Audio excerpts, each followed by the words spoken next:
10K that very much carved out a career as a 50,000-meter race walker and having to adjust themselves down to 35 kilometers. Lots of them have talked about how that really changes their training and their whole philosophy, and they're having to sort of learn on the job, if you like. So perhaps that idea that a world record can't be set this year might be a bit kinder on those athletes and would love another year to develop. But we shall see. Innovations are always a part of our sport, and we can hope that this one can bed down, settle down, as you say, Tim, and maybe the 20K needs to come shorter.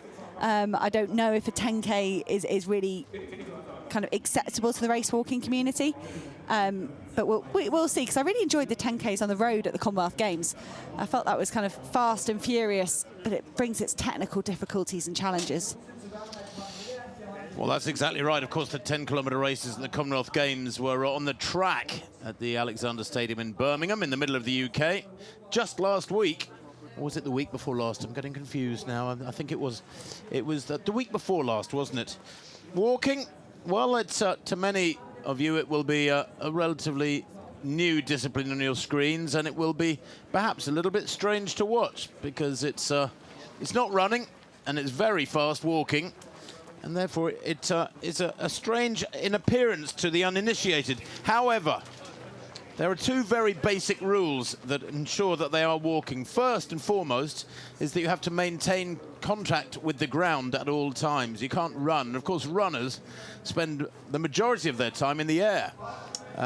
So you have to maintain contact with the ground with at least one foot. And secondly, when you're walking, the supporting leg, the knee has to lock as the other leg swings through the moving leg. It's those are the two most basic, very straightforward rules. Well, let's have a look at the course. We are in downtown Munich, and this is a glorious city, the capital of Bavaria.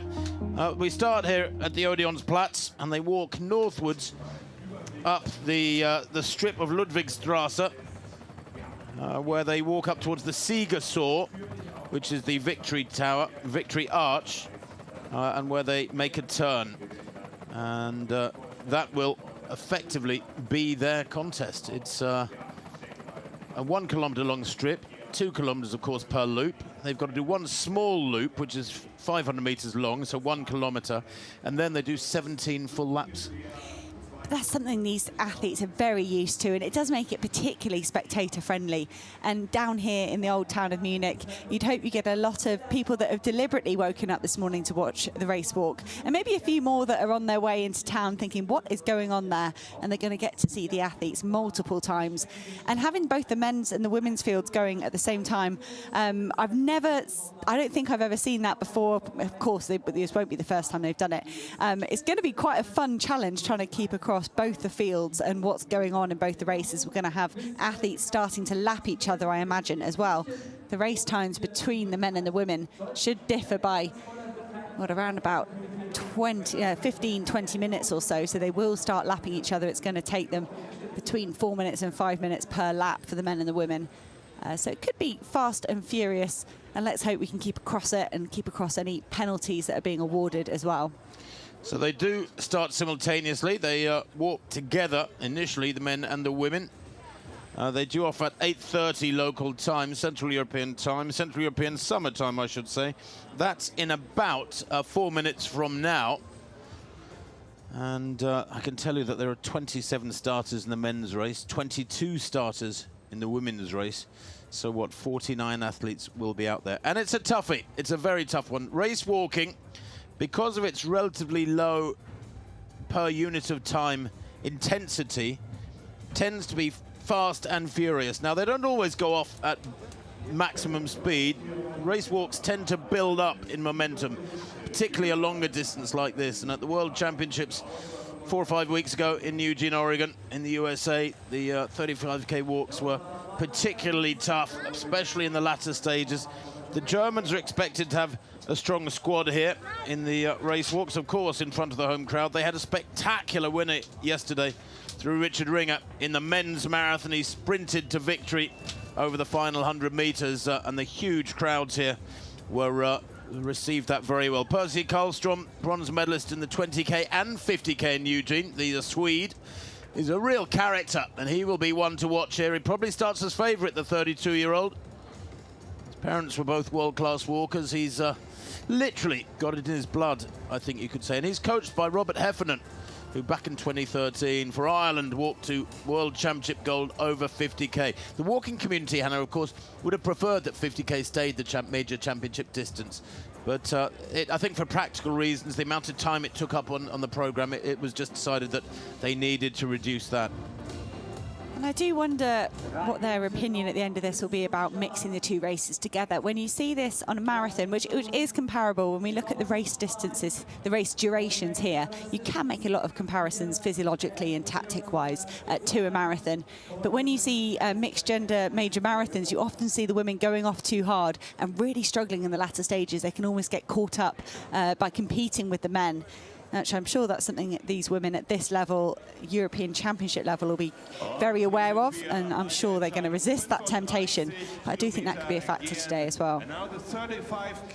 Well, so some of the athletes being introduced to the crowd, and that crowd will gather as time wears on. Let's have a look at some of the favourites. There is Inês Enriquez of Portugal. She is the reigning, and forever now, because it's been binned, so to speak, the European champion at 50k. That event is discontinued. She was 13th, the Portuguese, Enriquez, in Eugene, in the 35k. She's 42 years old now, but still going strong. Competed in the Munich European Championships back in 2002, 20 years ago. She placed 15th in the 20k there. Neil Select of Poland, and what a brilliant day they had yesterday. Their female marathon team taking the win overall with Aleksandra Lisowska, and then the team bronze. They were delighted, and I bet the rest of the Polish team were inspired. There is Gonzalez of Spartans, Raquel Gonzalez. She was 5th in Eugene, over 35k, coached by Jose Antonio Quintana, who was a great walk himself in days gone by. 32 years old, Gonzalez, certainly amongst the favourites here. Greece's Katrin, nope, that's the wrong one, apologies.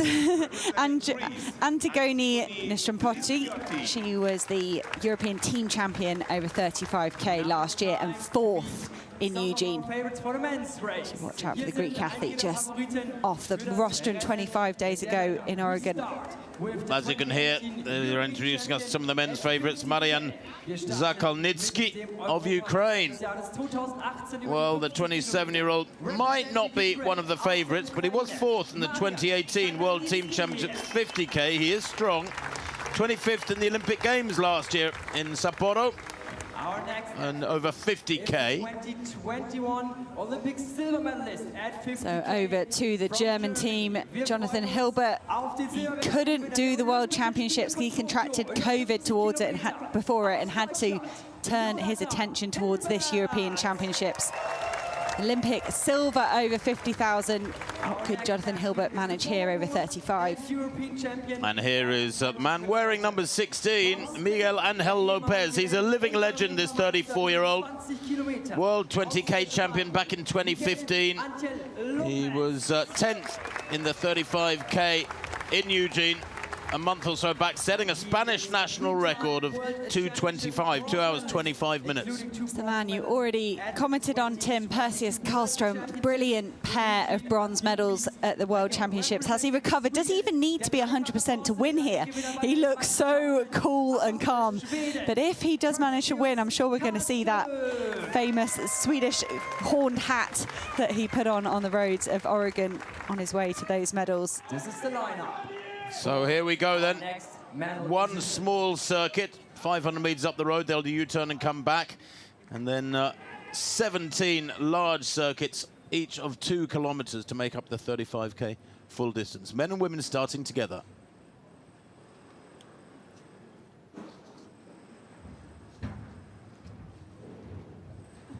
Plenty of these athletes walked in the World Championships as well a month ago. And while it might not be as tough as a 50k and probably takes less out of you than a marathon, there will be some tired legs out there from some of these competitors already. So away they go then. Just a couple of minutes after the announced 8:30 start time. But I wonder what Carlstrom is going to do here. We saw him in that yellow cap just now, the dark glasses, and a nice pack and strap around his neck. He is a huge fella, by the way. He will stand out amongst many of these walkers as being the most powerfully built. You'd think he was a very useful, I don't know, inside centre, something like that, if you like your rugby, or a very useful American football player. I don't know how quick he is over 50 yards, but he is a real character. He looks as cool as a cucumber just now, but when he crossed the line in one of the races, I think it was the 20K in Eugene, he scooped up one of the Japanese competitors who had finished in front of him and swung him around like he was a child. He's a strong fella. That's Carlstrom, left a picture in that fluorescent yellow hat. I did love Carlstrom's dedication to his celebration as well. He really wanted the Swedish flag and his Swedish hat, despite being only ahead of one of the, was it another Japanese athlete he just beat to the bronze medal in the second race, in the 20K. And I thought, he's not got time to go over there and get that. He's going to get caught, but he went for it anyway because he wanted to show quite how proud he was to take a pair of bronze medals for Sweden.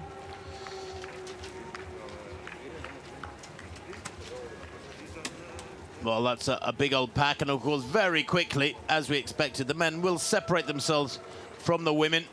There are judges around the course, haven't mentioned that. There are judges around the course at regular intervals who will be watching the athletes to ensure that they do stick within those two basic rules, i.e. maintain contact with the ground and lock the supporting knee as the advancing leg swings through. And it doesn't matter about video evidence. We're not going to slow down the pictures and show athletes lifting, losing contact with the ground. That is not admissible as evidence for disqualification or for warning red cards. Basically, the rule is that the judges, through human eye, their own judgment, can hand out warning discs or indeed red cards to the athletes if they are convinced that an athlete is very blatantly contravening the rules. And when an athlete gets 3 red cards, then he is in real danger of being sent into the penalty zone. As Hannah said, 3.5 minutes in the penalty zone. There it is. They've reached the 500-meter point, the turnaround. This is the first shorter lap. Next time they head out in the direction northwards, they will keep going past that turn and go another 500 meters to make the full 1 kilometer length of the strip before making a U-turn. But yes, 3.5 minutes in the penalty zone is the rule, because it's 30 seconds per 5K in the walks in the penalty zone. And that happened to a few people in Eugene, Hannah. And I must admit, I was frustrated for them, because it's tantamount to being disqualified. 3.5 minutes is a monstrous amount of time in the penalty zone, and it all but destroys your race. So I'm a little curious as to who thinks that it's a good idea when it blows away your race. Of course, anybody you were battling against, and we did actually see in Eugene one athlete in the latter stages of the 35K battling for a medal. He was put in the penalty zone for 3.5 minutes, which is almost what it was taking him to do a full lap. So, of course, there was almost no point in him coming back out on the course. There was no chance of him finishing in the top 10. No, 3.5 minutes is so significant. I think Captain Schuster's here just walking her own race off the back of the group at the moment.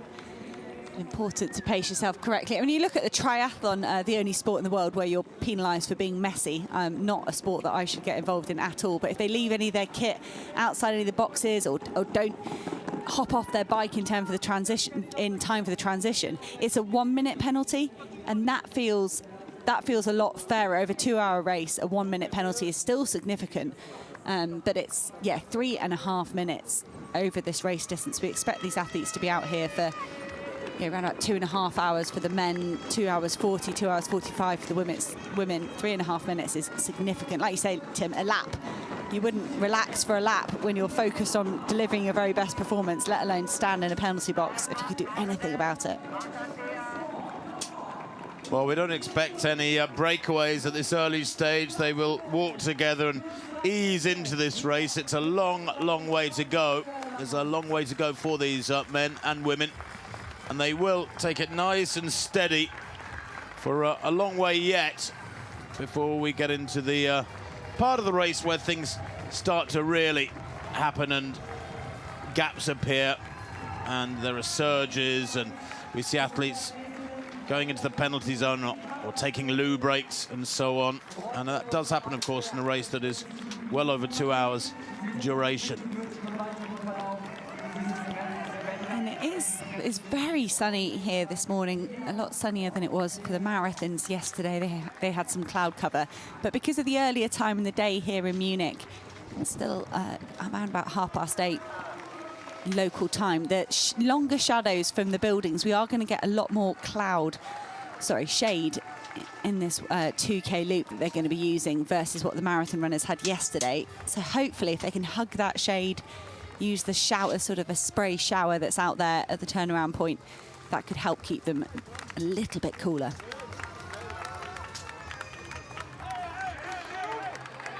Well, yesterday there was almost complete cloud cover for most of the period during which the marathon runners were competing. They were very, very fortunate indeed, because this is strong sunshine.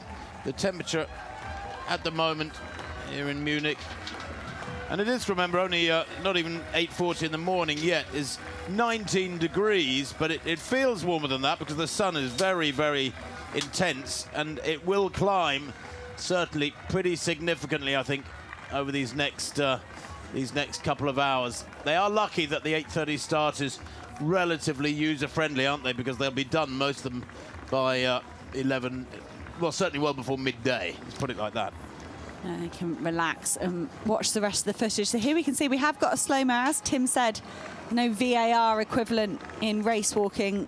It is just judged by the naked eye of the officials down there. And it's great to see the German athletes smiling and waving. We saw that in the women's marathon race yesterday. They were running in that big pack of 10 or 15, running through the start-finish area here and waving to the crowd, asking for even more support. And it looks like the German race walkers could be doing the same. They've had some horrible luck with COVID, this German team. We touched on it before, that Hilber not even going to the World Championships because he contracted COVID. Carl Junghans, who's should we have 31 on his chest. I think he's a little bit further back in the group. He was hampered by COVID. And Christopher Linkert, he started the 20K race walk, felt awful, thought he'd save himself for the 35K race walk, and then kind of dreaded positive test kind of in between those two events meant he couldn't compete in the second, or chose not to. So that German team really out to prove something, and it could be a wonderful opportunity for them to finish their summer on a high here in front of a home crowd. Well, 1-2-2 in this women's contest. Just looking is Victoria Madaraj of Hungary, 12th at the World Championships in London 2017, and 10 times the Hungarian champion at 20K, the 37-year-old. A lot of the race walkers, the best race walkers, tend to be well north of 30, because you get fewer injuries with race walking. You don't have the same impact as, for example, running and marathon runners and so on. And while it can be hard on the hips, and they do train very, very hard, there is more longevity in race walking, I think, probably, than is the case in distance running. And the reason being that, well, as I said, it's not quite as stressful on the limbs and the joints. No, there's not the same impact.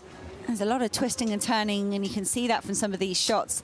Torsion going through a lot of the joints here for the men, but it's not the same impact as you'd get in a marathon. So it's more comparable when you look at some of the other sports we have out there, like cycling. You look at Tour de France, the distance they go day in, day out. It's a tiny bit easier because they haven't got the impact. So race walking a bit more towards that. And when you talk about have they recovered from the World Championships, the likes of Perseus Carlstrom of Sweden and his exploits out there, it was a month ago now, so maybe with that lack of impact, it's a bit easier to recover than, say, maybe the marathon runners we saw trying to double back yesterday. But Lorna Salpeter of Israel did phenomenally well to pick up a bronze medal in the 10,000 meters on the track last night after picking up a bronze on the roads in the marathon in Eugene. That's pretty good powers of recovery, but we're just going to have to wait and see whether some of these men that competed in Oregon and here are able to recreate that magic. Like I say, Carlstrom, I'm not sure he really has to quite find all of that form he had over in Eugene. And it's a shame maybe that we haven't got Massimo Stano of Italy here, the world and Olympic champion. It would be brilliant to see him competing out here with these men, but he put in a monumental couple of efforts out in Eugene as well. Well, as I said, in this women's contest, there are just 22 starters, and the men's 27. Relatively small fields. 13 of these men, by the way, walked in Eugene over 35K, and that 35K in Eugene, I said it was a month ago, it was actually, I'm doing them an injustice, just 23 days ago, on the 24th of July, that they contested the 35K distance. And of course, while it's a lot shorter than the 50K, it is that much more intense. You gauge your effort according to the distance, don't you? 58 there, is it 58 or 68? I couldn't quite see. I think it was 58. Miroslav Aradnik of Slovakia, who was 21st in Eugene. Best of 2:31.16. The vast majority of these walks, of course, men and women, have set their personal bests at this distance this year. 2 kilometers, the time 9:45. Going to see a whole range of cooling techniques going on. The cold towels seem to be favoured by the German team and the Slovakian team so far. See this, having these cold towels wrapped around their neck. The Slovakian choosing to have them on their hand as well. It's sort of touch points on the body that can be really cooled down, that can affect your body temperature and your kind of perceived fatigue and overheating, and they're going to use everything they've got in their locker this morning here in Munich. Well, he is rocketed away from this pack. He's trying to break away early on. As this man wearing 58, Miroslav Radnik. Let's have a look at some of his other credentials. He was 41st in Sapporo last year over 20K. Indeed, most of his racing has been over 20K in the past. 22nd in Berlin 4 years ago at the last European Championships in the 20K distance. Those are 20K races, remember, coming on Saturday in, what, 4 days' time.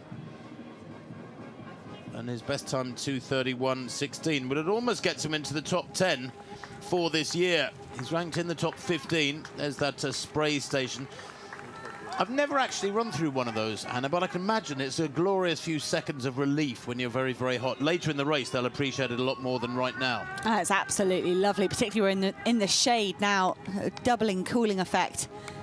It's going to be very welcome, and you can see the whole German team move over to the right-hand side of the track there to try and get themselves into the mist. I wonder as we move into the latter stages, because you do want to walk the shortest line, you don't want to be giving away meters to your competitors, but how do you balance that up with nipping to the outside of the course to get a nice cooling spray, to get a drink, to get a sponge?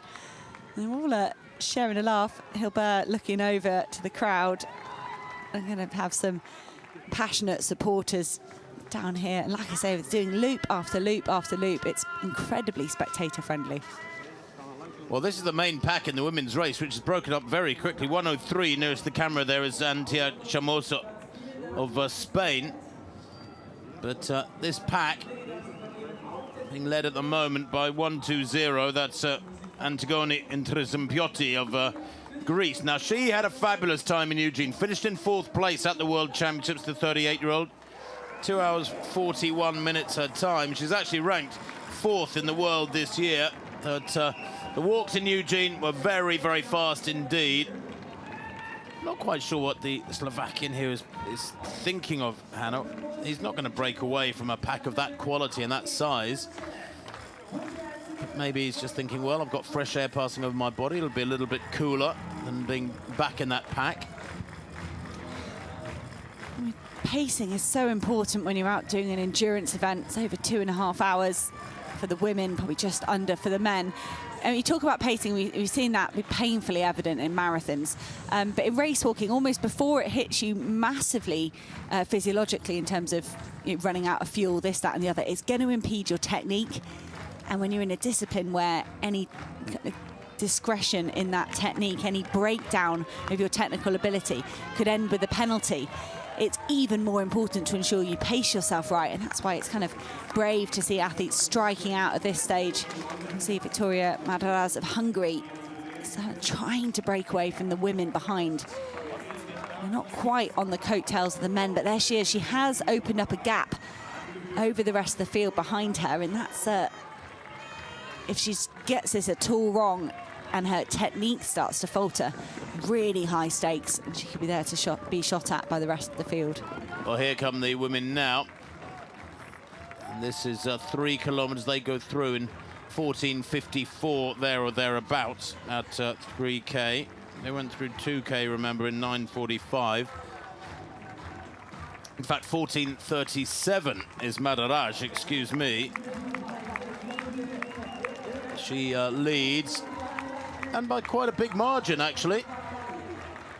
She is pouring it on out in front to get away from the pack, and she's done that by a big chunk of time at the moment. Here she is. Now let's have a closer look at her card, Madaraj. She's 37 years old, multiple Hungarian champion. Didn't walk at the World Championships. That's interesting.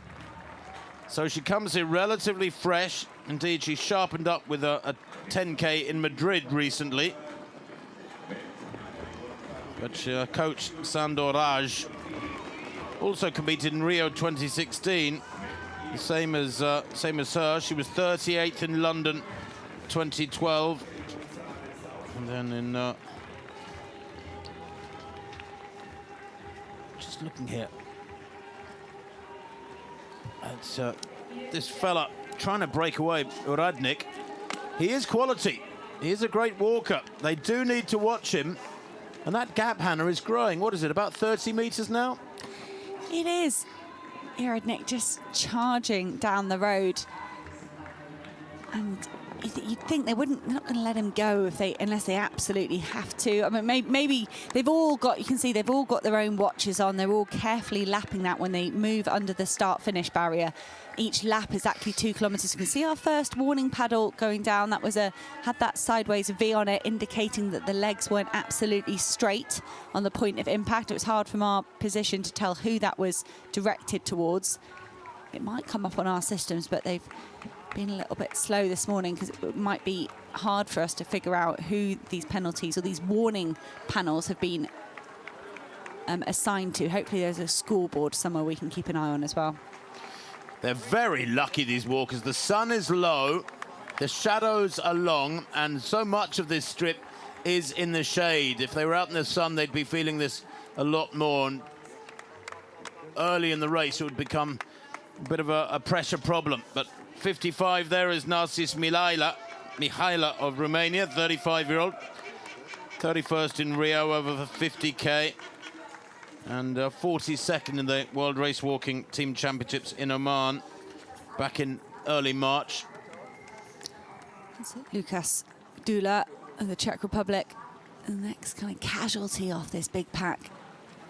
They will whittle down and respond to the pressure at the front. They're going to try and chase them down. The second Czech athlete there, Vit Lavak.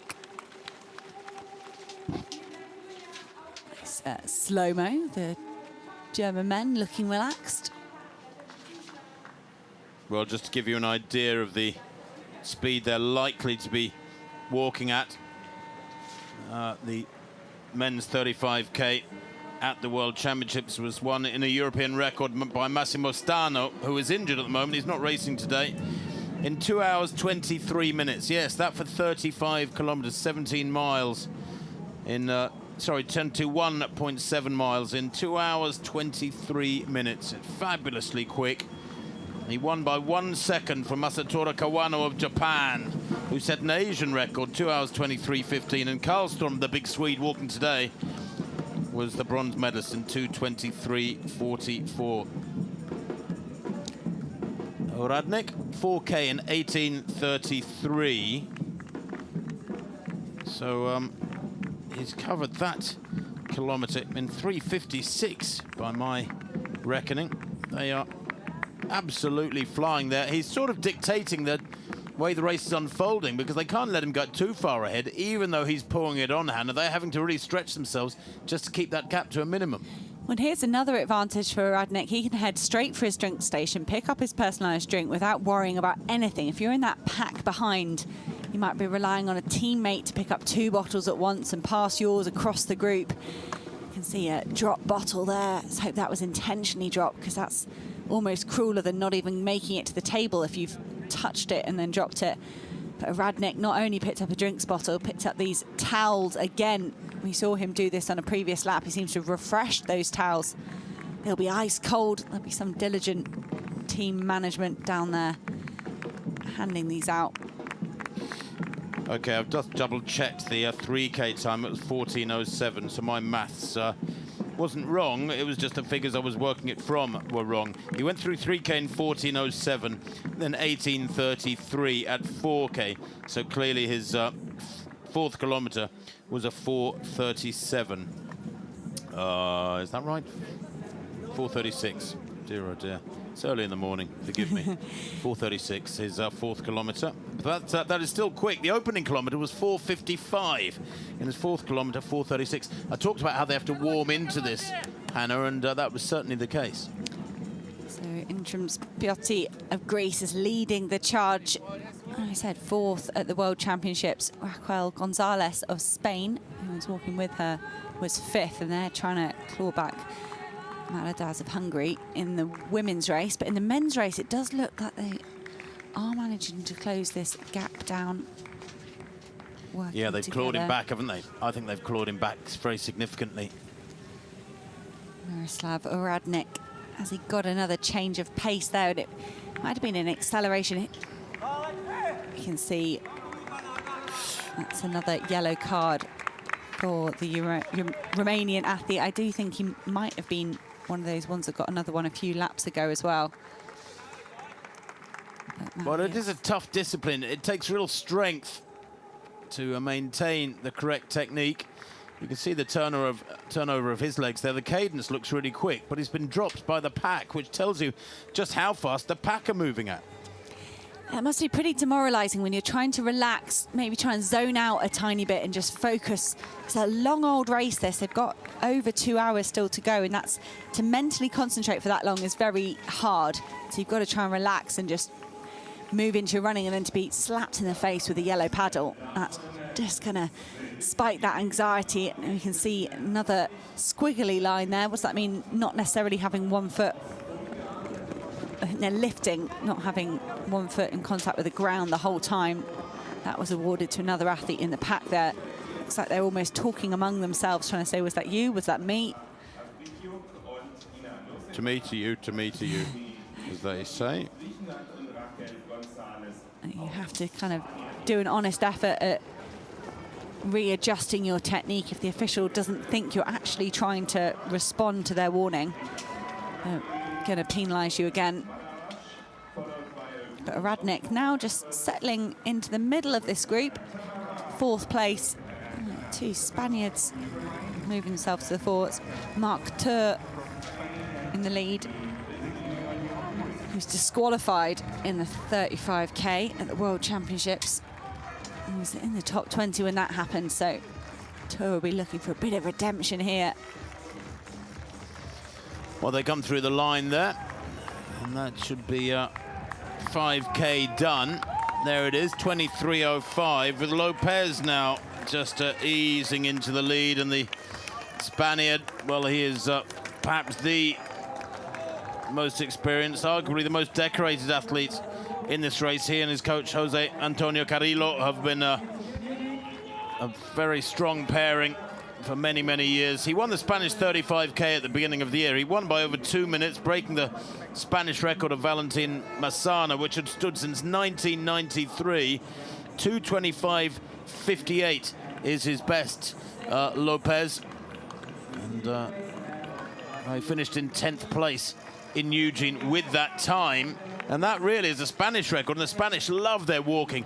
Underlines how strong the quality of the walking was in Eugene at those World Championships 23 days ago. Well, from one strong Spaniard to another, 1:04, Raquel Gonzalez, the national record holder over 10,000 metres. She's working superbly well with the Greek athlete, Interim Spiotti, to see if they can reel back the Hungarian Madaraj. They seem to be either taking it in turns and sharing the lead, or just working together. That could still be the largest gap we've seen so far. 24-21, so it's out to sort of 10, 11 seconds, 12 seconds indicated by the graphic. Some Spiotti and Gonzalez, and kind of damage limitation there. You've got to feel like the Hungarians still just sneaking a second or two per lap.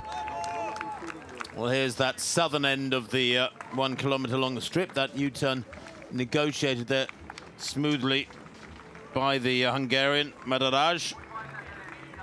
lifted the Hungarian 20K title multiple times between 2009 and 2019. Now, Lopez in the lead. You want to see very little movement in the top of the head. You want to see nice, smooth walking. The center of gravity shouldn't be bouncing up and down. That, of course, represents wasted energy. But Lopez is attacking here, and I'll tell you what, Carlstrom has experienced to the right of picture, and he's recognized there's a danger here, because if you let somebody of this caliber, Miguel Angel Lopez, break away, then you could be saying goodbye to the gold medal. And Carlstrom is covering this very early on, 25 minutes on the clock. They've got, well, about 2 hours of walking to come, but already there are aggressive moves going on here. And I said earlier how very often in the walks the pace builds up to a crescendo through the last third or so of the distance. Well, I'll tell you what, that's probably not going to happen today if this is anything to go by, because Lopez must have really kicked in hard and be working intensely to have opened up a gap on a high-quality pack. Haven't mentioned yet the Frenchman, I think, the Aurélien Quignon, who was 13th at the World Team Championships and then 14th in Eugene with a national record. Quignon, he's at the front of that chasing pack, which is now what we would call the third group. The strange language of distance competitions is that Carlstrom is the second pack. But you can tell, I mean, the seriousness of this move from Lopez. One, this is the first time.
Well, after that exciting start to the 35-kilometre race walks, we're back in the stadium, the historic Olympic Stadium, which has hosted events such as the 1972 Olympic Games and the 2002 European Athletics Championships.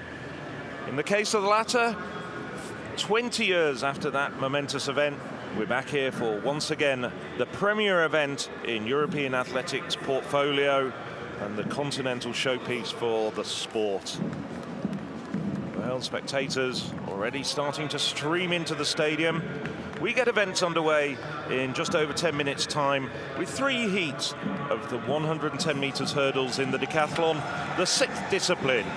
Well, we had a thrilling first day standings at the moment led by Simon Ehammer, this really, really talented Swiss athlete who's impressed everybody in terms of what he's been able to achieve. 8:31 amongst his marks yesterday. Well, this is the very first heat of 3. 6 men going in this particular heat.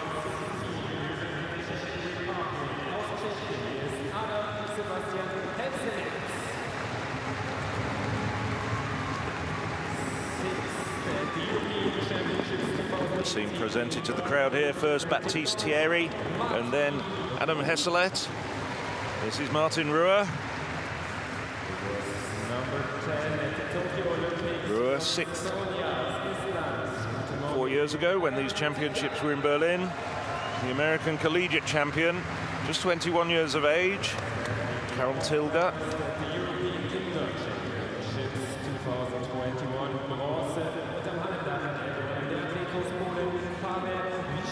And Pavel Wieselek.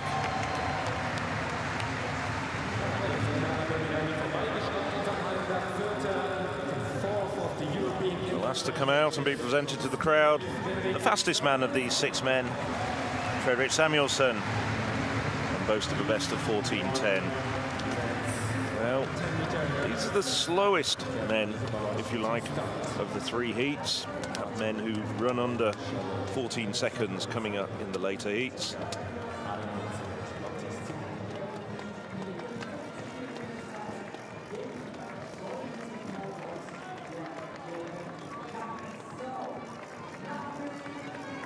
Pavel Wieselek at the moment, the best placed of this group, 5th overall with 4,205 points. He's 456 points behind the leader, Simon Ehammer.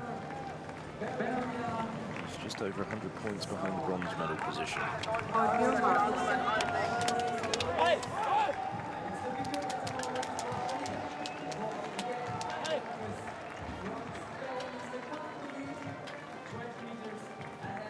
So as a reminder, as they settle into their blocks, in lane 3, Ruhr of Norway, Wieselek of Poland, Samuelsson of Sweden, Tilger of Estonia, Hesselet of Czech Republic, and Thierry of France.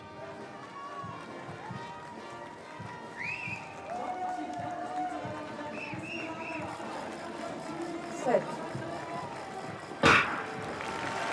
they were away cleanly at the first time of asking.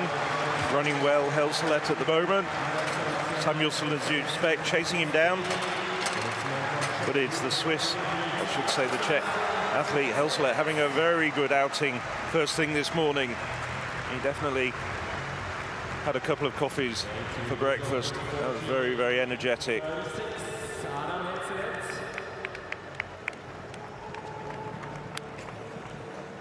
Yeah, early start for these decathletes. When you consider the race time, then play that back to when the call room would have been. Maybe breakfast, maybe a light snack, and wake up as well. It is a very long day when you consider also that the 1,500 meters to end this decathlon is just after 9:30 this evening local time. So more than 12-hour day effectively. Obviously there'll be some rest in between the morning and evening session, but still. Hesselet, 8th overall, coming in to these sprint hurdles to kick off day 2. And that may be good against his competitors. Wieselek, who had a strong day yesterday. And even though this is the first heat with theoretically the slower athletes, this performance could still help you above those in the second.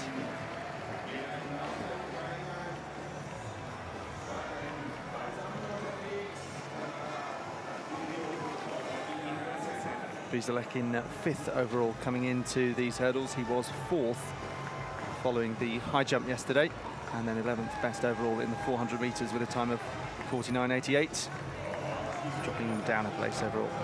And Hesselet does know what it's like to climb the podium at a European Athletics Championships. Silver medal 6 years ago in Amsterdam. So season's best for Helselet, now confirmed, 14:36. Samuelsson probably be disappointed with that.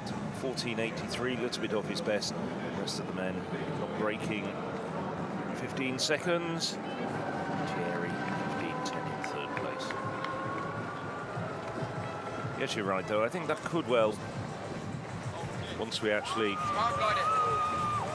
find the final tallies, it will be possibly an improvement of a couple of places for Helselet.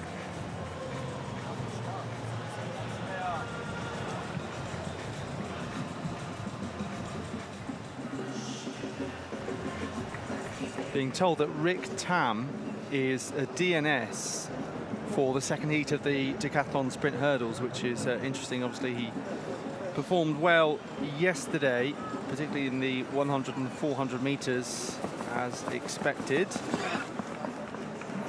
but appears to be taking no further part in the competition. We're seeing some of the women long jumpers warming up. I saw there Savage of Serbia. This is Kadi Sagna. Also Marina Beck-Romanchuk warming up there. Warm-up track. Well, if you go out of one of the main gates, it's just literally over the road from the Olympic Stadium. Excellent warm-up facility. There's Kai Kazmarek. Kazmarek, 8th overall. Really looking to make a mark, Kazmarek. He's been one of the world's top multi-eventers for some time, but had to withdraw from the last European Championships just prior to the event, having picked up a nasty injury just prior to Berlin, and has always said how disappointed he was to be unable to perform in front of his home crowd in 2018. Now, 2022, he's got that opportunity.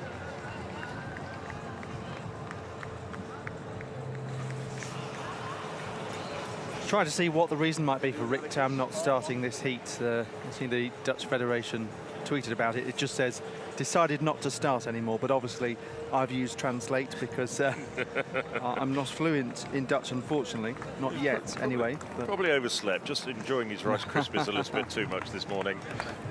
He was 6th overall.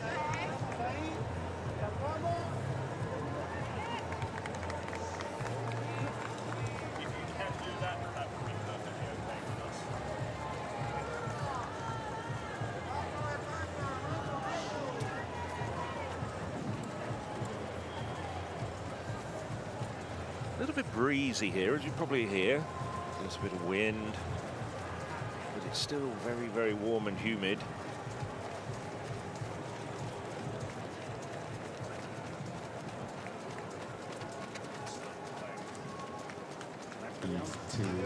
Ready, we are back on track. A little bit of a hiatus before the second heat of the men's decathlon gets underway. Worth reflecting on those fantastic performances yesterday of Simon Ehammer. Started off fastest man in the 100 with 10:56, increased his lead with a phenomenal 8:31, which is the second best performance ever in a decathlon, only bested by his own 8:45 in Gotsis this year. Went close to his best with 14:24 in the shot put, a personal best of 2:08 in the high jump, finishing off the day with, once again, close to his best of 47:40. So only one personal best, but everything else was really, really top caliber and very close to marks he's done in the past.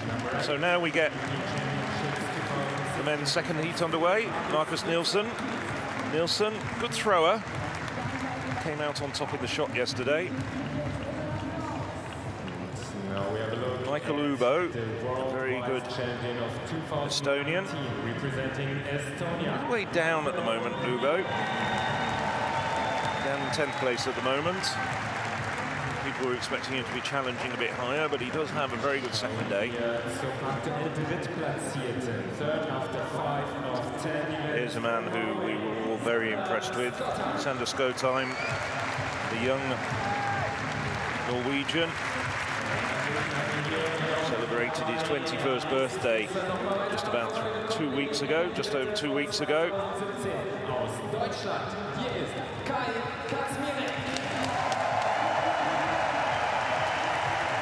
Kai Kaczmarek, big roar for the very popular German athlete, as you might imagine.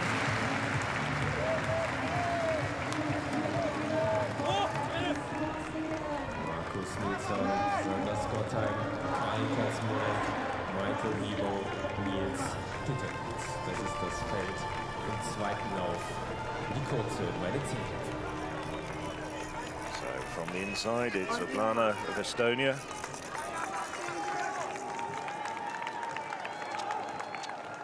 Apologies.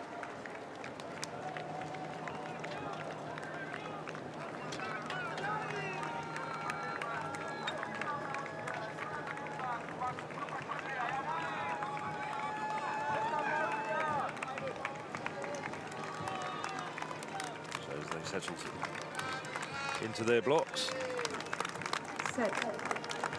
It's Nilsson, Ruhr, Kaczmarek, Uibo, Pittermels. And it's Kaczmarek who's leading the way at the moment. And Kaczmarek having a storming run. Very impressive indeed from Kaczmarek.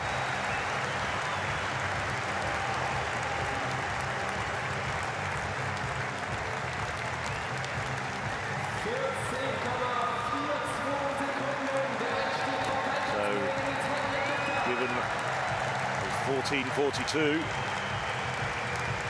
it's going to make a big difference for Kaczmarek.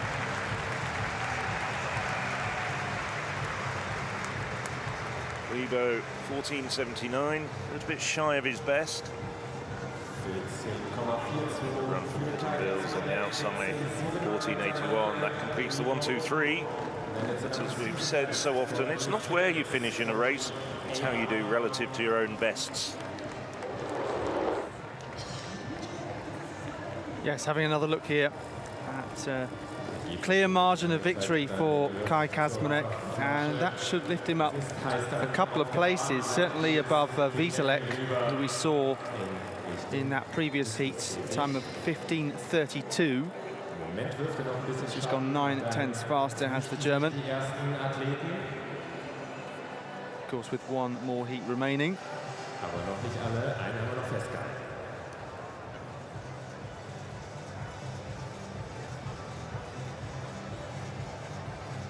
Go time will still remain in front of Kaczmarek, though. Yes, that was a rather poor run from Skotime. I think he had a few hurdles and issues.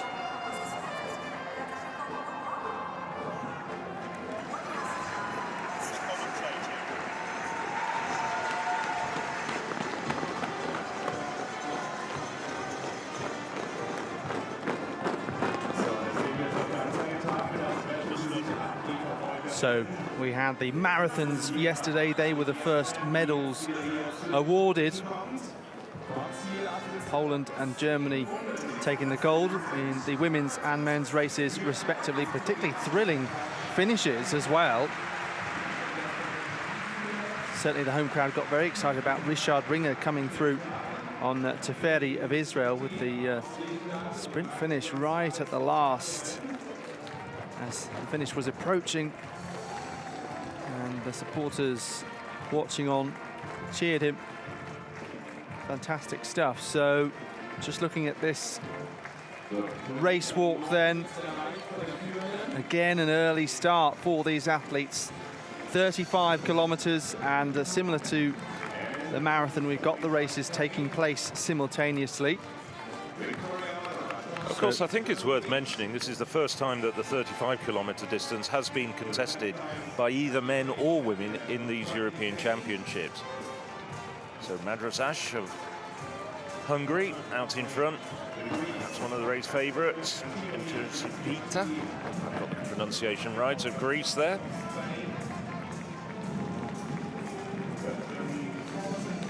So Miguel Angel Lopez and Perseus Carlstrom, bit of a breakaway for these two athletes with the Spaniard in front. They went through 10K in 43.31 with Carlstrom some 17 seconds behind. And then Jonathan Hilbert of Germany quite a long way back, over a minute back. And that is quite a large chasing group that we're seeing behind. Interesting to see Carlstrom in this particular race. I haven't checked. I think he might actually be trying to double up with the 20-kilometre race walk on Saturday. But of course, he's best known for his efforts over the shorter distance. Looks like one of the difficult to see from here. Yes, the disqualification is a red paddle being shown. Mate Hellebrand of Hungary, who is out. Unfortunate for the race walker, but not one of the race favourites. So disappointment for the Hungarian. Doesn't look as though he's too disconsolate. I think he must have known that he was having technical problems as we look at Miguel Lopez still striding his way around the Bavarian capital's city centre. Back to the stadium. P3 of the 110 metres hurdles in the decathlon. This contains a certain Mr. Simon Ehammer. Well, he's got a couple of weaker events to come up, but Ehammer at the moment is absolutely romping away with this competition. Just a short while ago, before we switched to the walk, I just rattled through his performances from yesterday. He's currently 332 points ahead of his nearest challenger, Dario Desta. Another 3 points further back in bronze medal position is Sander Skotheim. Well, Desta is in this heat. Desta's a good hurdler. Skotheim is going to slip back. He had a pretty poor run in the preceding heat. After 5 of 10 events, And speaking of which, there is the Italian. Just 22 years of age. Made his mark with some very successful performances in European age group championships. Myself, Phil Minchell, and my co-commentator Alex Seftel watched him in action at various occasions over the years, including the last European Under-23 Championships in Sweden. Looking at the defending champion, Arthur Abelais. Well, this is a valedictory performance for Abelais.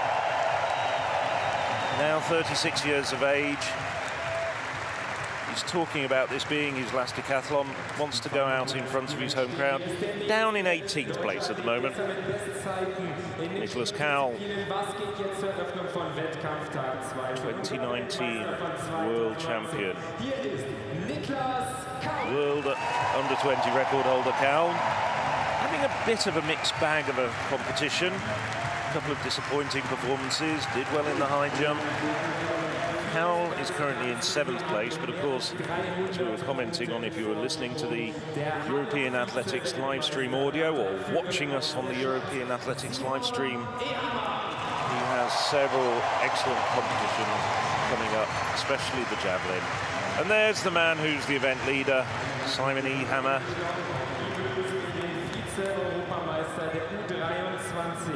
300 points ahead of the best of the rest. Of course, always has a very strong first day.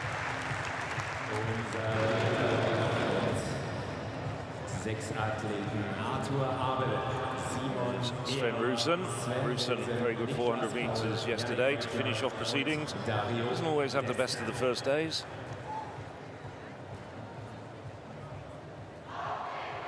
So as they settle down, it's Germany's Abelais in lane 3. Ehammer 4, Rusen 5, Cowell 6, Oglana 7. Out in lane 8, the man in 2nd place at the moment, Italy's Dario Desta. Fastest man in this field, career best of 13:46 is the aforementioned Simon Ehammer.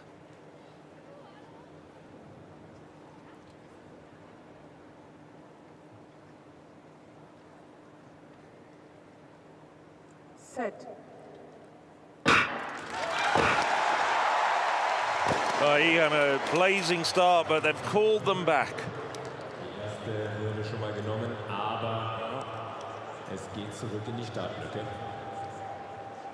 Aber da haben wir schon mal gesehen an der ersten Hürde, Simon Ehammer. Let's just see Das ist doch ein who exzellenter made the infraction.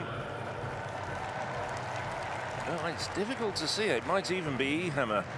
He doesn't get disqualified like he would do in the, let's just say, normal 110 meters hurdles. He just gets a warning, first warning. Yes, Ehammer. Wasn't clear from the side-on view, but very clear once you saw that nice overhead shot. Certainly he'll be eager to get the second day underway, won't he? Lane 4. Knows that the Germans in particular are going to try and chase down that lead. Bit of a wry smile there from the Swiss. Ehammer will want to build up a big lead, just simply because obviously he's got the gold medal in his sights, but also the next event is the discus is probably the weakest event out of his 10. Hasn't ever thrown over 40 meters, and some of these men can throw over 50. On your marks.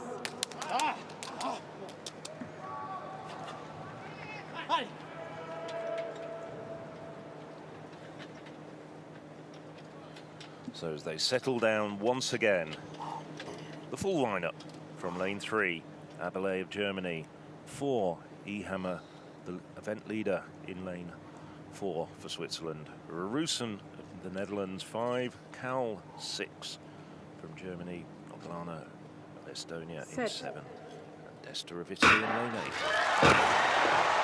And oh no, they've pulled them up once again. And I can't be sure at a distance, but I think that might even be Ehammer again. Well, the cameraman is looking at Abele.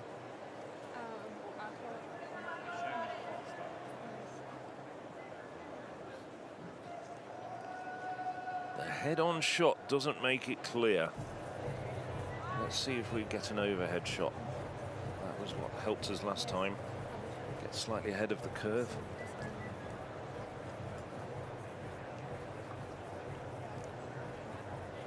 Cohen, venerable technical official, one of the most revered men on the infield. It's Abele.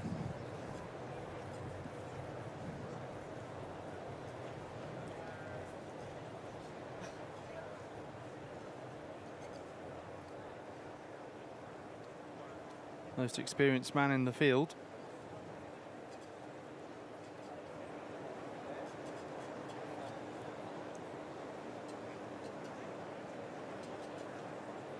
Looks like Abele will get a gentle warning from Mr. Cohen.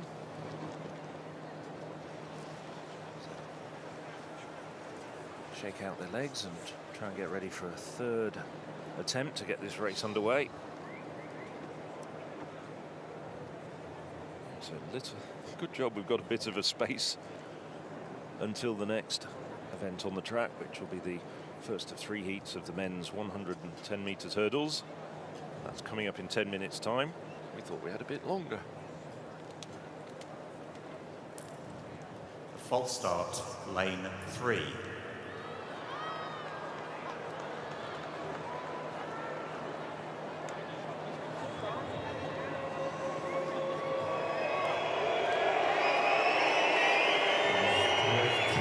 The German crowd doesn't like it, but the computer doesn't lie. Die rote Karte. And Abele looks as though he might even be disqualified. Bange Momente des Because the first full start Jetzt sehen wir oben is a noch yellow mal card to the entire eine field, Reaktion.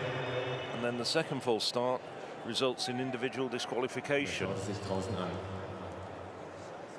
Während sich die anderen Jungs bereiten. It's marginal, but I think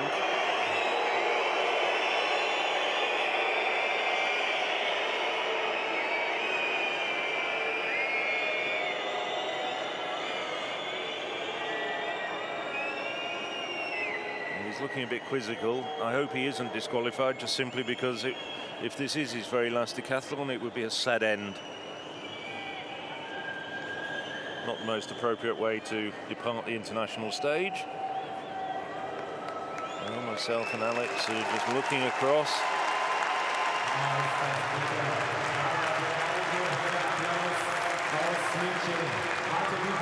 It looks as though he is being asked to leave the stage. He's been escorted off and he's getting applause from all the crowd here. Question is now, will Arthur Abelais continue? That's to be seen. But Arthur Abelais, unfortunately, disqualified.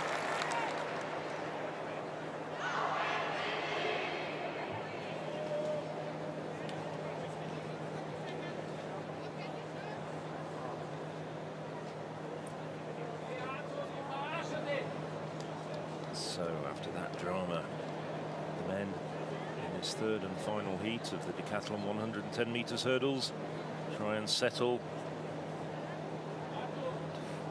going to their blocks for the third time of asking.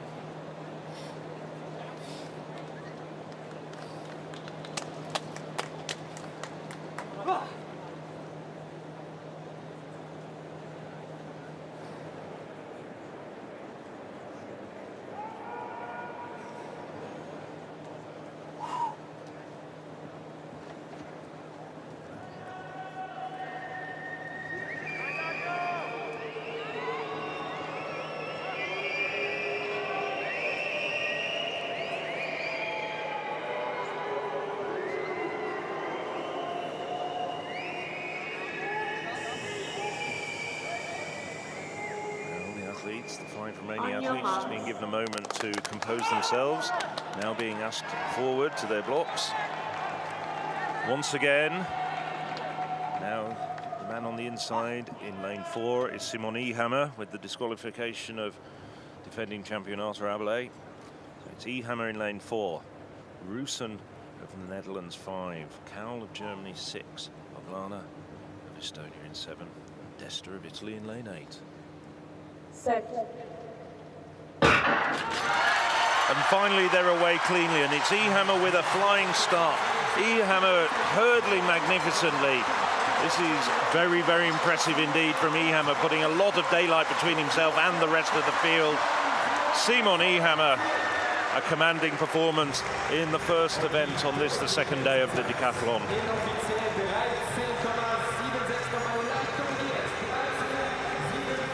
13.75, just a fraction outside of his best. That was what we were seeing right the way through the first day, with a personal best in the high jump. All his other 4 events, just as we say in English, a smidgen away from his career lifetime marks.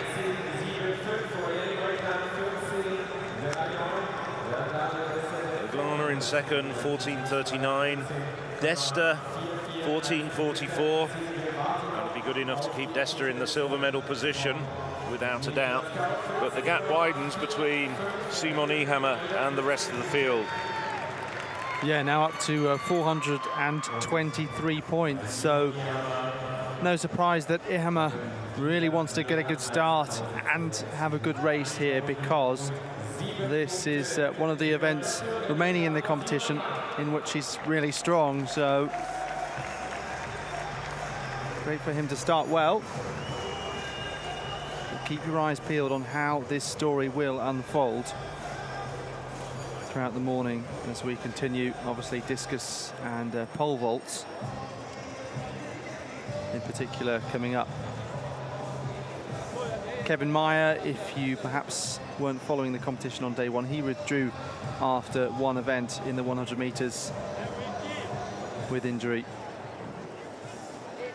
So certainly that does provide an opportunity for Ehammer, with Meyer having dropped out, but other very strong competitors in this.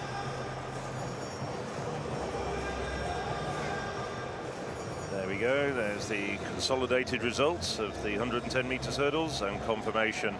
Simon Ehammer, one man under 14 seconds at 13.75. All the way down to Martin Ruhr, 16.19. So we're down to 16 men. Well, theoretically, Abelais and Tam can still continue. Whether or not they wish to is another matter.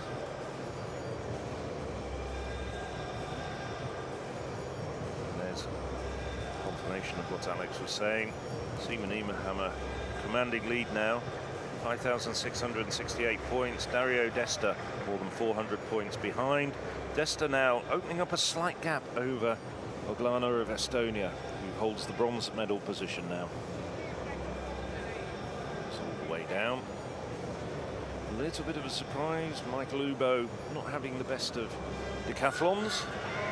There is an Estonian currently sitting in a podium place.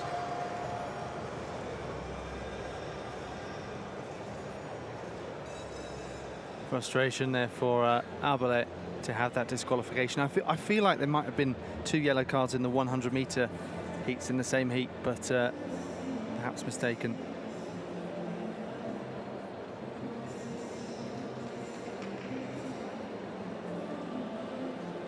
I think one of them might have been a green card for a faulty start. Sometimes in the sun it's difficult to tell actually with the light shining against the card. And also the very long days in the stadium.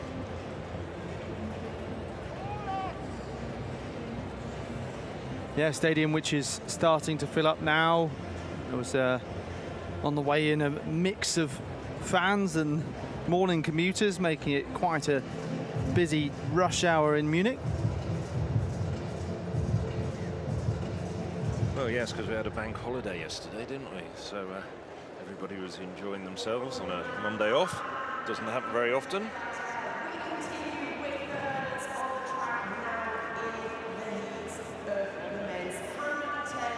So the hurdles are going to stay out, as you can very much see, following the decathlon.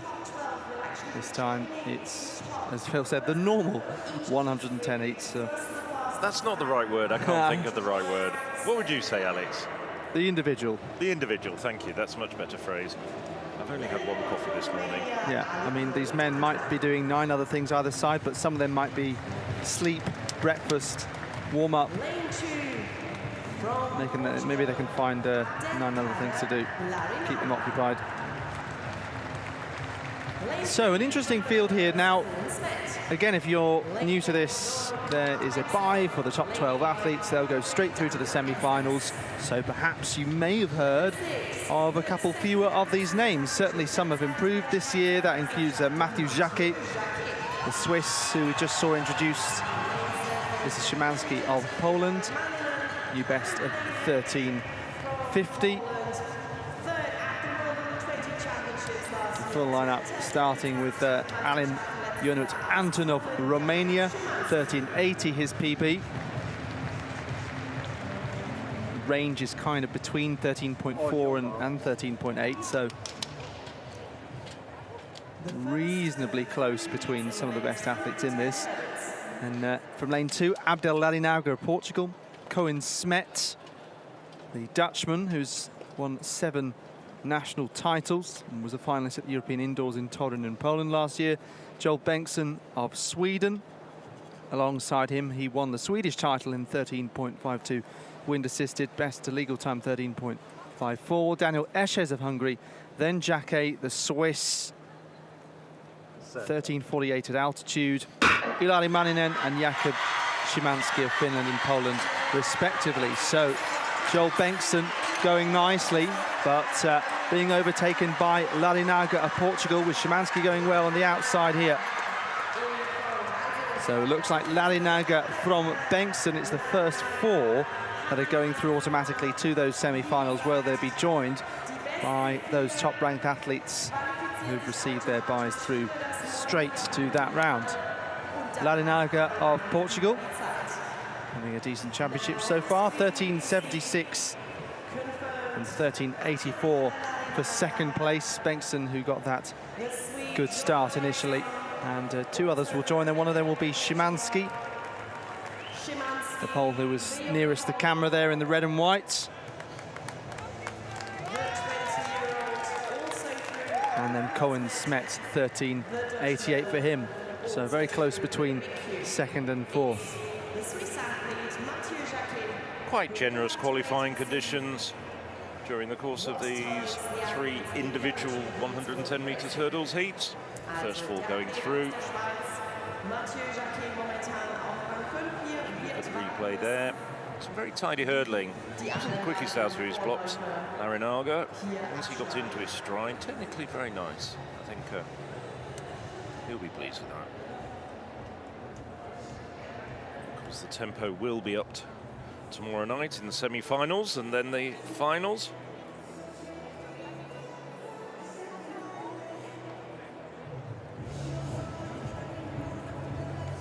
So good morning's work for Larinaga of Portugal. He can put his tracksuit on and go back to the hotel. In fact, the Portuguese team are in the same hotel as myself and Alex. So if we see him later on in the day, we'll say well done. So there is the results led by Larinaga. You can have a look at all of those standings and medal tables and what have you on the European Athletics website. Now, shot of the city centre there, looking good, basking in the sunshine, and we have the two race walks, men's and women's, out there. So 35 kilometers, as we were saying, for the first time. We remarked earlier that Lopez, Miguel Lopez of Spain, and Perseus Carlstrom of Sweden had made a breakaway, so effectively still the case, but you can see the gap has grown quite considerably between Lopez and Carlstrom, between that 10 and 15 kilometer split. And then you have this chasing pack. All of there appear to be 3 Finns called Ayala, which isn't the case. It's Alexia Ayala appearing once. And the women's race happening simultaneously. Ayala about to come past his female team at Neuvonen. 2 very good Spaniards in there as well, Mark Tour and Bermudez. So Miguel Angel Lopez out in front for the Spaniards, but I'm sure it's going to be information that's going to be passed back to their compatriots. Oh, there's another man. Well, in his case, he's going into the sin bin. He'll have a minute penalty. That's Bashowski, the pole. So with 3 penalisations, you go in and have to be in the sin bin, as it's called, for a minute, and then you're allowed to restart. But of course, sometimes the effects can actually be far more pernicious than just effectively a minute being docked off your time, because of course you completely stop your rhythm. You come to a grinding halt. You can't carry on. Now, we've seen some race walkers actually do circles in the confinement area, just so that they don't lose their rhythm. Brzozowski deciding just to come to a grinding halt as we look at the women's race. Yes, so they have most recently reached the 13k mark. I make it, and Madaraj, who was leading last time we looked, is still in front. She came through 13 in 1 hour, 3 minutes and 11 seconds. And then you've got the gap back to 2 chasers, Raquel Gonzalez and Antigone into Rispoti. So check the watch there. You can see that some parts of the course very much in the sun, others in the shade. Just doing some calculations on the men's pace there.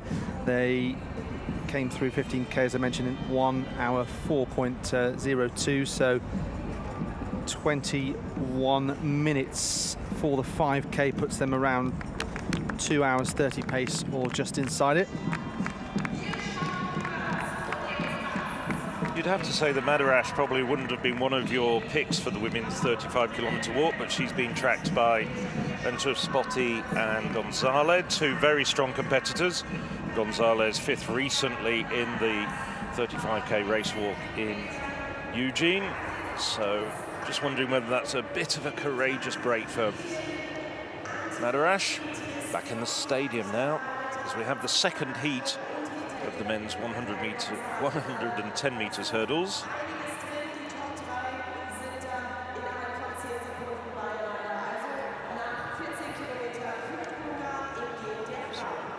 Some of the German crowd just popping on the factor 50, and I think that's very wise in these conditions. Sunlight slightly diffused over our heads in the television commentary box, but gazing down on the spectators closer to the track. So there's David King, World Indoor Championships finalist back in March. In Northern Ireland, David King. Lane 2 for Serbia, Luka Gocevic.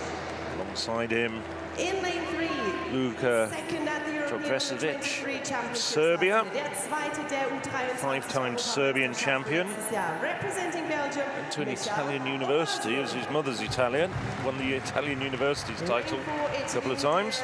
Lorenzo Della Simonelli. Lane 5, Michael Obasui, Finland, Belgium. Santeri Kosenemi.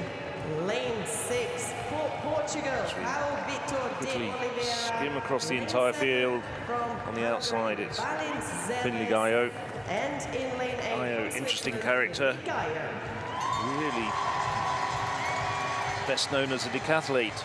Switzerland's #2 decathlete after Simon E. Hammer, but deciding to concentrate on the individual event here.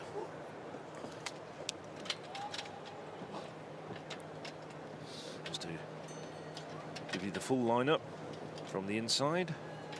It's David King of Great Britain, Troshkovic of Serbia, Obasui, Belgium, Simonelli, Italy, Finland's Kusanimi, to his outside, Portugal's De Oliveira, Hungary's Seles, on the outside in lane 8, Finley Gaio of Switzerland. And an even start, possibly Simonelli having the best of the start, but now Gaio really starting to motor on the outside. And it's the men on the inside and outside lanes. King on the inside, but beaten to the line by Finley Gaio of Switzerland out in lane 8. And a much faster heat than the one before, 13:47.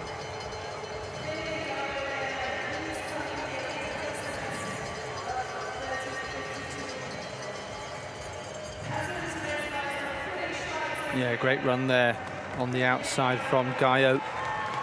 Almost reminiscent of Ehammer a few minutes ago in the decathlon. So been a good few minutes for the Swiss that are here early. And obviously these championships in southern Germany, but for a number of neighbouring countries like Switzerland, not too far to travel to see the European Championships. And as a result, I think some Europeans choosing to get tickets for this rather than travel to Eugene for the Worlds.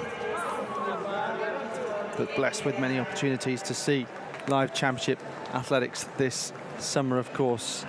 So fantastic has it been.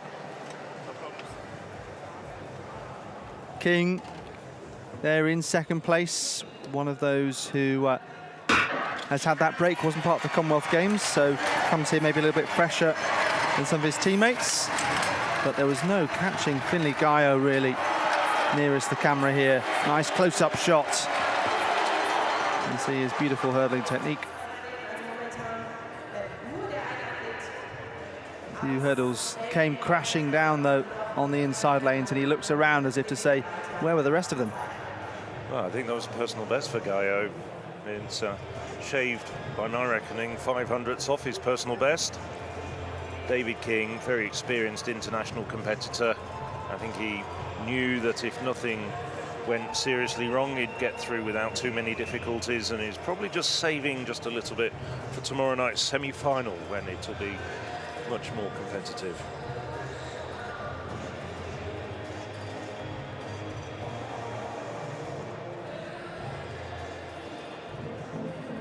So that leaves us with one more heat to come.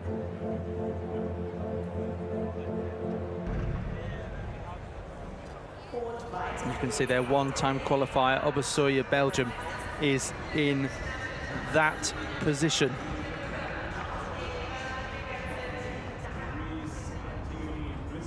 This very aggressive start from Lopez.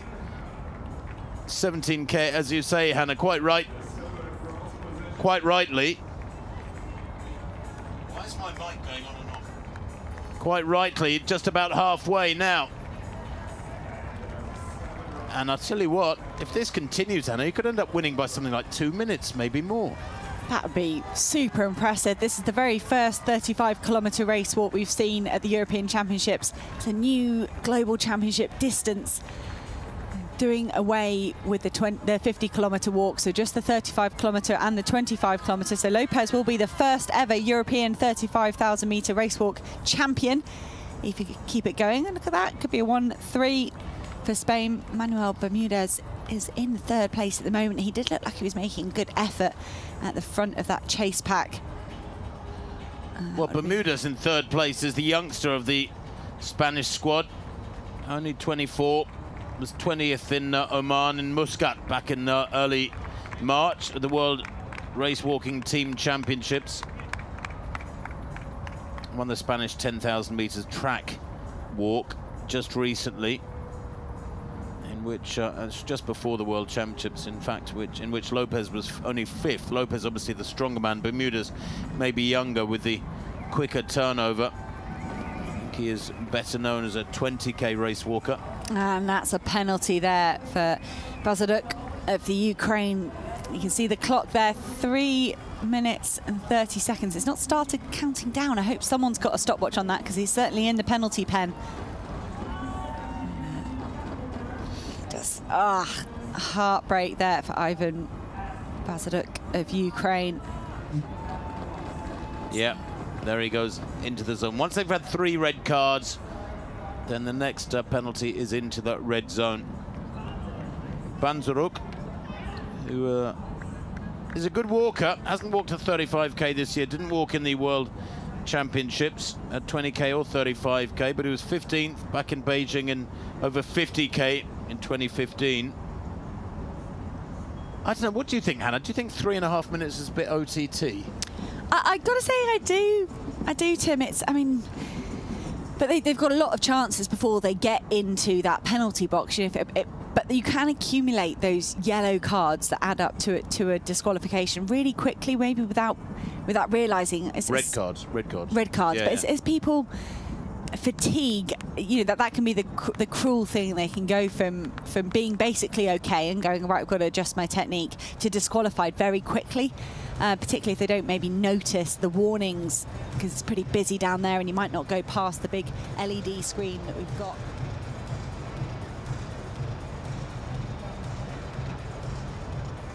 Over to heat number 3 then of the men's 110-metre hurdles here.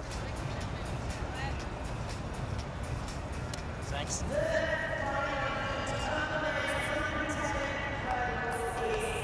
Hassan Fofana just focusing in on here.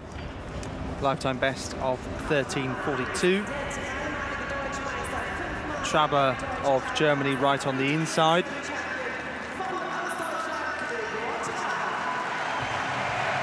A number of these athletes are faster on paper than they've actually run recently this year. So could make this quite a hard race to predict, but sprint hurdles races, you really are sticking your neck on the line if you try to predict one anyway. So Fofana goes from lane 7, the full lineup. Traber in 1. Just focus on Fofana for a moment though. So he won his 6th Italian outdoor title in Rieti in June. That was his season's best time of 13:45. Pedrix of Estonia on his outside, with a full lineup from the inside is Traber in 1. Valdo Schuks, the Hungarian 3-time champion for them, in 2. Then Miguel Pereira, first senior international championships for Great Britain, Northern Ireland, in 3. Vladimir Vukiewicz, former World Under-20 silver medalist, in 4. Elmo Laka of Finland. He was a finalist at the European Indoor Championships in 2019. Goes in 5. Then Max Hrelja of Sweden in 6. Fofana, who was picked out before the start of the race. And then Kiso Pedrix of Estonia. So once again, top 4 going through automatically to those semi-finals. Very even from the getaway. Traber going well on the inside. Laka also in the lighter blue of Finland. Fofana with a bit of work to do. Starting to come through very late. Traber looked to have just got it on the inside. But Fofana did make up a couple of places in the latter stage of that race. 13.70 has come up. The athletes running into a slight headwind. 13.69 indeed for Traber, and then Fofana did just get second, and this will be pretty close with those behind him battling for third and fourth places. Interesting dynamic where you have quite easy qualifying conditions and then you add more athletes in the semi-finals. Probably means the semi-finals will be tough for some of these athletes as we wait and see whether Obasui, his time, yes, Vukacevic takes over that that spot. That would mean he makes it through based on time. So looking at the race again, it was Fofana who was out quickly, but there was a lot of shattered woodwork out there. Eventually Fofana did get through. As you were saying, Alex, I think these men might find it a little bit tough when it comes to the semi-finals. They're going to really have to up their game. I've been impressed with what I saw in the preceding heat with Finley Guy and David King, both looking very relaxed. I think they're two men who could certainly challenge for a place in the final, having come through these early rounds and having an extra run, not being seeded. Well, Traber's pleased.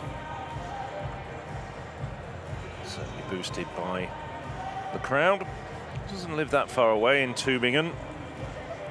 13.69 for Traber, followed home by Fofana.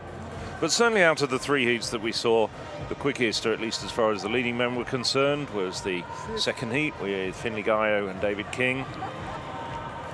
Just confirmation of the full times. Traber just grabbing his breath. So Finley Gaio leading the way with that personal best of 13.46, followed home by David King, 13.63. Those men were 1 and 2 in the second heat. There's the full list of qualifiers.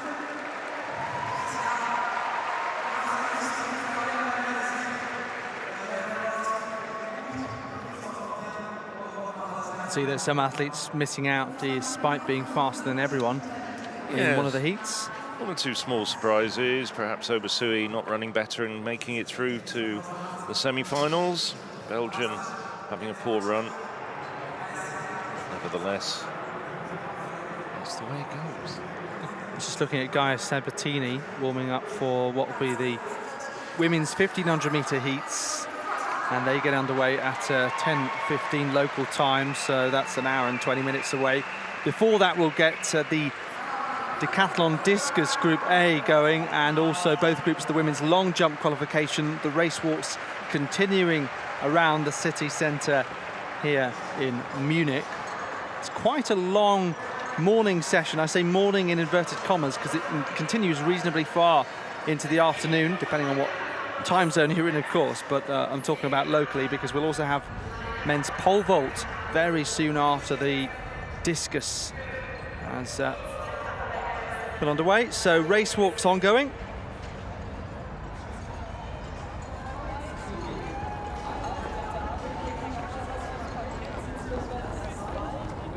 Second half of their race within the next couple of minutes, and Madaraj of Hungary, who has led since the gun in this women's 35k, and at times built up a lead of 16 seconds. That was the maximum lead she had. Just been closed down by the athletes to the right of picture. And Tristan Piotti of Greece with the yellow neckband, and the Spanish athlete there, Gonzalez, 5th at the World Championships, Gonzalez. They have gradually reeled her in, persistently, doggedly, working away at the lead of the Hungarian. And now at just before halfway, there's a gap of just a very few seconds, 4 seconds, but they are almost on top of her. Quite different situation to what's unfolding in the men's race, where at halfway, Lopez of Spain, Miguel Angel Lopez, had a lead of some over a minute over Perseus Carlstrom of Sweden. The men there come tearing through the lead women. And I like that touch, Hannah. We just got this in the marathons yesterday. We saw the medals on display, an indication of can be dangled like a carrot throughout the race and then dangled around the necks of the rightful medal winners. Now making it very clear for all the athletes and all the fans exactly what they're fighting it out for. We saw medals awarded in the marathons here yesterday for the individuals and the team. We then had the finals for the shot put men and women and the women's 10,000 metres over at the track in the Olympic Park. It's about 2 or 3 miles north of here. Very efficient on German public transport here, despite it being a national holiday yesterday. Can't imagine it could be any quicker, but it might be today. Miguel Lopez enjoying the support here. The crowds are starting to flood into the downtown Munich area. But Miguel Lopez, all business, all focus as he moves through 20 kilometres. Well, he went through 20k in 19k rather than 1:20.29. 20k in 1:24.33. That means he's just walked a 4:04. So he has been consistently. There's Perseus Carlstrom in the yellow in second place. Very isolated yellow place. He's second place. He's about 1 minute and 10 seconds ahead of the pack. But he's well over a minute down on Lopez at the moment. So the pace that Lopez has been maintaining is consistently 8 to 9 seconds faster per kilometre than Carlstrom here. And Carlstrom's a mighty, powerful, strong walker. He will look to keep strong through the second half, Carlstrom. That's the only thing I would say. I'm pretty sure that the Swede will maintain his tempo, and I wonder whether Lopez will begin to tire in the latter stages. He's destroyed this field, blown them apart after the initial first 4 or 5k, which were quite slow. And we're approaching the 1.5 hour mark in both of these races. And for the first time, Gioni Piotti of Greece has gone into the lead. There is our long-time leader, Victoria Madaraj of Hungary. She was out there on her own for so long. I wonder what will be going through her head mentally now. She's got to regather herself. Raquel Gonzalez and the Greek athlete ahead of her, they're not moving that much faster than her. And I love the psychology of when you overtake like this, you've just got to push on. Let's see if that's a warning being given by an official there. Won't be an instruction from a coach, I don't think. They won't be in the middle of the track there. There might have been a note from one of the officials down there on the track. Let's hope it wasn't a red card. They can get a few of those. Let's hope it's just a yellow paddle and a warning. You can see, I love the response here from Victoria Madaraj of Hungary. She seems to just readjusted her pace and is trying to hold on to these two. But a group of 3 women battling it out for 3 medals. The maths is good in terms of going home with something, but they'll all be keen to get on top of that rostrum. Always very tough when you're holding a tempo and then somebody catches you and goes past you and they hold their tempo, which was clearly faster than yours, and you have to raise your game when you're already working pretty much redlining and you have to try and raise your game. I wonder how long Madaraj will be able to stay there. Madaraj of Hungary, who has walked so bravely through the first half of this race, but it ain't over till you get to the finish line, and it's no good leading or looking impressive for a portion of a race long before the finish. There is 1:29 going through. That's Niedzielek of Poland, Olga Niedzielek, their only competitor in this one. She was 11th at the World Championships. She's down in 4th place, as you can see, but 58 seconds down, Niedzielek. A long way off the medals at the moment. She'll have to hope upon hope that something goes wrong with one of those ahead of her. Niedzielek working hard on her own. We said for these women, it's almost like they're just getting overtaken by hordes of men. I don't think the women have started lapping other women yet, but that target won't be as easy as it is for the men. They've really got people to aim at every step of the way. Lutseva, Herinkes and Didiakova working well together.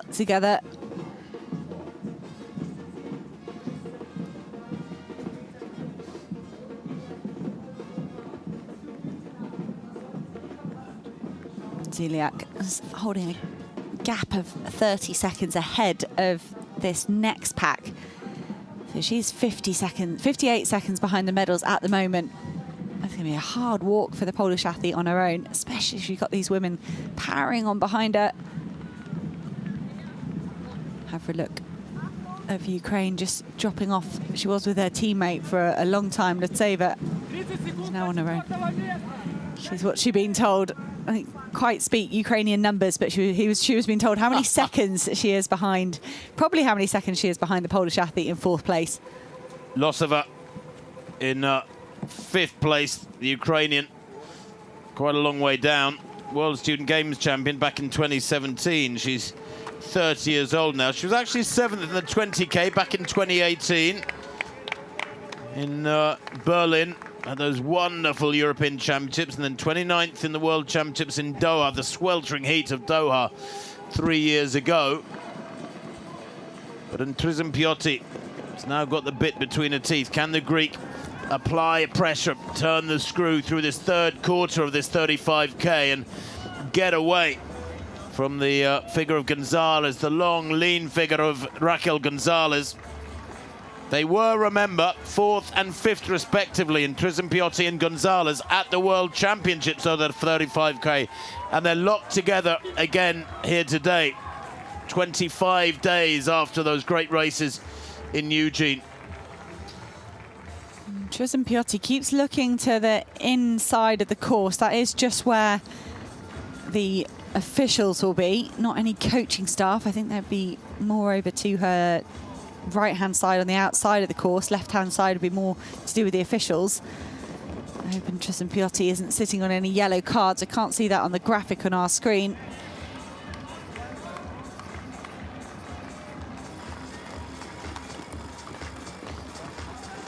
Well, what a different race it is. They might have a decent gap behind them, these three, but the battle for the medals is really up in the air just after halfway in this women's contest. All three wearing dark glasses, keep the eyes and the facial muscles nice and relaxed.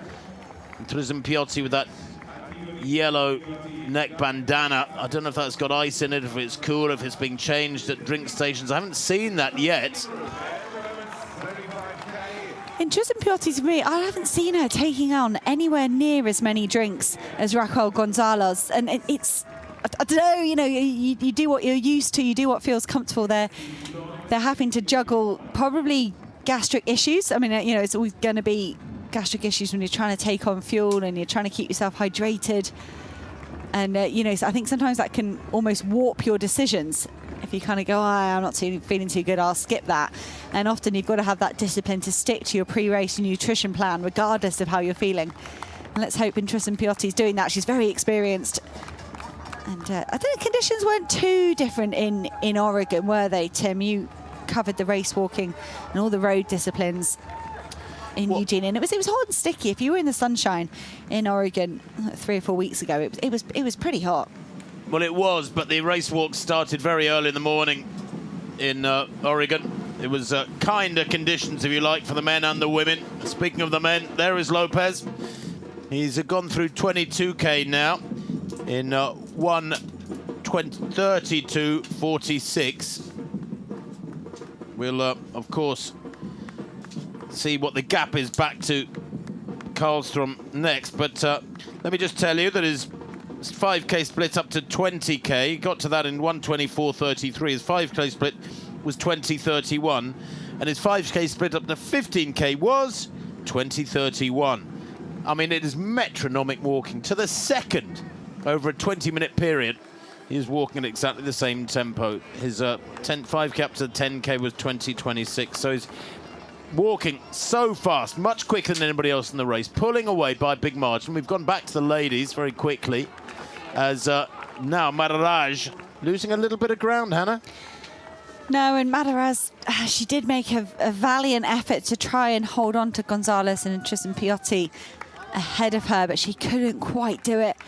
And when you've got to maintain that discipline on your technique and your overall fatigue, they've got over another hour left on these roads. And Victoria Madaraj, I'm not sure, you'll know, Tim, you're very good at these splits. I doubt that Victoria Madaraj is significantly slowing. I think it's more that Raquel Gonzalez and Antigone and Trizim Pioti of Greece are kind of lifting their pace just a tiny bit. A lot of litter there on the on the road as well. We can see the officials whizzing around behind trying to pick up discarded bottles and sponges and whatnot, but it's pretty hard. It's pretty busy down there. There's a lot of athletes walking round and round, very few gaps to litter pick. Well, here is the chaser in the men's race, the man in silver medal position, Perseus Carlstrom. A silver here would be a big improvement upon his silvers, his bronzes rather, his brace of bronzes at the World Championships in Eugene. There's the chasing pack, and it is 33, one of the Germans, Christopher Linker, who is leading this little chasing pack. It's 4 strong. Linker, well, he was really unlucky at the World Championships. He didn't finish the 20K, and then he couldn't start the 35K, his preferred event, because he tested positive for COVID. So he's a man walking with a lot of frustration in his heart, a lot of anger, if you like, almost. And he may yet be heading towards bronze, but he's got to beat away the 3 men accompanying him. This is the chasing pack behind the runaway gold and silver medalist, Hannah. Oh, Christopher Linker was very frustrated last time round at this drink station. We saw him yell at the coaching staff and give them instructions around the other half of the lap. And hopefully he's got his drinks there, because he's pulling that group back towards Perseus Carlstrom. That gap, just 16 seconds between the bronze medal group and Carlstrom. Another German that was frustrated by his drink station, Jonathan Hilber, isolated now. Silver medalist from the Olympics last year. Had to kind of give up the ghost, not go to Eugene, realised that his disruption, he contracted COVID earlier in the summer, and it just played havoc with his preparations. Knew he couldn't give a good representation of himself at the World Championships, so shifted his focus here. But this looks like a rough day on the roads for Hilbert. Carlstrom is being reeled in. He's hit a really bad patch as Carlstrom. 2 minutes behind Lopez at 22K. The pack 2 minutes 16 behind. And this chasing quartet are reeling in Carlstrom incredibly quickly. In fact, you can see there Carlstrom, top right of picture, something's gone wrong. It's almost like he's had a puncture in a Formula One race. He's slowing dramatically. They are closing him down with every second, Perseus Carlstrom, who has worked so hard to keep within range of Lopez, but Lopez now is over 2 minutes up the road, and Carlstrom here. It comes to a climax a little bit later on in the morning, but we're back in the Olympic Stadium now. We've got the women's long jump qualifying going on, and very shortly we'll have the first round of the women's 1500 meters. So this is Larissa Iapicino. That's right, yes. So someone who won the European Under-20 title 3 years ago, the daughter of Fiona May, 2-time world champion. Her father is also a pole vaulter. Iapicino, as you can see, first round of qualification, automatic distance getting you through is 6:75, which is quite tough. So, as we commented yesterday, probably going to be the top 12 best performers, almost certainly. Iapicino, 6:63. So again, jumping into the wind rather than with it. Same direction as the home straight, but parallel to it on the far side. The back straight. This is Gardasevic, the Serbian. So aiming for around 6:60 perhaps. So decent jump. Now we look to see whether the green comes up on the screen. Yep. So it's a valid attempt. So Milika Gardasevic.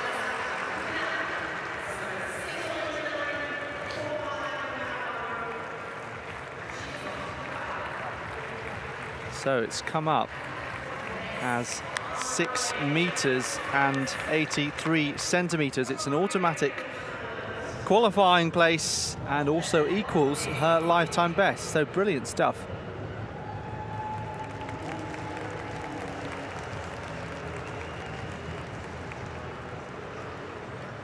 So while the long jump's happening, we've also got the discus. We're looking at the men's discus. I should say just the discus in the decathlon. And this is Janek Oglana, who moved up to third place. 5,133 points for the Estonian. It's a good start for Oglana. Considerably over 40 meters.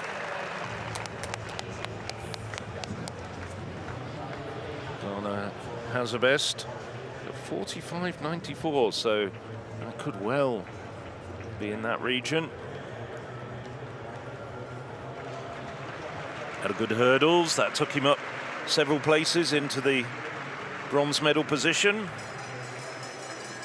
However, he's quite a distance behind the leader Simon Ehammer. Oh, just over 41 meters. Caption's a little bit deceptive. This man hasn't thrown yet. Simon Ehammer. Well, this is probably his weakest event out of the 10. Hasn't ever thrown over 40 meters. Very slow across the circle comparatively, and it drops rather dramatically short of the 40-meter line.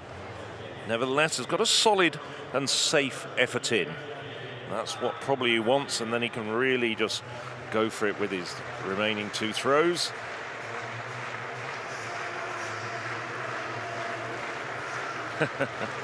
He knows it's a little on the modest side, let's say. Just waiting for it to come up. He's got a 423-point advantage at the moment over Italy's Dario Desta, 31.96. So about 8 meters shy of his best. Nevertheless, he's got to throw in. Now he can build on it. Malaika Mihambo, defending champion, Olympic and world title winner as well. But very close there. So we're now into the second round, but that is crucially a valid attempt.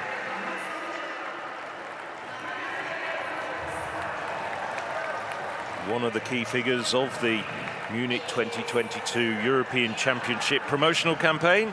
See her face on the posters, and there's a rather splendid video of her, which is montaged together with her jumping across the roofs. Internationally as well, I also saw her in central London on a big billboard there, which is impressive. It's nice when they give the athletes the recognition, and she'll certainly get it with 6.99, another capital Q next to the name this time for Mihambo. That was rather outstanding jump from Mihambo. Now, probably hasn't been a jump like that in the qualifying rounds of the European Championship for many, many years, as we now look at the women's 1,500 meters heat. Well, something to look out for here is Laura Muir. First, though, we have Marta Perez, the Spaniard.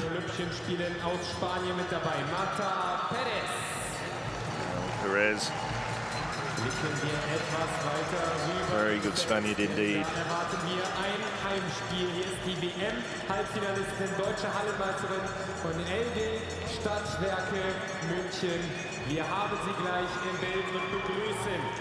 pan across. Almost inevitably, big roar of support for Katarina Trost, World Championship semi-finalist in 800 meters 2019 and a World Championships 1,500 meters semi-finalist a month ago in Eugene. And this is Laura Muir, the defending European 1,500 meter champion. She's also got 4 titles. Doubles at 1,500 meters and 3,000 meters indoors in 2017 and 2019. On your mark. She'll be looking perhaps to regain at least one of those titles next year in Istanbul, there for the next edition of the European Championships.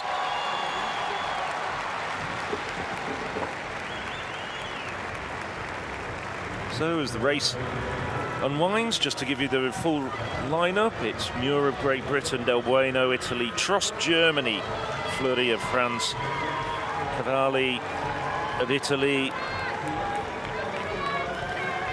points to Belgium. Courtney Bryant, who herself could probably have ambitions of trying to get through to Friday's final. Britain is in there. Mazalinkova, Czech Republic. Saiten of Norway. Healy of Ireland. Penn, Portugal. Perez of Spain. And Hermansson of Sweden. That's the 13 women's in this race, as we're led out by Fleury.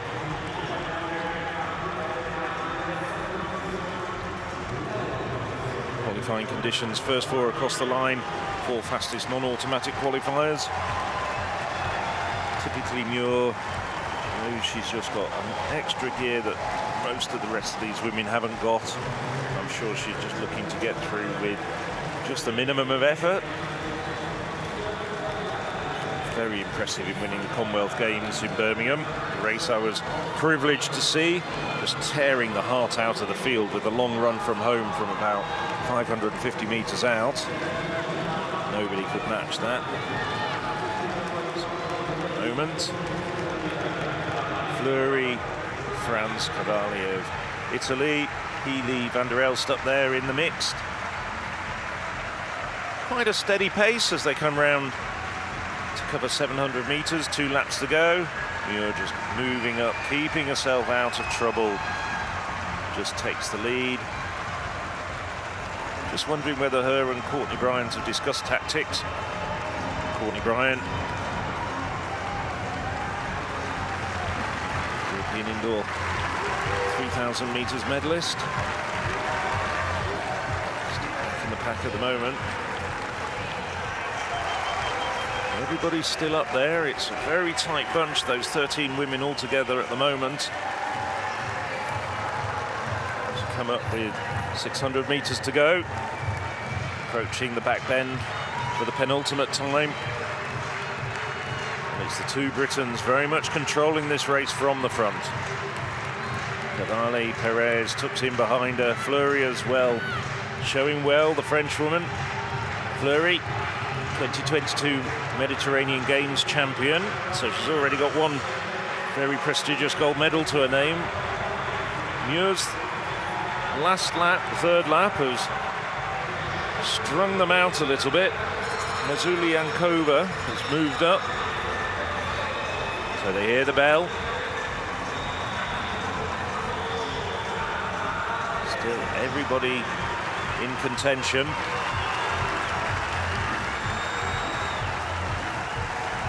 Still Muir dictating proceedings from the front. Muir without doubt the favourite for this title, to retain a title.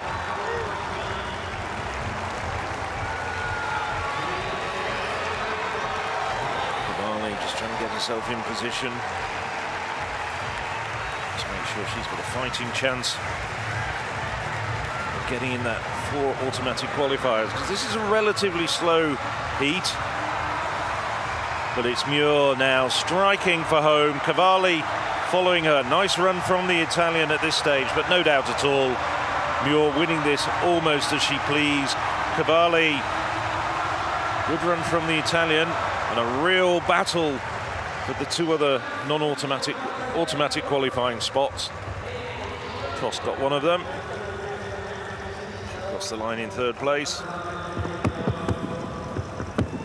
Very, very tidy run from Muir, and a shout out as well to the Italian, Ludovica Cavalli.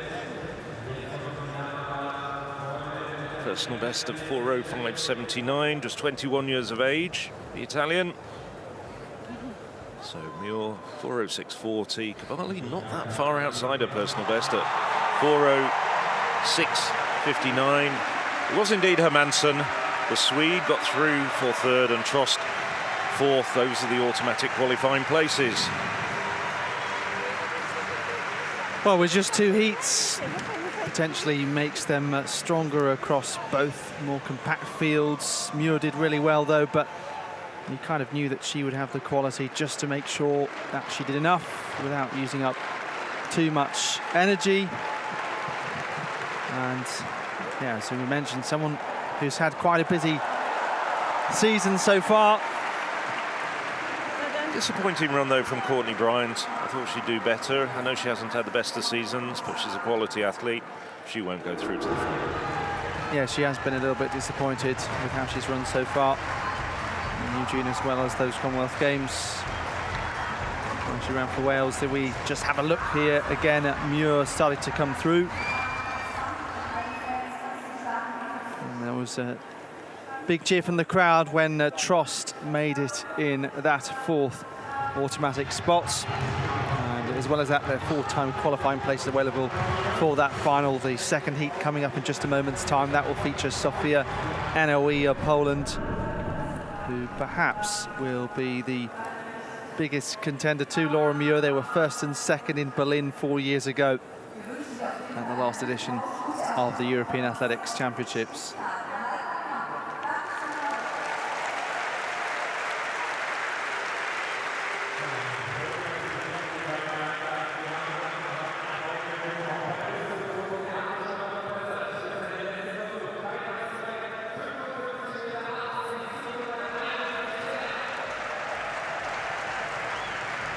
So while this is going on, we have the discus that's part of the decathlon, and as well as that, we also have the women's long jump qualification. So Jasmine Sawyers won the silver medal in 2014 in Zurich.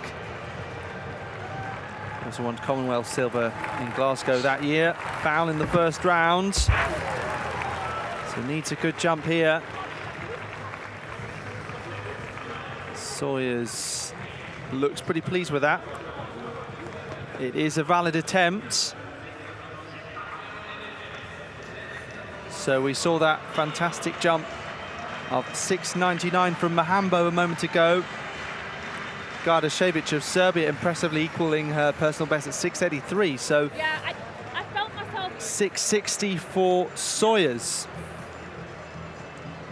How much space did I have? 4th best jump overall across the 2 simultaneously happening groups so far. So we're back with the discus in the decathlon. This is Michael Weibo. And through almost 50 meters at best, sending that 2-kilogram implement out to 49.14. That's his best, 46.29 in the last round. Oh, that's an improvement, I think. That's good. And he's languishing slightly down in 10th place at the moment. Didn't have absolutely the best of first days. Solid effort rather than spectacular. And that's a good response from Weibo. He's one of the better discus throwers in this competition.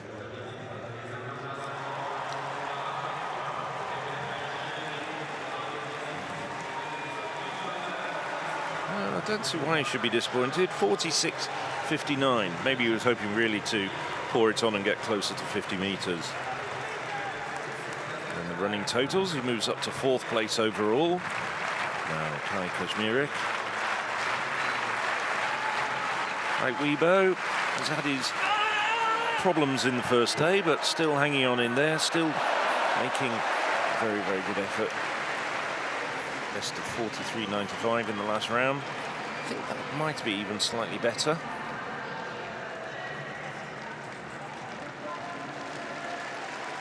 It's quite quick. Good technique. Kazmierek has a best of 45.83. That's not going to be that far off it. He's happier with that. 45.18. Well, just a fraction short of his personal best. Hammer in this competition as well. We saw him a little bit earlier. Now, almost on cue. Well, he fouled his second attempt, so he's struggling a little bit with that 31.96. Almost inevitably will still hold the lead after the discus, but it's going to be quite dramatically reduced. Oh, by contrast, he gets in there and gets a good one away by his standards. Well, that makes a big difference to Simon Ehammer.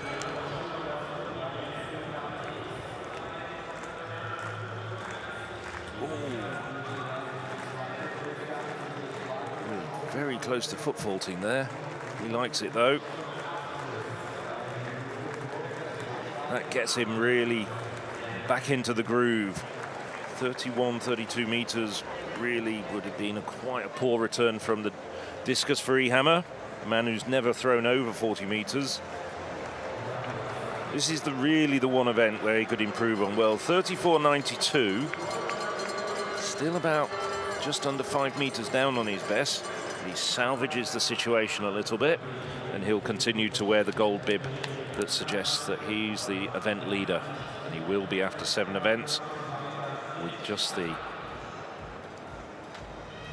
pole vault, javelin, 1,500 meters to come, and another group of the discus. We have another heat of the women's 1,500 meters, the second of 2. This is Gaia Sabatini on the outside. European Under-23 champion. She was disqualified from the World Championships.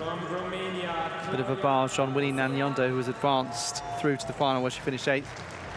Bobachea of Romania, experienced competitors and excellent 1,500 meter runner. Mackie of Czech Republic. Snowden, Great Britain. Hannah Klein, we look at now. Bronze medalist at the European Indoors in Torun in Poland last year. She just missed out on the final in Eugene as well. Sophia Enoe, mentioned a moment ago, she was second behind Laura Muir 4 years ago in Berlin. She was 5th at the World Championships. Showed some great finishing speeds at those champs, particularly in the heat and semi-final, to make sure she made it through. So certainly expected to do that again. Could be a good battle with Enoe with slightly fresher legs than Laura Muir come that final. On your marks.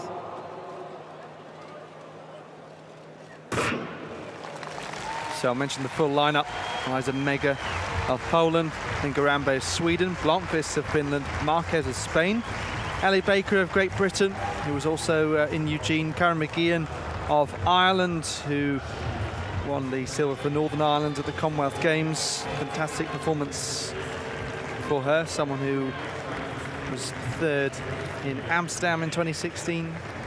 Enoe, Klein and Snowden, who've all mentioned, Mackie of Czech Republic, Bakraci of Kosovo, Østgaard of Norway, Bobachea of Romania, and then Sabatini in the blue of Italy. So she's found herself a nice position just on the outside there, with McGeehan taking an early lead through 300 in 47.24, and now continuing towards that 400 meter mark.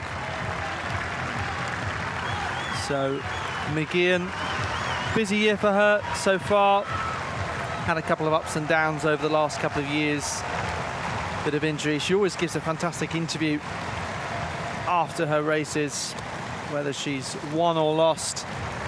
Normally pretty frank or full of emotion. Always good to tune into. Sabatini is one of the generation of excellent young Italian middle distance runners, and she would have been disappointed with that DQ at the World Championships.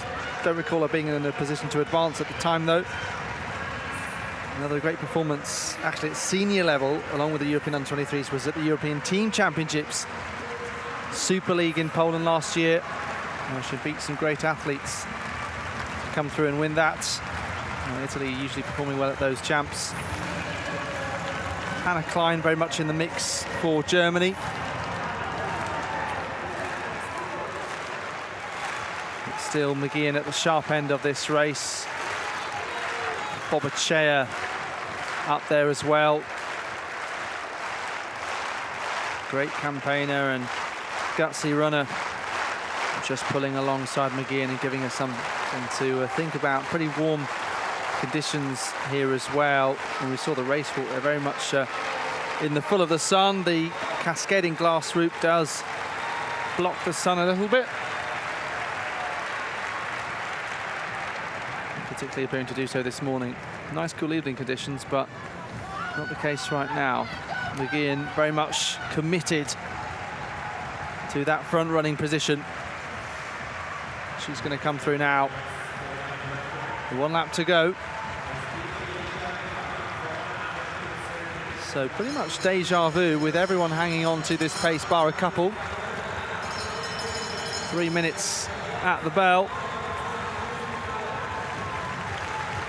So Miguel from Bobachea and Garambe, the Swede now towards the front. Hannah Klein, Sophia Anawi with that great last-minute kick that we expect to see. Maybe she can get herself up the order a little earlier than that. First 4 in each heat, and then 4-time qualifiers. So potential for up to 8, really, to make it through, possibly. Sabatini, Baker and Snowden also part of this big, big group still. With 100 to go now. Coming down the home straight, McGeehan remains on the inside, but here comes Anawi. And Klein also finishing well and should get one of these top 4 positions. So it's going to be Sophia Anawi of Poland, Kiana McGeehan of Ireland, and then Hannah Klein, the top 3. 4:02.73 has come up. Well, pretty much going to form there after Laura Muir in the first heat, Anawi in the second, and be interesting to see them two battle in that final. Yes, a much quicker heat than the previous one, but once again, I think Anawi knew that she didn't have to work too hard. McGeehan, 4:03. She hasn't run faster this year over 1,500 metres, so a pretty taxing outing from the Irish woman, who's had a fairly regular racing schedule over the course of the last month or so. But a good finish by the pair of them. Still difficult to see anybody beating Laura Muir, barring accidents, but nevertheless, Anawi making her presence felt in that second semi-final, just to let Laura Muir know that she's not going to have everything her own way in Friday's final. Good run from McGeehan as well. But McGeehan's been so good over the years without ever quite making it onto the top of the podium in the senior ranks. Maybe this will be her turn as well. And she did look the part, without a doubt. And that was, as I said, a much quicker heat. You're going to see, I think, quite a few of the fastest non-automatic qualifiers.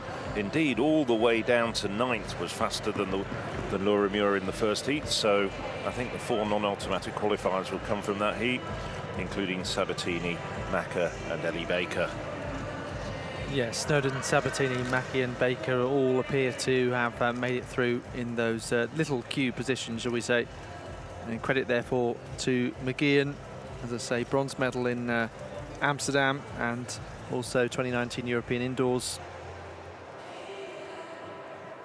Very much held that inside line and held off everyone until Anawi just said, yep, I'm coming through, excuse me, thank you very much. So yes, just the 2 heats, that means they're concluded. The next action on the track is the men's steeplechase heats, and they're coming up fairly shortly. Well, we've got about almost an hour before the steeplechase heats gets underway, because obviously we're probably going to have the conclusions of the race walks. We've also got going on in the stadium the men's discus in the decathlon has just come to an end, but we've still got the long jump qualifying going on. One thing that did struck me, though, not a very large entry overall, as we look at the results from the women's 1,500 metres second heat and the overall classification from the round. As you can see there, it was just the 4 women who got the automatic qualifying places. Muir, Cavalli, Hermansen and Trost, who went through from the first heat, 8 from the second heat.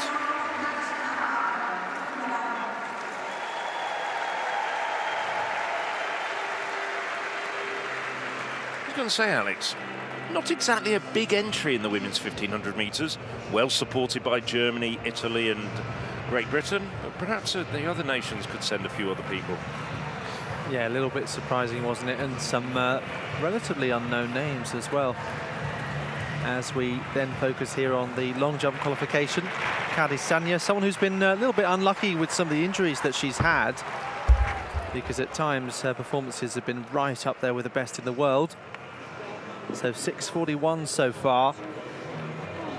Well, I thought 6:75 would actually be quite strong. We have had a few automatic qualifiers, but maybe those are the ones capable of going very close to 7 meters. As we see Sanya's jump there.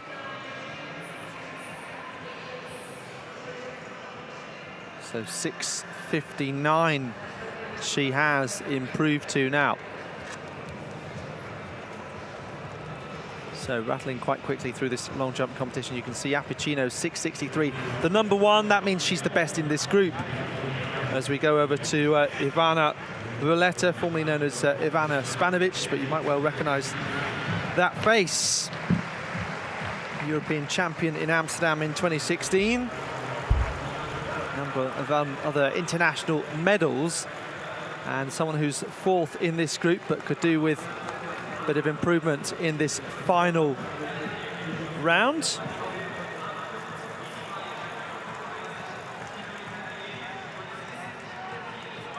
So Valletta, you can see as much as 20 centimeters back there, but that looks to be a little bit further.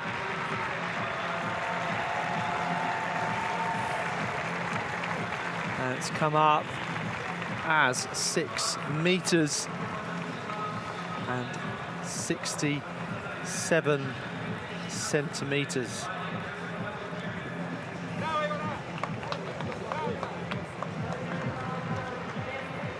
For Valletta.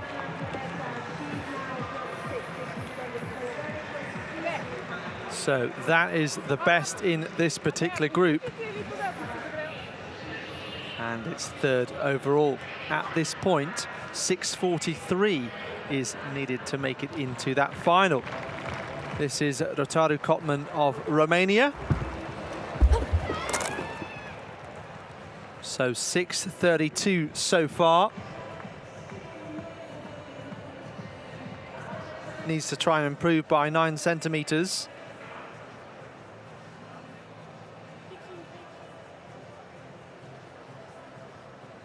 So better this time. Just 2 centimeters there to make up. And foul in the first round, 6:32 to follow that. This could be a bit of a rescue mission. Let's see. So, Rotaru 6:58, and that is more than good enough.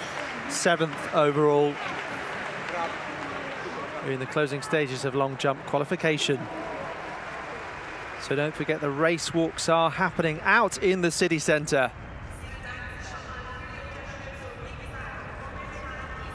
Incredible feats of endurance. Perseus Carlstrom, the double bronze medalist from the World Championships, having to take himself off the track. A valiant effort to stay in this race. The damage perhaps done to the Swedish athlete from trying to live with the incredible lift of pace from Spain. Miguel Lopez has walked away with the gold medal here in the men's race. And he's got a huge lead over Christopher Linker of Germany. He's in the silver medal position at the moment. There is Linker, who has worked doggedly for the last 2 hours and 8 minutes to hold on to second position, or to gain second position and move away. He's 2 minutes 22 seconds behind Lopez, who took the lead at around 5K and has just pulverized this field with a series of fabulously fast kilometers. 5 kilometers to go for Lopez. Surely the Spaniard is not going to be denied now, the European champion back in 2014 at 20K. Linker in second place, wearing 45. That is Schipponi, who is back in 3rd place. He was 3:03 down at 29K. Linker, by the way, at 29K was 2:20 down, so he's only lost a couple of seconds on the leader Lopez. But this 35K, coming to the business end of proceedings, has a runaway leader, a walkaway leader, I should say, and there he is, Miguel Angel Lopez, the world champion at 20K back in 2015. 34 years old, in the prime of life, has looked unstressed, unfazed at the astonishing splits that he's cranked out kilometre after kilometre. And his splits, Hannah, well, for the 5K segments have been astonishingly consistent. 20:31 up to 15K, 20:31 up to 20K, up to 25K, produced a 20:32, and he's just gone through 30K, and I'll calculate what that 5K was. He's gliding down the road, Miguel Lopez. He's just gone past his teammate, Raquel Gonzalez. She is in second place in the women's race overall. Our leader from Greece, Antigone and Tristan Piotti, is just stopping her watch as she goes underneath the start-finish arch. Each lap here, 2 kilometres. The athletes so often lapping their own watch to keep an eye on that. We're going to see what the difference between Tristan Piotti and Gonzalez is now. 10 seconds, so that gap's not changing an awful lot. But Antigone and Tristan Piotti has judged this race so well, pulled herself and Gonzalez back towards Victoria Madaraj of Hungary, who led for around about 80 minutes at the start of this race. And Tristan Piotti is going to feel a Spanish presence on her shoulder. She's going to be relieved to see Miguel Lopez instead of Raquel Gonzalez. There's the third placer from Hungary, Victoria Madaraj, just working her way around the lapped female runners. Well, and Tristan Piotti at 27K with only a 10-second lead. She's had to work really hard to gain that, because Gonzalez, the Spaniard, who battled with Tristan Piotti for a long time in the wake of Madaraj, eventually they caught her about half an hour ago. They eased past her and worked together to get away from Madaraj. As you can see, 47 seconds down at 27K. But Tristan Piotti, over the last 10 minutes, 10 or 15 minutes, has worked really hard to build that 10-second gap.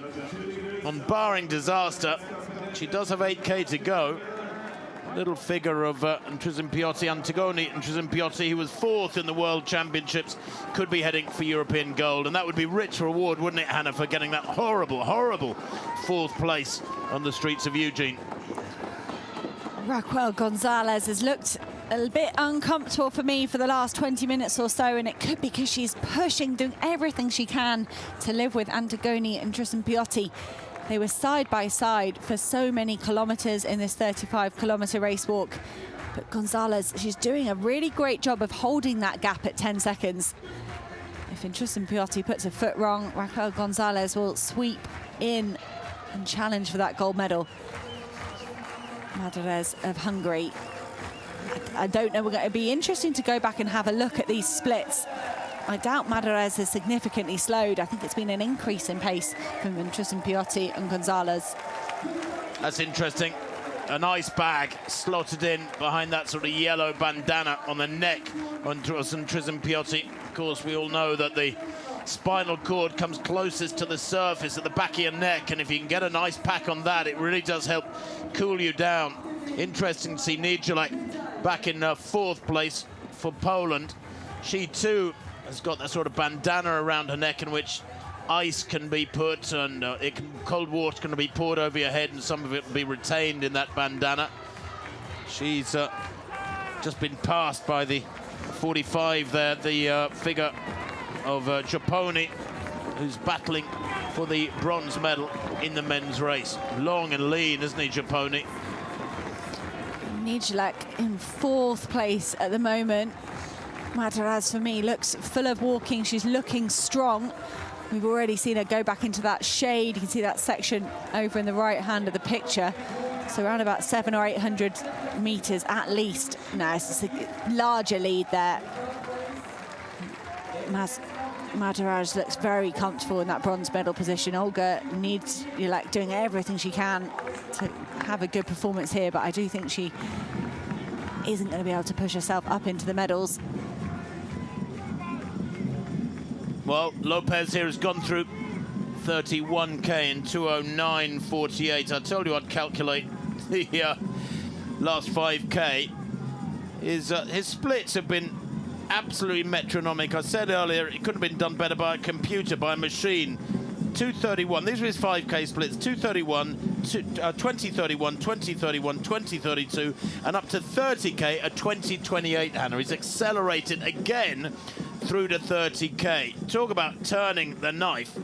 He's pouring it on here, getting better as the others get more tired, and vast majority of the mortals in this race are slowing.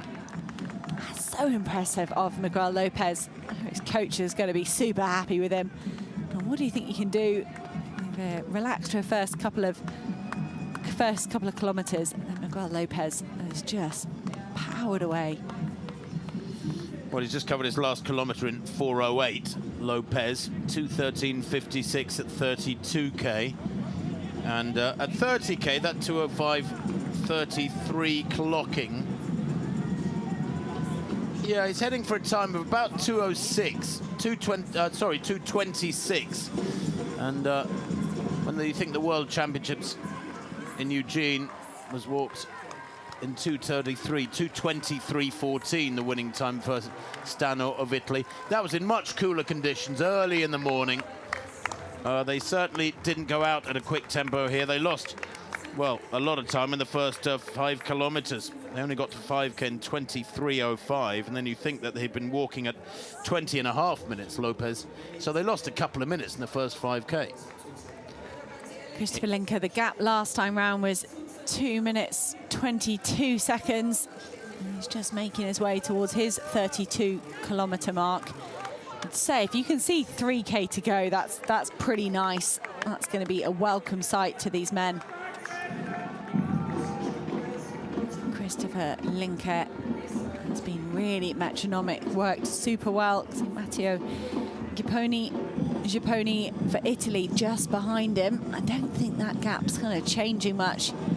Christopher Linker put in a big surge about 4 or 5 kilometres ago to try and separate himself from a group of around about 4 or 5. This is Linker about to go through 32k. He's about 2.5 minutes down. He will be getting that information. He'll know that the gold is gone, barring disaster. The Spaniard surely is heading for the European title.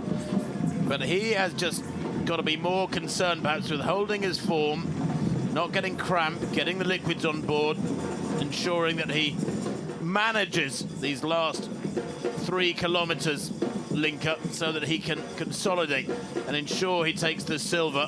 There it is. It's exactly 2.5 minutes, the gap between him and the leader. So that's a lap and a half left to go for Christopher Linker of Germany. Can he walk the German team into yet another medal here on the roads? Miguel Lopez is heading towards the start-finish gantry for the penultimate time. He will hear the bell this time. This will be 33 kilometres, I think, for Miguel Lopez. I think I've got that right. Hopefully he's got that right, checking his watch every step of the way. Gipponi coming up to his 32-kilometre checkpoint. Good coordination on the kit there, blue shoes, white socks, blue kit. That's what we like to see. Gipponi looking like it. He doesn't look as hot and sweaty as everybody else, the Italian as well.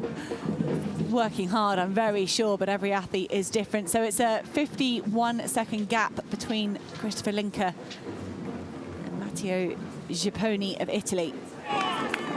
Back to Lopez, though, the competition leader, the runaway leader. The man who has looked as cool as a cucumber, beginning to sweat up a bit now because the temperature is climbing here in the old town centre of Munich. It was 23 degrees a few minutes ago, about half an hour ago. It's climbed to 24. They'll be very grateful that their finish is almost within touching distance, these athletes. But Lopez comes through. He's got one big 2-kilometre circuit to do. This is the bell for Lopez. It's an early bell, over a mile to go, 2 kilometres to walk. And at 33k, Hannah, this has been the most dominant performance we've seen on the roads over the last couple of days. Yesterday, both marathons were fascinating affairs, closely fought affairs. But from Lopez here today, this has been a masterclass in race walking over the new 35-kilometre distance. And we should emphasise that athletes are still understanding this distance. It's very different to 20k and somewhat bizarrely very different to 50k. Many people saying those two distances together for the race walkers are too close together now, and that maybe the shorter distance will be 10 or 15k. But Lopez here, well, he's got his head around it sooner than most. He has, and I think it is closer to the 50. 50k and the 20k are very different disciplines, very different skill sets. physiological systems that you had to train and perfect. And you could argue that 35K is slightly more similar to 20K, but it's still a vast difference in the duration of the race. I think every step you take over that 90-minute barrier, that 100 minutes of competing, you do need to train very differently, and you do need to have different fueling techniques. So they are still different disciplines, but we shall see when we turn our attention towards the 20K discipline on Saturday morning. I imagine we'll see a lot of these men and women come to the streets again, and if we see very similar results, then you've got to say maybe they aren't different enough. We saw that in the short course and the long course at the World Cross, and the organising, it's so often the same three athletes occupying the medal positions despite the attempt to have two very different disciplines. So perhaps you've got to withhold that judgment until we get through the two major championships this season, the World Championships and the European Championships, that have used the 35K and the 20K race walk disciplines, before we can truly judge. So there is Linker. The Germans loving this. The crowds yesterday treated to one of the all-time great European Championship marathons, with Richard Ringer taking gold. Christopher Linker, though, at 33, their national champion, fourth in the last in the World Championships back in 2019, and then couldn't walk at the World Championships in Eugene in his favourite distance of 35K because he tested positive for COVID. Well, he has saved it up, hasn't he, for the last 23 days since Eugene, and he goes through now with 1 lap to go, surely heading for the silver. 2:36. He's lost just 6 seconds in the last kilometre. Christopher Linker, a kind of lap of honour. He's not the leader, but there's a lot of German support out there. Love banging the crash barriers. It made a tremendous noise yesterday. Richard Ringer took the victory in the men's marathon race. I'm sure Christopher Linker would have been watching that, and it was a brilliant gold medal on the women's team side for Germany. They took that victory by nearly 11 minutes. Schipponi will come through, and he's a little way down now. And just looking a little awkward, Schipponi. He's struggling. He's forcing those legs through, working harder with the arms. Keep working with the arms, and it will help the legs come through. The tall, lean Italian goes through. 1 lap to go for him. He hears that lovely sound of the bell. 3:29. Well, he's almost a minute behind Linker now. But what is the separation between him and the fourth placer? That is the critical factor. Schipponi looks safe enough for the bronze, barring disaster. Italian fans just on the yellow advertising board. I wonder if they're going to be furiously waving that Italian flag at Schipponi. Here is the fourth place athlete, Emmanuel Bermudez of Spain. He was in the bronze medal position for a little bit, and he's just had to let that go. In fact, I think that could be Bermudez slipping down into 5th place. Really well-judged walk from Radnik, I think. Or was it Hilbert? Jonathan Hilbert was 5th at 32K. And at 33K, Schipponi definitely in 3rd place. Just trying to see, Hannah, if anybody's come through in 4th place yet. They haven't as yet. It's gone through 33K. Miroslav Radnik and Bermudez there, but you're right, what's happened to Jonathan Hilber? He was looking good last time we saw him. Well, this is Lopez in the finishing straight now. He's got, I don't think he's halfway through this lap. He's stopped to give his coaching team a hug. Is that legit? I've never seen that in a championship race.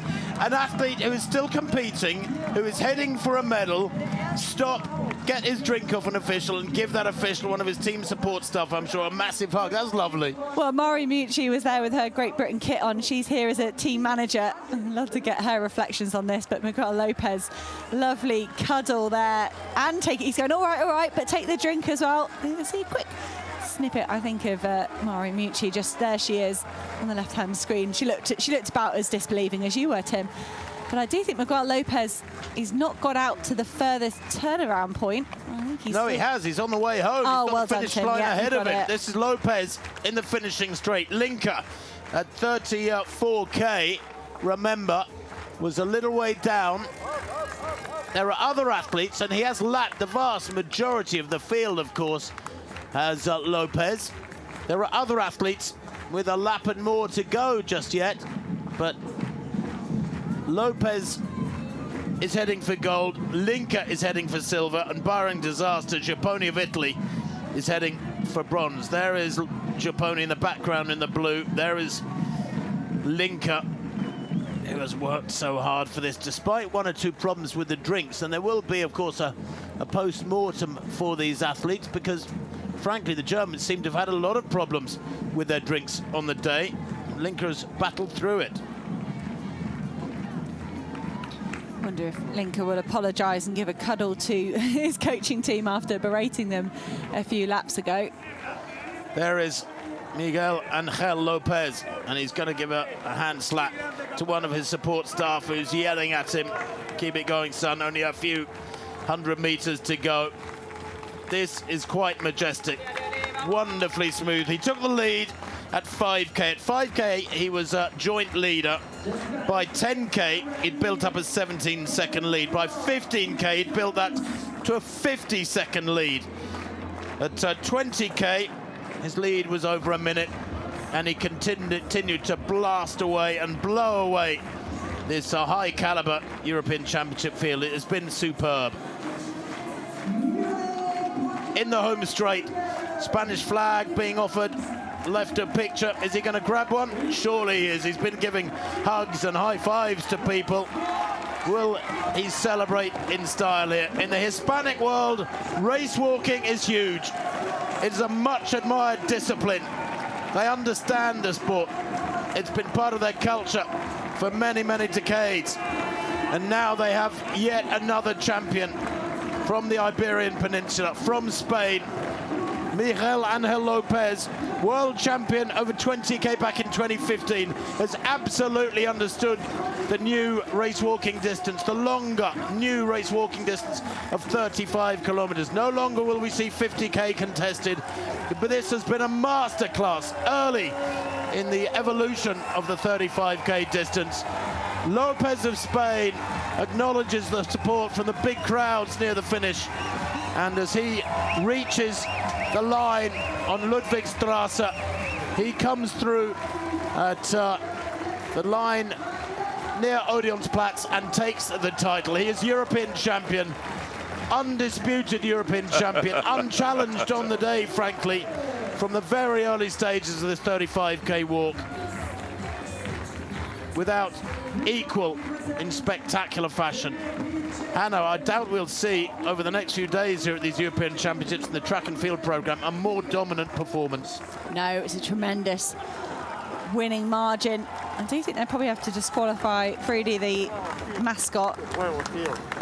They were not adhering to the race walking. And you can see behind that's our commentary position, is we have covered it with pieces of paper because we've had glaring sunshine in our face. We're trying to keep an eye on our monitor, make sure we can know everything that's going on. And it's great if we just peek through that paper, we can see Miguel Lopez with his flag around his shoulders.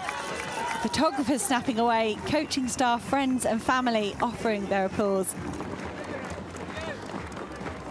Well, at 34K, he had a margin of 2 minutes and 41 seconds. I wonder if it'll be even bigger by the time Linka here of Germany crosses the line. Christopher Linka.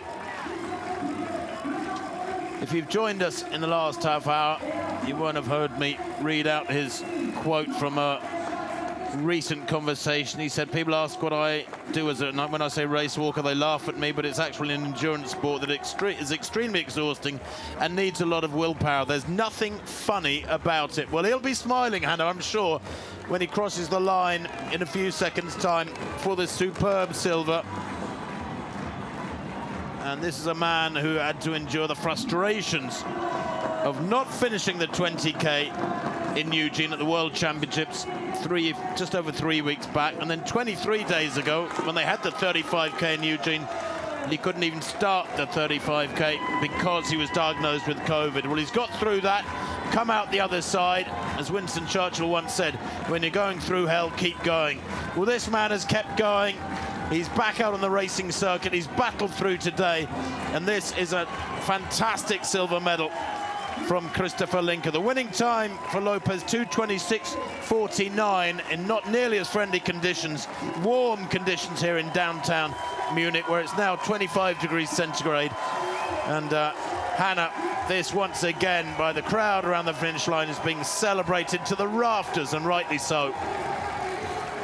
Lovely moment for Christopher Linker and this German crowd in Munich. It's a brilliant silver medal for the 33-year-old Dutch athlete. What a troubled summer he's had with that COVID diagnosis. To hold your composure, your resolve and your motivation when you're sitting in a hotel room in Eugene, Oregon, unable to take to the roads for your favorite event, 35K race walk. Well, 2 minutes and 41 seconds was the gap at 34K. It was 2 minutes and 41 seconds at the line when he crossed for that silver. Third place should go to, barring disaster, to Ciapponi of Italy here. What a day he has had at the races. Matteo Ciapponi, 14th in the World Team Championships in March in Oman. You can go back a few years and see him coming 8th in Rio at the Olympic Games over 20K. Couldn't finish the 50K there. He was reserved for the Italian team last year in Sapporo at the Olympic Games over 20K. His fiancée, Eleonora Gheorghi, was bronze medalist in Doha at 50K, and he takes the bronze medal here today, coached by Gianni Pericelli up in Milan, and you can see what he thinks of it. Italy take a bronze, another of the great walking nations of Southern Europe. Matteo Ciapponi. He looks in good shape, doesn't he? Looks like he could go around for another couple of laps. Not sweating up, looks very calm. He's been isolated for a long, long time there in third place. This could be fourth place, perhaps. Emmanuel Bermudez. And there is Jonathan Hilber. We were a little bit worried. We lost sight of him. Must have been another Spanish athlete we were looking at further down the field, perhaps Mark Turk, because Bermudez looks like he could be holding on for fourth place ahead of Germany's Jonathan Hilber. We're just behind these men. There's a lovely shot, the classic shot of the trio holding aloft their national flags. Miguel Angel Lopez is European champion. So returning back to the stadium, let's take a look here. Marina Beck-Romanchuk, 2 invalid attempts so far. Under huge pressure then.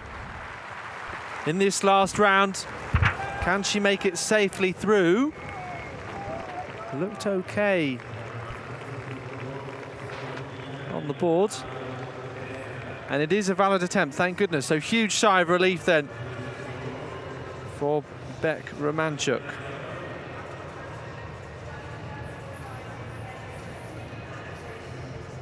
Well, the sort of athlete of great caliber who would normally be able to pull themselves out of this position, but tough nonetheless. The European indoor champion in Torun last year, world indoor and outdoor and European outdoor silver medalist over the last 4 years. There you go, big relief. You can see 687 automatic cue. This is Yanis David of France, so could do with a bit of improvement here. So we don't have that 12th place marker there. However, in this long jump qualification, obviously 12 spots available in that final. 654 is what's being aimed for. And Yanis David, 657. So overall 9th place.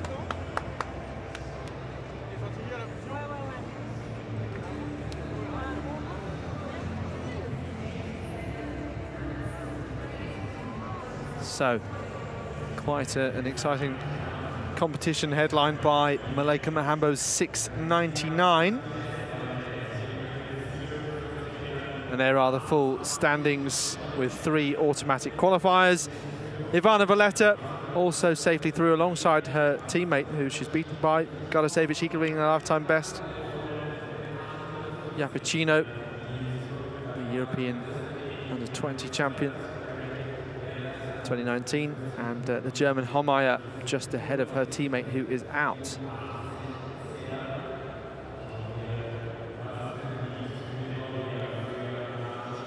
So that concludes the long jump qualification.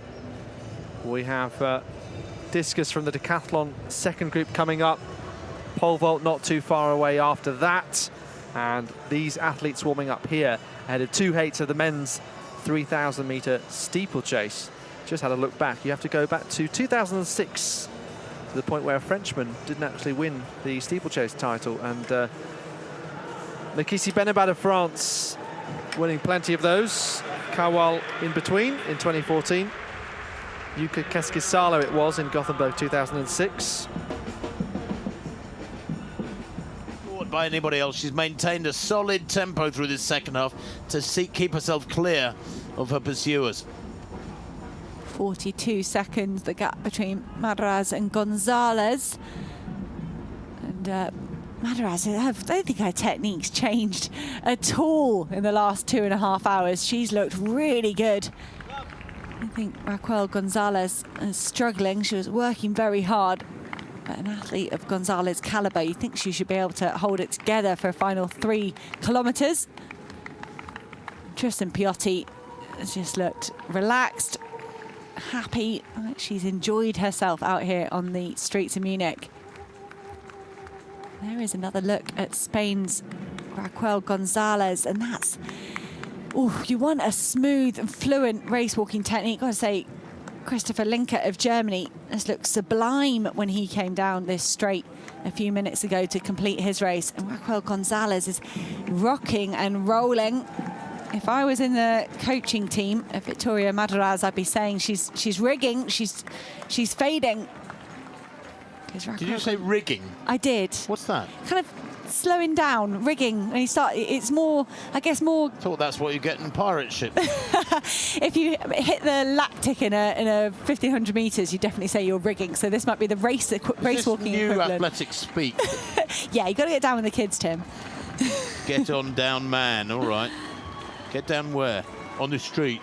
Yeah. So there's the 32 kilometer split.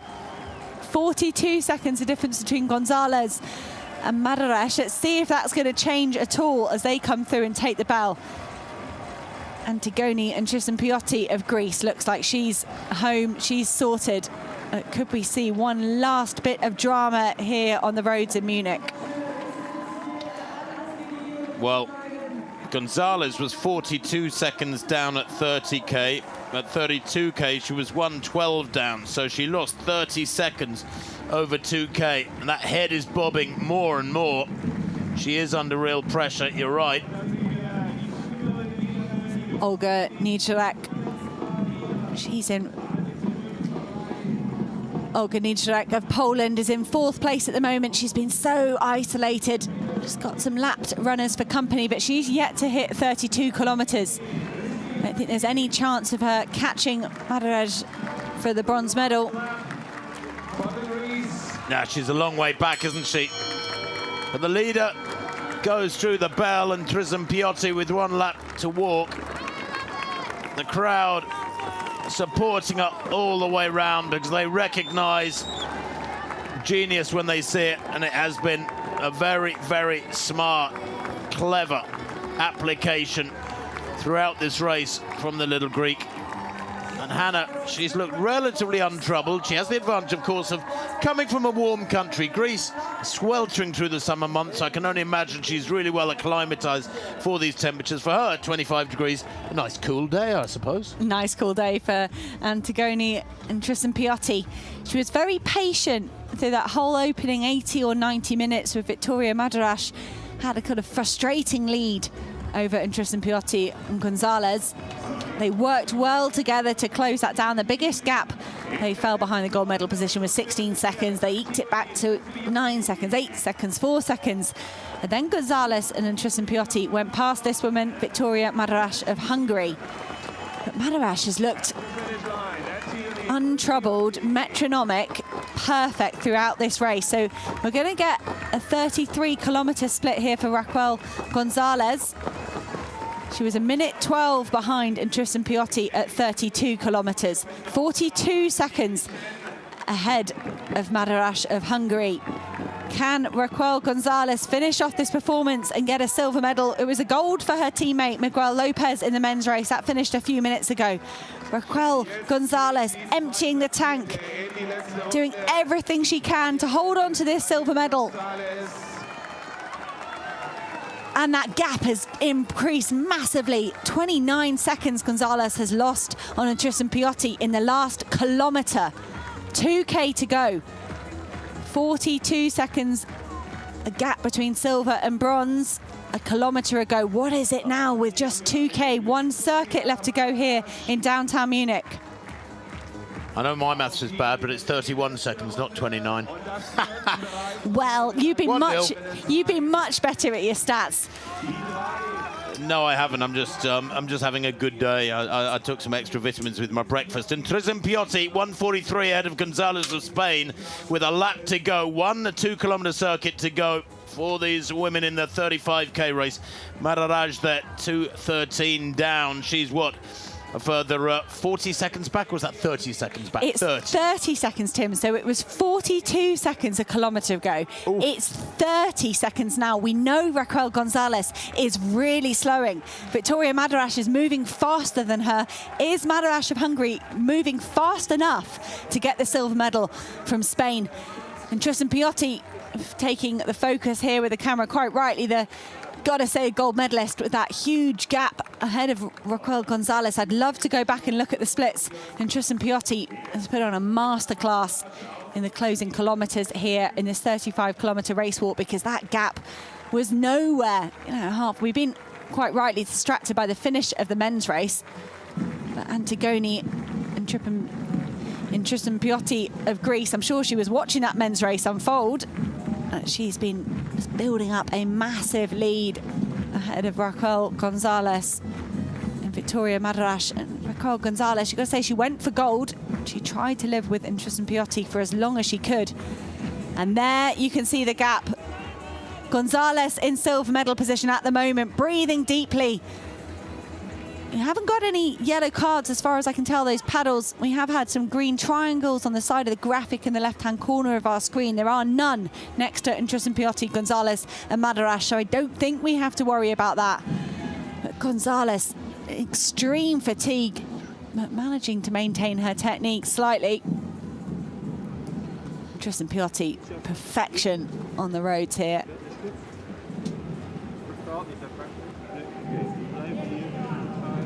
She's certainly looking over and having a chat with coaching staff, with officials, with fans. So Tristan Piotti coming up to the 34-kilometre mark now. She's just got half a lap to go. The steel band been working very hard. I mean, out there for 2 hours 45 so far. Well, and Tristan Piotti is finishing with a flourish, Hannah. Her last 5K, few 5K splits up to 20K, it was a 23.56, up to 25K, 23.38, and then to 30K, I'm just double checking my maths, yes, a 23.07 for Tristan Piotti. Unbelievable acceleration from 25 to 30K once she got the bit between her teeth. And I suppose when you've got that gap behind you to a certain size, you can relax a little bit more and just work on your technique, and you'll be getting the positive vibes. Isn't Tristan Piotti going to follow in Lopez's? No hug for the Greek team from Tristan Piotti, not like Miguel Lopez, that I imagine it must have been his coach who gave a cuddle with 1K to go, but plenty of smiles. There she is, she's blowing kisses to her coaching team instead. Just maybe just in time for that picture there from the coaching team, and she drops her bottle, picks up a flag instead. She doesn't need water. She's probably got round about 2.5, no, probably more like 4 minutes to go, this final straight that saw so much drama in the marathon races. Richard Ringer, of course, from Germany, powering through to snatch the gold medal from Teferi of Israel. Well, here's Gonzalez at 33K. She was 1:43 behind. And Only 30 seconds further back was Madaraj of Hungary, the early leader, who has rallied, has got her in her sights, but I think that gap's going to be a little bit too big. I think Madaraj is on a charge. She's trying to chase the back of that Spanish vest of Gonzalez, Raquel Gonzalez, who's done so well to keep that separation. But I don't think she's going to... I think Madaraj of Hungary is going to have to settle for the bronze. Raquel Gonzalez will be extremely relieved to see that 34-kilometre mark. That's over-committed, around about 10 kilometres to go to live with in Tristan Piotti. Can't criticise the Spanish woman Raquel Gonzalez. It was brave walking. That gap stretched out to 2 minutes and 2 seconds, so she's only lost 20 seconds in that kilometre from Tristan Piotti. Not as kind of tricky as the previous kilometre was for Raquel Gonzalez. And she's maintained a good gap there, 33 seconds ahead of Madaraj. I think Raquel Gonzalez has saved a little bit for this final lap. And I don't know if you can hear it on the coverage, but there's some lovely Greek music pumping out here by the finish line in honour of Antigone and Tristan Piotti of Greece. She's unfurling a massive Greek flag. They've stitched her up there. That's better. She's wearing it as a cape, able to keep her arms free, but the maximum effect. Brilliant blue and white flag of Greece flying out behind Antigone and Tristan Piotti. Inspired 4th place at the World Championships. And she had a brilliant tactical performance here, judged her effort really well. In the end, produce a dominating performance here. It's going to be a huge winning margin. She was about a minute shy, just over a minute shy of the bronze medal, won by Shenji Qiyang of China at Eugene Hanna and Tristan Piotti. 2:41.58 she walked there. It's a few minutes slower today, of course. Conditions much tougher. They enjoyed cool early morning conditions on a flat section of road to the east of Eugene, Oregon at those World Championships, just some 25 days ago. But this intrinsically is a better performance. Tristan Piotti raises her arms and the flag aloft. It will be a gold medal for Greece. Tadis Tentoglu will hope to do the same in the men's long jump. But on the roads, it is gold for Antigone and Tristan Piotti. A masterclass of race walking. She's had time to celebrate throughout the race. She's had fun, she's smiled, she's waved, she's chatted to teammates, to coaching staff, to friends and family. But here she is, a gold medal in the women's 35K race walk. Antigone and Tristan Piotti mastered the conditions, mastered the course and this distance. And that flag's almost taller than her. I'm not sure that time is strictly correct. I don't think she's been out there for 11 hours. We'll just wait for that to be adjusted. Although our computer as well is saying 11:19:20. I think that's more likely the time of day in which she finished, 2:46.58. So ignore that graphic bottom left of the screen. It's not 11:19:20. That is the time of day that she finished, 2:46.58. And that is exactly 5 minutes slower than she walked out the World Championships, to the second. Hats off to Raquel Gonzalez of Spain. She has been in the hurt locker for around about half an hour, but she had saved something for this last 2-kilometre circuit. And she's managed to hold on to the silver medal. It's going to give Spain a gold with Miguel Lopez and his dominant victory in the men's race, and a brilliant silver medal for Raquel Gonzalez. Victoria Madaraj put on a brave performance for Hungary throughout this race. Was out in the front all on her own and then had to give way to Spain and Greece. And Hannah, exactly the same finishing order for these two as at the World Championships, where Antigone Tristan Piotti was 4th and Gonzalez here was 5th. And Raquel Gonzalez, the brave effort to try and go with Tristan Piotti, ultimately not able to live with that lift of pace from the Greek woman, but she doesn't go home empty-handed. It's a flag for the moment in the final 30 or 40 meters for Raquel Gonzalez. She'll swap that for some hugs, I'm sure, a good few bottles of water, and then a silver medal in the women's 35K race walk. Unofficially 2:49.09 there. So she is what? About 2 minutes and 11 seconds down on Tristan Piotti. That's another convincing victory margin. Indeed, Lopez winning the men's race by 2:41. So almost identical difference between gold and silver medalists. Great emotion there for Raquel Gonzalez, and probably looked like a family member or close friend. Victoria Madaraj of Hungary has taken her trip over to the barriers to collect her national flag. Best performance I've got written down for her is 12th at the 2017 World Championships in London, a bronze here on the streets of Munich. And possibly one of the best performances of her life. The clock on the gantry there just ticking over 2 hours and 50 seconds. We're not sure that's totally accurate, but either way, Victoria Madaraj of Hungary very close to her lifetime best, which was set this year. Madaraj, a brilliant bronze medal for Hungary. It's the first Hungarian medal of the championships.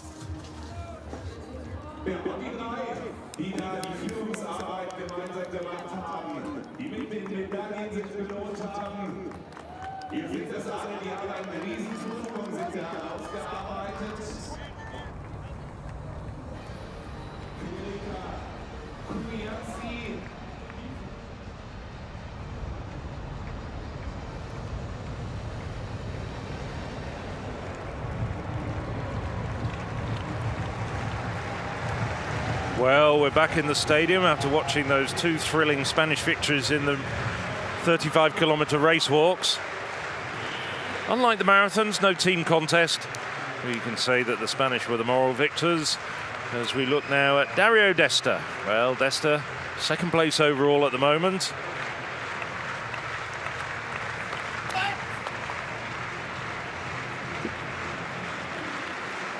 Nice performance from Desta, dropping down just fractionally beyond the 40-meter line. Well, Desta has a best in this discipline of 41.65, so that's pretty close to his best. He's had a good couple of days as Desta.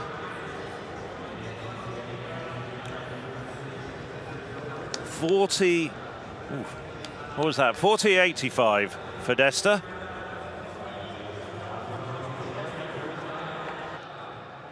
Should have said 40.95 for Desta, as we look at a replay of the drama in the very first event of this morning, the men's 110 meters hurdles in the decathlon. Well, after a lot of discussion with Arbela having been originally disqualified, just remembering he was carrying over a yellow card from yesterday, Arbela has been reinstated. There you go. He's a happy man, that's for sure.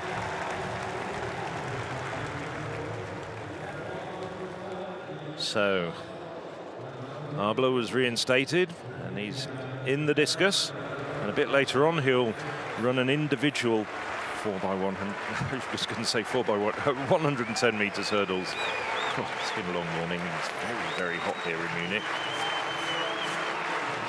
So Arbela had a foul in the first round.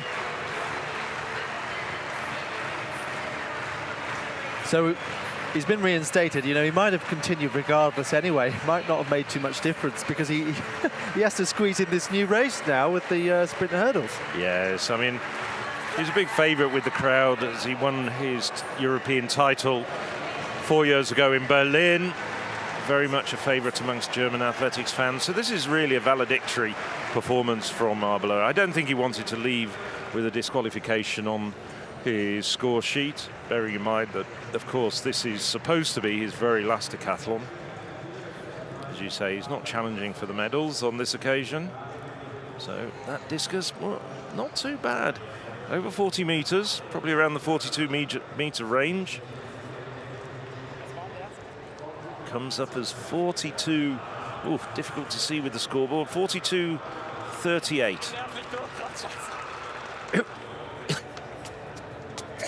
Yeah, Kazmarek and Cowell still competing for the medals, but we lost Tim Novak and Abele in, but in the lower positions. So it's go time. Dropped down to 5th overall after a rather poor 110 meters hurdles.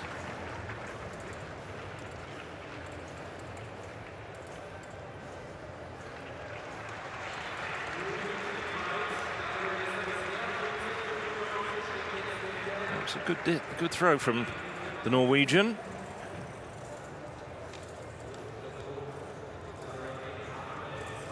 As best of 50-30, so expecting him to be in the high 40s. 44-13. Well, he's got one more throw to perhaps add a couple more meters on. This is Karel Tilger. This is his second round throw. He's leading the way at the moment amongst this group of throwers with 47-28 from the first round. That's good effort from Tilger. Seems that the Estonians are usually good discus throwers.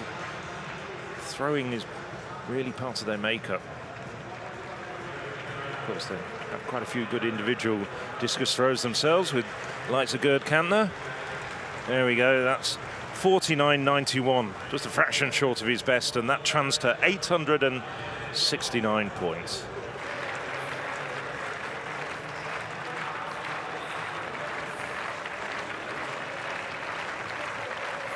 Well, Pavel Vieselek, 40-35 in the first round to Vieselek.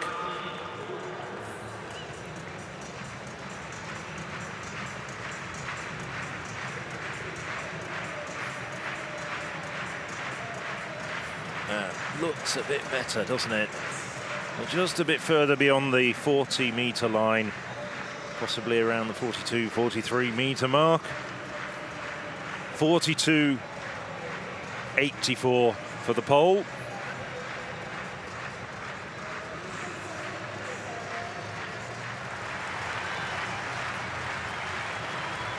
Nicholas Cowell. Well, Cowell, 40.66 in the last round for Cowell. Still just about in medal contention, ahead of two of his really good events, the pole vault and the javelin. He's a 49-meter plus thrower at best. Hasn't gone over 50 meters, so he'll be looking for a few more meters. The arm comes through very quickly. Well over 40 meters, but I think he'll be disappointed with that. He was probably looking in excess of 45 meters. I think that's a realistic target for Cowell. So Cowell, 41.80. That's not so good for Cowell, realistically.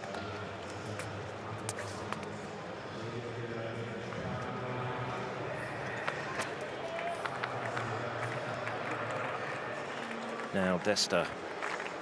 Desta we saw open in the first round with useful effort, 43.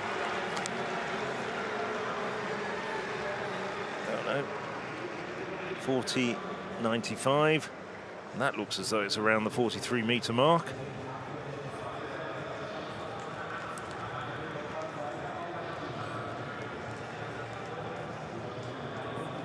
Shot of the discus arcing its way across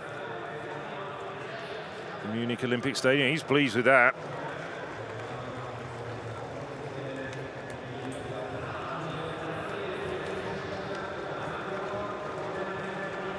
No, I think that's a personal best. Yes, it is. 43.04 for Desta, who's having a terrific competition. Just 22 years of age. And here we see Artur Abele, after wrapping up his discus performance. He's going to be him against the clock in a minute or two's time. As Alex pointed out, it won't make any real difference to the overall standings. He's not in medal contention and not going to be in over the remaining events. Nevertheless, an opportunity for the local crowd to see him again, give him one last cheer and wave him off into the athletic sunset. Yes, an opportunity for a slightly more dignified last decathlon, just slightly. There we go, dignity being the operative word, yes. And I'd certainly afford him that luxury, or privilege, depending on how you view it.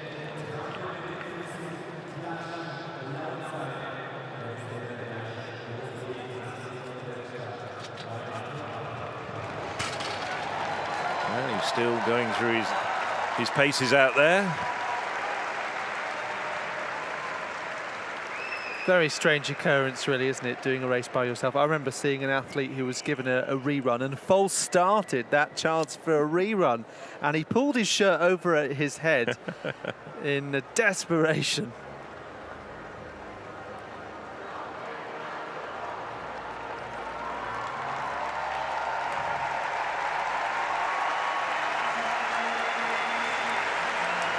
Well, we've just been handed a note which says, according to all available evidence, the judges can't, I'm just paraphrasing very slightly here, can't absolutely confirm that his feet left the starting blocks.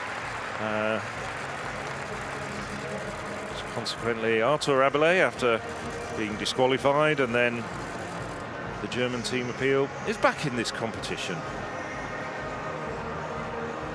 I'm going to digress for a minute here, actually. Alex, we've had a couple of conversations about this. On various occasions, we've been sitting together doing the European Athletics live stream. You are an apparel expert. What do you think of the German kit? I thought you were going to ask me about false starts. But I think we've exhausted that level of part of the conversation. I mean, let me be frank with you. There is a template of which there are similar kits, and therefore, whatever points you get for the design, there is a mark down on that, I'm afraid. All right. So you don't rate the current German kit? Well, Germany, Canada, USA, it's a variation of similar colours, but it's a nice variation. I'm not utterly convinced. I can see what you... I mean, we've seen all these variations. We saw them internationally at the World Cross-Country World Championships. And obviously one specific sports manufacturer produces a lot of versions of it in different colours. Not totally convinced. I think I'd like to go for the old classical, maybe red or yellow in solid colours. Well, we have Arthur Abelais now getting ready to go to his blocks after that little diversion and digression on behalf of myself, Phil Minchell and Alex Seftel alongside me. Back to the serious stuff.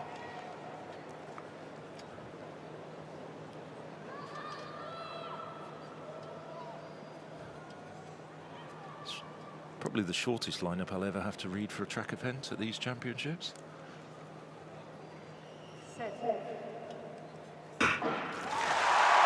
So out of lane 3, Arthur Abelais, and it's very, very tidy hurdling indeed. He is a good hurdler. He's a 13.55 man at best. That was a few years ago. Just clipped a bit of the woodwork there, and he's coming through very strongly, though, perhaps motivated by circumstances. Stops the clock unofficially at 14.51.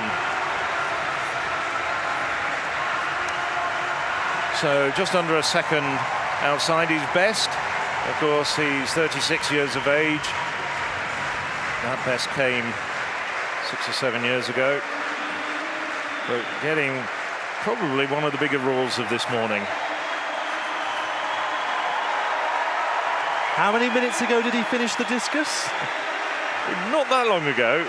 As long as it took to walk over to the other side of the stadium. It seems a bit like that, doesn't it? I mean, the pole vault's only a short while away as well. Yes, I'm not quite sure which group he's in as far as the pole vault is concerned.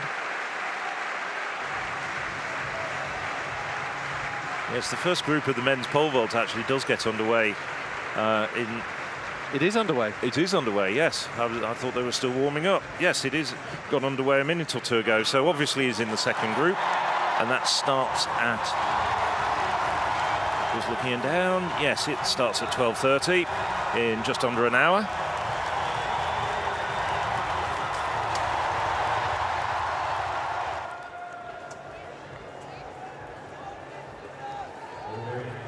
So now we have 2 results in very short order for Arthur Abelais. Let's have a look at the classifications and the summary. Let's see where that puts him. I think he's still well down towards the lower reaches of the remaining competitors, but nevertheless.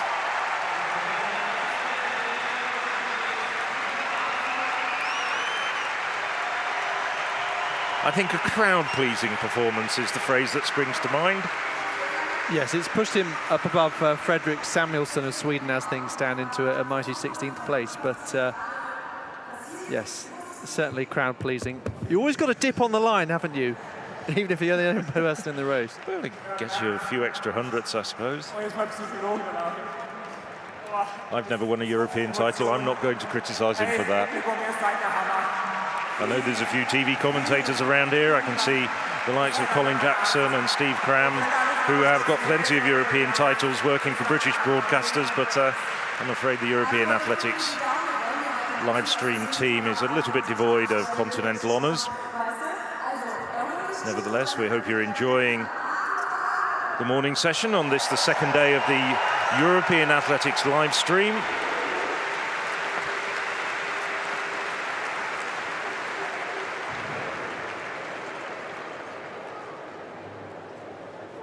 Technically, he's a very good hurdler.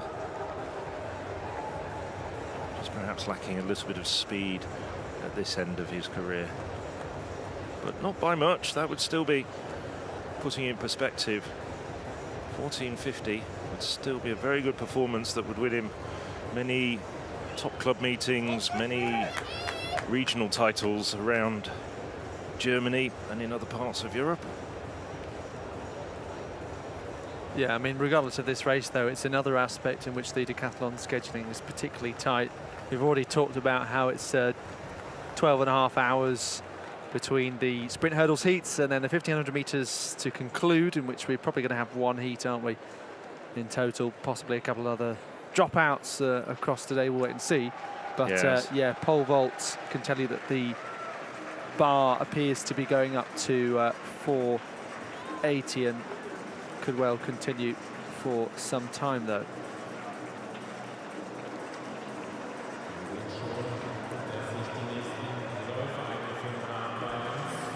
Well, as things stand at the moment, after 7 events, it's Simon Ehammer leading the way with 7,049 points.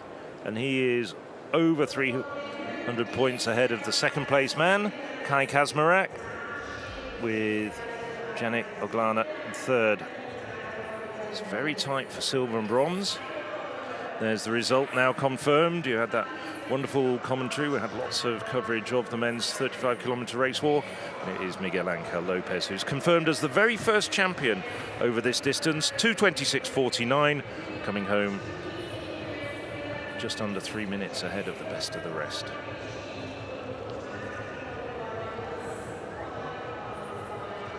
"17 finishers in the inaugural European Athletics Championships 35-kilometre race walk for men.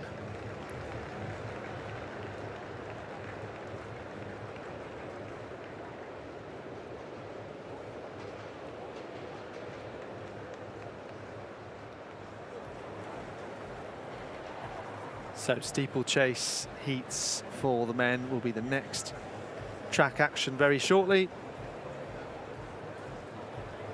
We also have the 400-metre semi-finals, so that will actually be the first round for those athletes who received a bye straight through into it. Women's hammer qualification also getting underway, as well as continuing with the decathlon pole vault.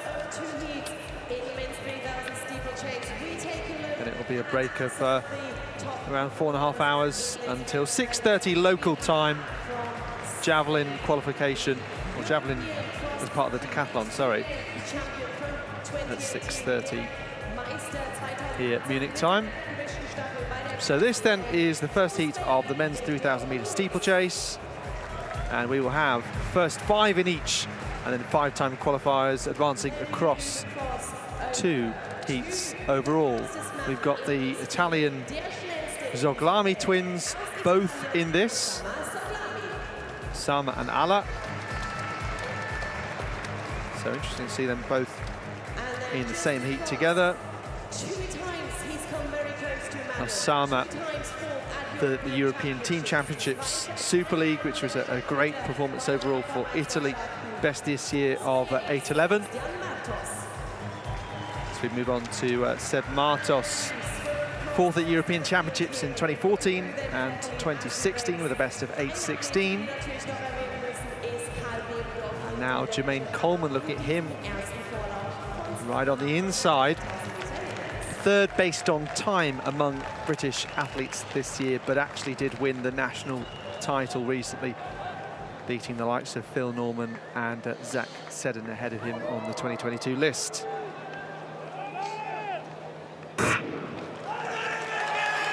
So now getting underway, some of the other contenders in this. Victor Ruiz, 8:16 at best, and it's kind of a range between 8:11 and 8:30 among these athletes, just to give you an indication. Vidar Johansson of Sweden, who competed at the World Championships without progressing past the heats in the Olympics last year, but it's that sort of athlete who might well target the Europeans, certainly to get a spot in the final, try and go with the pace and see what happens. And just having 2 rounds will help with that, for sure. Emil Blomberg, his teammate, actually won the Swedish title this month in Norrköping. Tom Erling Kobo of Norway, I remember him falling at the European Team Championships, absolutely clattering into a hurdle, but still somehow getting up and continuing to win the race. Reasonably rare occurrence, but it's not the first time that's happened. I'm sure it happened to Topi Raitanen of Finland as well. Louis Gilbert, European under-23 bronze medalist back in 2017. So that's a bit of a flavour of how things shape up in this field. It is Gilbert near the front with this Bastos behind. Christensen of Denmark, another one of our athletes who's featured in European junior competitions over the last couple of years, and it's looked particularly impressive. Sofia Turgerson was at the European under-18s and won 2 medals. The last few years, though, it's been strong on the women's side as well, with Anna Emily Moller for Denmark, who don't have too many international athletic stars. So maybe Christensen part of that next generation coming through. 2 Zoglamis pretty much neck and neck in good positions at this point. So first heat of the men's 3000, as I say, top 5 will go through. So Phil Minchell, it's pretty easy qualification conditions and a chance to adjust to this Munich track as well. Yes, well, you mentioned Christensen, just 18 years of age, and he was a fantastic winner at the European Cross-Country Championships in Dublin back in December. Looked the part. He's really ripped up the history books as far as Danish age group records are concerned. He's torn it all apart, and he's put some very, very hard markers for anybody who wants to come through in the future. Huge talent. There's obvious comparisons, bearing in mind he's Danish and Norway's another part of Scandinavia with Jakob Ingebrigtsen. He's more geared towards the longer distances, that's for sure. But going to be interesting. I think he's a very, very exciting talent. And he's got a personal best of 8:29.12. Well, of course, a lot of other men who've run faster in this particular championships, but it'll be interesting to see what he can do. Now, Simon Ehammer, 3rd attempt at 4:90. He's got a personal best of 5 meters, and he's over, and he's over. So Ehammer consolidates his lead. And that was a very nice vault indeed. 2 untidy efforts earlier at 4:90, but now flying high.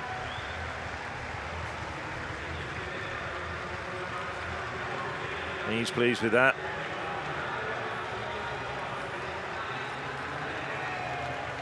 He does have 2 weak events coming up in the javelin and 1500 meters, but I think he is building up a lead now, which is going to be very, very difficult to overhaul. It is Kai Kaczmarek, 3rd attempt for him at 490, and he's over.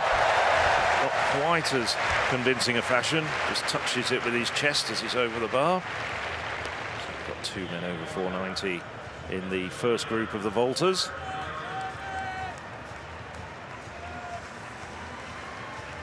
Good height, just catches it with his chest as he's going over the bar.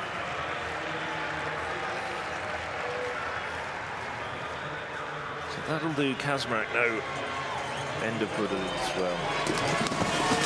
So coming through the water jump here, this time they'll come round with 4 laps to go. First kilometre split was 2:53, so that's around about 8:40 pace. Just 1 heat to follow. So Christensen, a teenager from Denmark, right on the inside, and Martos, the more experienced there behind him. And that kind of fire effect.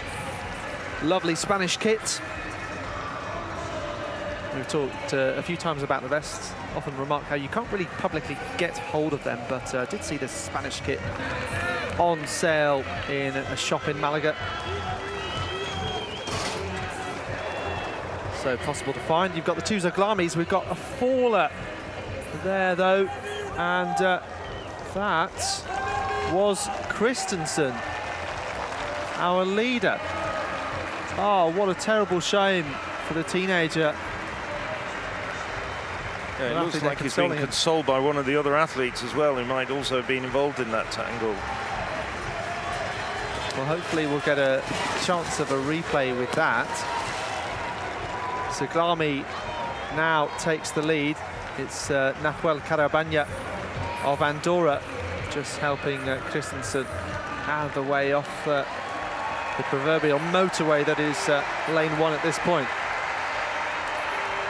So coming through then, a couple of laps to go now, 6:23.66 on the clock. Carabanya, after helping Christensen out, is going to make sure that he finishes the race. Credit to the Andorran, who was the first ever finalist at the European Under-23 Championships for his country. First ever medalist, I think. Got the bronze, didn't he? Yes, I'm pretty sure he did. So Osama Zaglami, it looks like, just ahead of his twin brother now. So he's marginally the faster of the 2. He's improved to 8:11 this year. Alex Zaglami, 8:14, and he's 10 seconds off that in 2022. Ala won the Italian title a year ago. Martos has dropped back into the clutches of his teammates. So it's an Italian 1-2, Spanish 3-4. What I sometimes like to call a Noah's Ark formation. 2x2. 7:27.66 with 1 lap to go. Osama Zaglami well away and clear. So now you're thinking about the battle for the top 5, in which there are 4 spots really remaining. Because Zaglami, Osama that is, appears to have the quality just to hold on. The others will see him in front, and he's not really tiring. Bit of a break being made by Bebendorf to try and push this on inside the last 200 meters. So the crowd getting worked up about that. Osama Zaglami with around an 8-meter lead. But those gaps kind of jostling all the time as the information gets updated. Bebendorf being reeled in somewhat. Gillevert, our early leader. Sherbo of Norway in 4th at this point.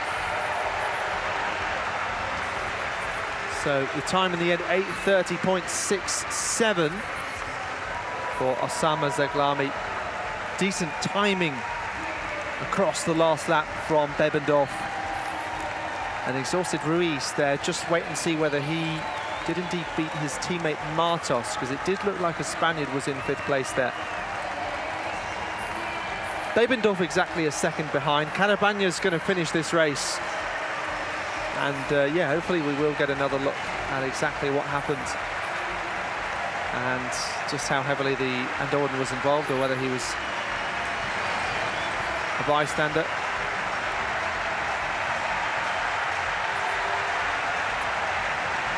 Unmissable fluorescent yellow kit.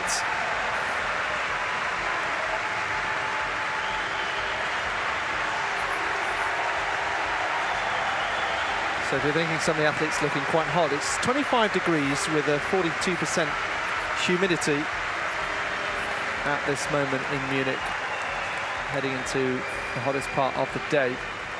As Carabagna finishes there, you can see 8:32 to 8:38, and waiting for one more time to come in through, 8:39.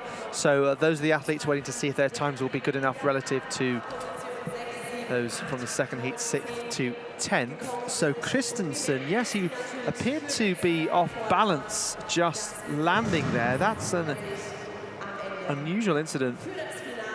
Carabagna wasn't involved at all. Maybe he saw that Christensen was in distress and then continued on with the race. Just getting him out of the way, I think, as well, for his own safety. If he was struggling a little bit, let the medics take over, but don't leave him there while the rest of the race is going on. As we see the race for the line, and quite an impressive finish by Zulami and Bebendorf. Both looking very comfortable, knowing full well that they've qualified with a certain amount of ease.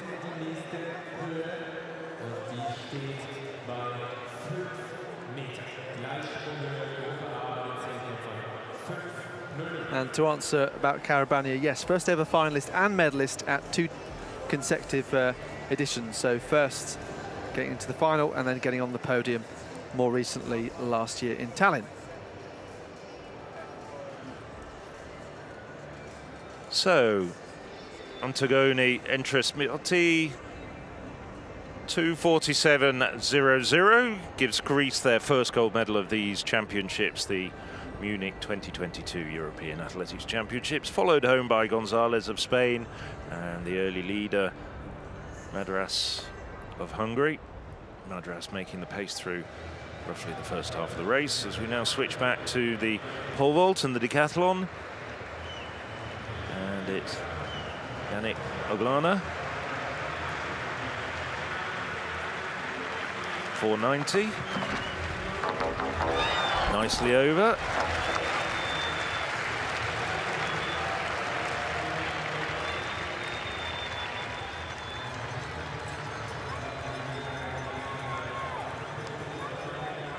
Oglana has cleared 5:19, so should have a height or so more in him.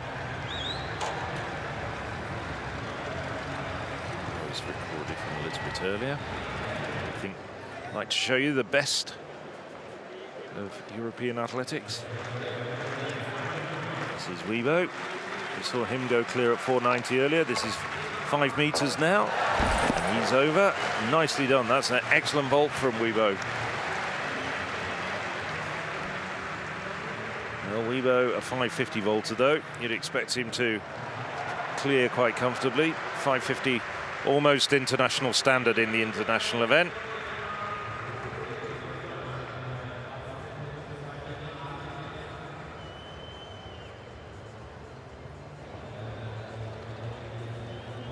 It's not unusual for pole vaulters to become good decathletes and vice versa. So this is Simon Ehammer. After that soaring effort at 490, this would equal his personal best.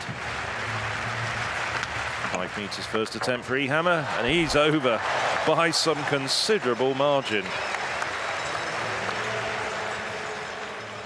Yeah, checked his run up a little, but great athleticism to shoot over. Misread my notes. His personal best is 5:10. But I think he's got that for the taking with the way he vaulted there.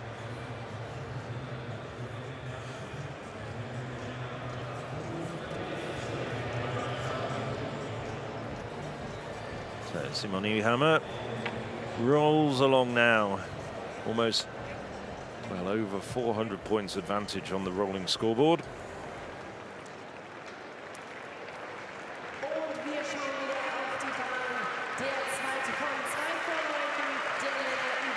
So this is the second heat of the men's 3,000 metre steeplechase. The men coming out. A big field of 17 men. At the European Championships in Berlin 2018. Sechster wurde schon bei den Europameisterschaften in Berlin für Picking Spanien. out Arke of Spain, one of the leaders. As we move across the field, we will shortly see in the picture the fastest man in this field. 8:10:29, his personal And they're best from also this going year, for has made Olympic and World Championships finals. Del here of Italy. Well, we've just seen the Italians do well in the first heat. I'm sure he's going to be very motivated to make sure that he secures his place in the final as well. Und direkt neben ihm, right next to him, European Under-23 Champion in 2019, der U23-Europameister aus 2019, aus Deutschland, Frederik Ruppert.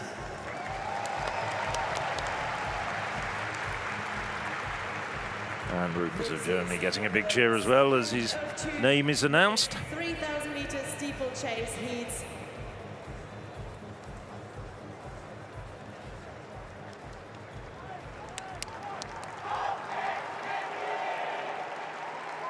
On your marks.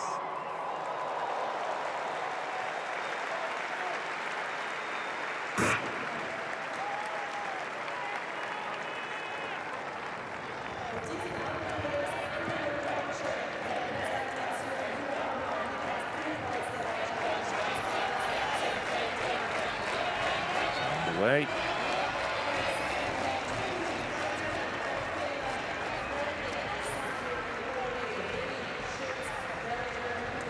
Comfortable, fairly steady start to the race as the runners all get themselves sorted out.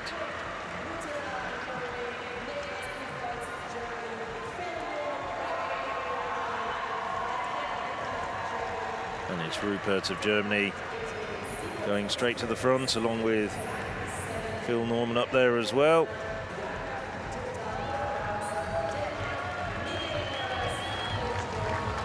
So this is a bit of a quicker pace than the first heat. Now, of course, that's very, very important. Somebody like Rupert, who might not necessarily automatically assume he's got the talent or the engine to see him through automatically, just wants to try and put himself in a very good position to getting through to the final. That final will come up on Friday as well.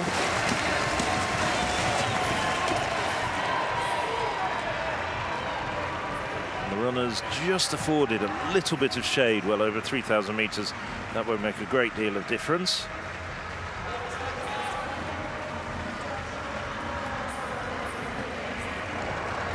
Okay, very experienced international steeplechaser. Spaniards, of course, in addition to the French, fine tradition at this event.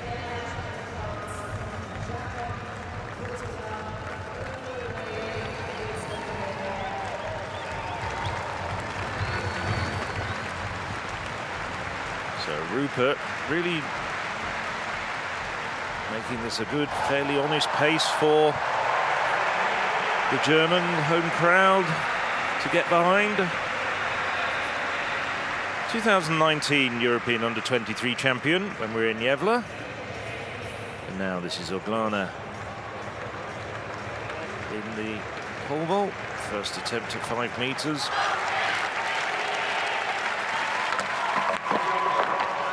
Nicely done, big clearance there for Oglana. He likes that, that keeps him very much in medal contention.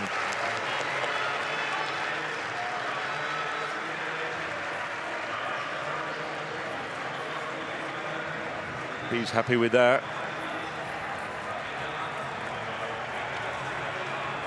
Yeah, followed a disappointing World Championships course where he was out after the discus, so at least making to this point further and in good shape.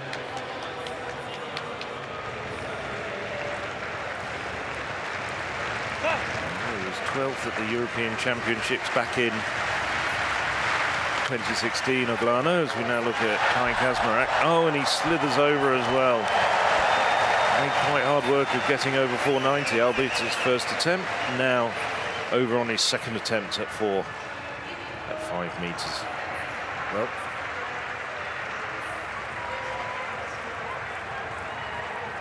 Kazmarek, fourth back in 2016 at the Olympics, third in London at the World Championships in 2017. Now looking as though he's battling for another medal here in Munich. He missed the last European Athletics Championships owing to injury. So we're back with the steeplechase, and it's Phil Norman who's worked his way to the front, and he's driving the pace as they hear the bell. Rupert, Belhardi and Butera on his shoulder. They're the men in 4 of the 5 automatic qualifying spots at the moment. Barros occupying the last of those places. So 250 meters to go. There's 3 more barriers to navigate. Phil Norman doing a very good job. Long-time British #1. Didn't win the British Championships this year. Well, now stay over the water jump for the last time. No problems for the whole field, but it's Phil Norman looking the part at the front, running very nicely.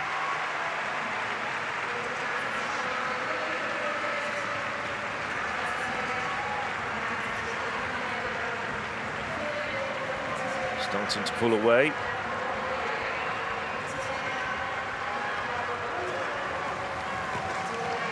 So at the moment it's Butera, Rupert, Barros and Belhaj behind the Briton. Okay, not really showing at the moment, but he's a very, very good steeplechaser.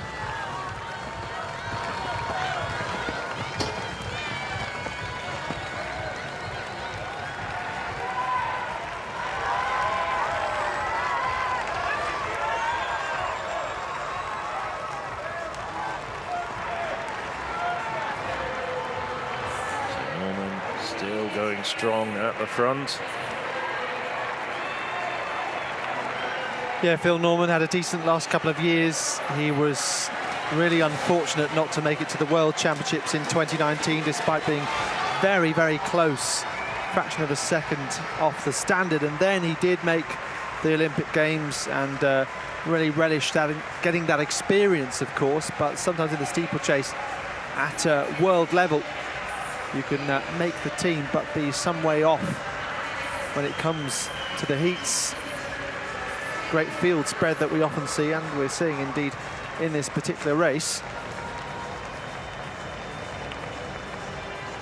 Well, Rupert and his compatriot Buchholz now starting to struggle a little bit, having featured prominently in the early parts of the race, but it's still Phil Norman at the front.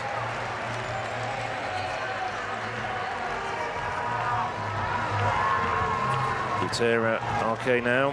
RK 6th at the last Europeans coming through. Ratanen, the very good Finn. Ratanen, 2021 Olympic finalist. So it's the 4 men away. That's Norman, Butera, RK. Belhaj is up there. Ratanen just drifting off the back a little bit. Coming up to hear the bell this time.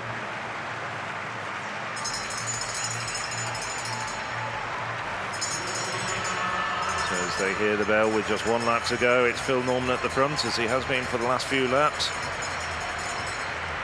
Butera, the Norwegian, well,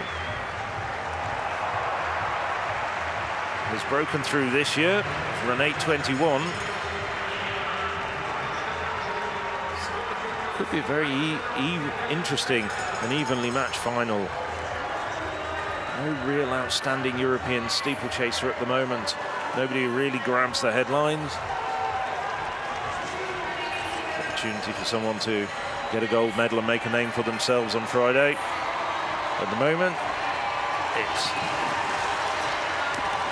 Norman up there. Butera and RK also up there. They're chasing him down. Phil Norman stuttering badly before the final hurdle. But recovers in time. Looking a bit tired, Norman, but secured his place in the final with relative ease.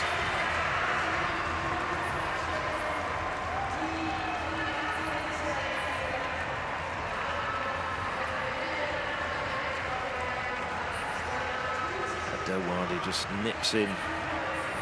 Does actually get the verdict in front of Butera. Norman edged back to third. Well, it's ended up being a slightly slower heat, just by a few hundredths than the first heat. Abdelwadi, Butera, Norman, Arke and Ratanen, the 5 men who've gone through as of right. Yeah, Ratanen and another who'll be pleased to progress. I think he had a stomach bug at the World Championships and was way, way off his best. Finn, so getting that 5th spot, and we're just seeing these time qualifying spots starting to come through now. I didn't think Ratanen didn't really impress me that much in this particular heat either. Abdelwadi and Arke still looks as though they got plenty of running. Phil Norman did what he needed to do to get through to the final, probably exerted a little bit more energy than he'd have wanted.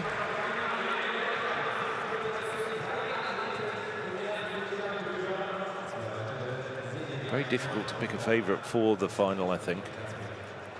Definitely, yeah. I mean, Osama Zoglami may be the one that has impressed the most so far. We're looking at another faller here. The Belgian in that race, their second heat there, Remy Schniss. Not quite as dramatic as the leader crashing out. Hope Christensen, the Dane, is all right. Nice bit of appreciation there. Abdul Wahad and Butera coming through.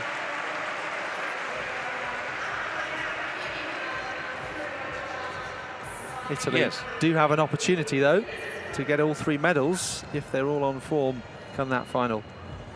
That's a good point. I wonder when the last time a steeplechase was actually won with a clean sweep. All 3 medalists going to one nation.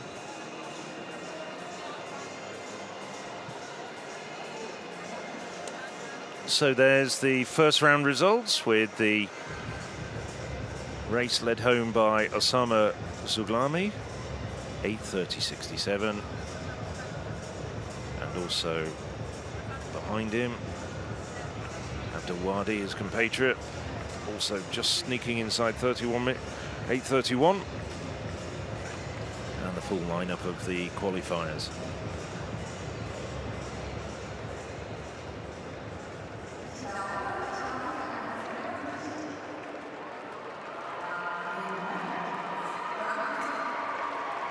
Yeah, there was a French 1-2 in 2010 with Nikissi Benabad and Bouba Delatari.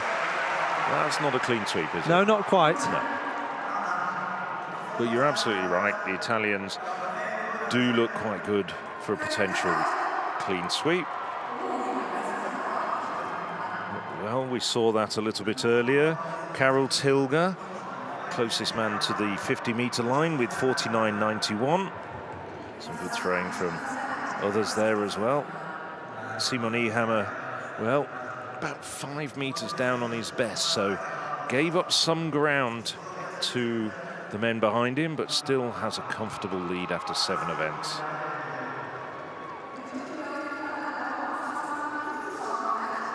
Ehammer, 7,140 points. Well, he is 413 points ahead of Kai Kazmarek. Kazmarek, though, just has a 9-point advantage over Yannick Odglana after 7 events, and the pole vault has already started, so you've already seen all 3 of those men in action in the 8th event. A little bit later on today, the javelin and the men's 1,500 meters to come. And there's the reinstated Arthur Abelé down in 16th place at the moment. So this is 5 meters 10, Michael Weebu.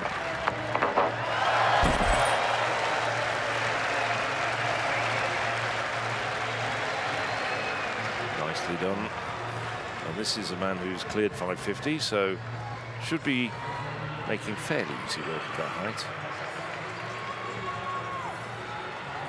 Yeah, 530 he cleared in Eugene, where he looked to find a rhythm and I think could have gone higher, but was just a little bit unlucky.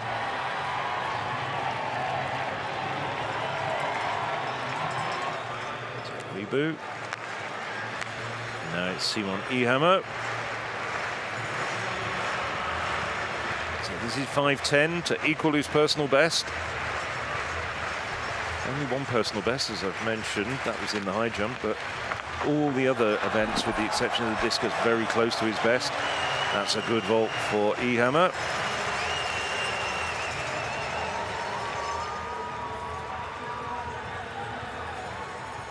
Nicely done, very, very tidy vault indeed. Good height.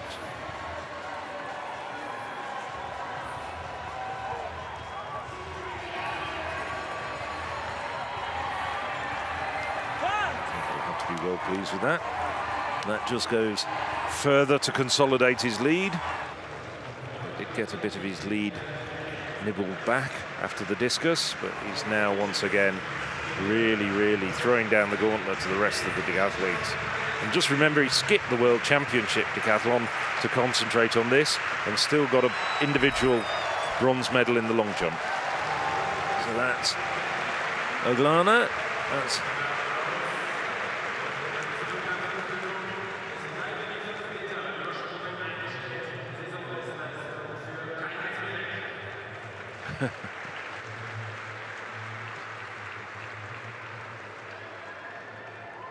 he's happy. He knew almost as soon as he crossed the bar that he was clear.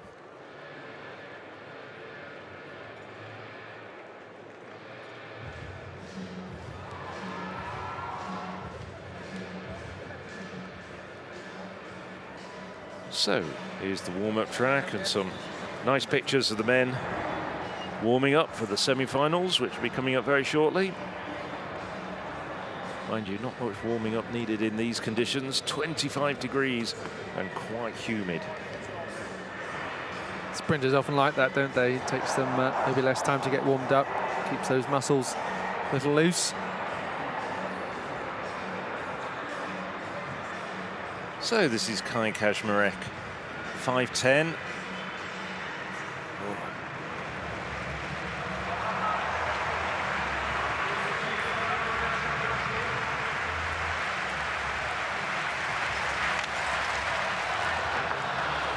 Brings the bar down, so Kaczmarek out of this competition, the pole vault, but still in medal contention.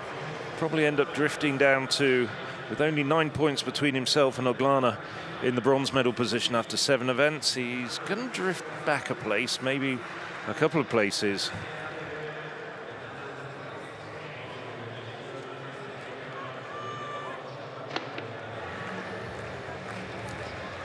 So Marcus Nilsson, seen him in age group competition vaulting very well. Led the shot putters yesterday, and he's got it. So Nilsson's over 5:10 as well.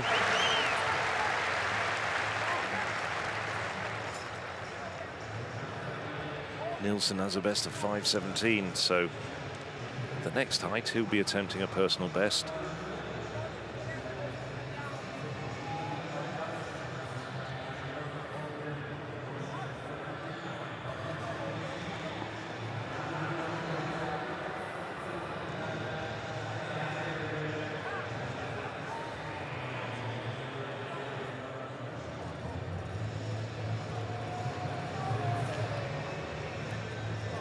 Swedes are happy. No, pretty reasonable contingent of Swedes, as always, in the audience here at the Olympic Stadium. Can usually pick them out with their distinctive blue and gold apparel, sometimes with a couple of Viking horns thrown into the bargain. There's a recap of the steeplechase.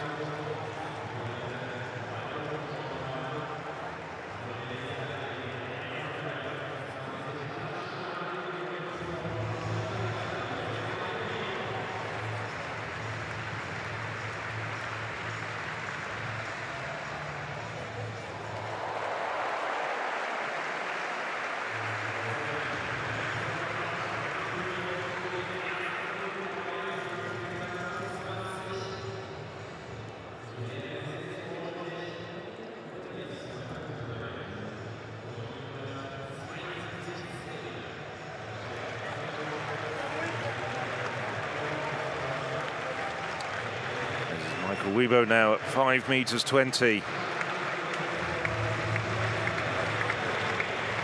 As I mentioned, 550 Volta. Shouldn't have too many problems with this height, and nor does he. It stays up, he comes down, he bags the points.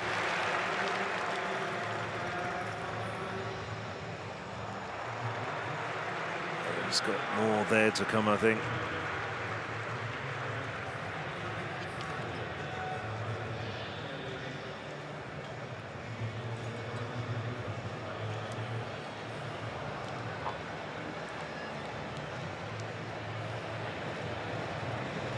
Keeps Weibo very much in contention for the medals. He's moved up to 4th place now, steadily improved. Second day his strength. Baptiste Thierry, a very good vaulter indeed.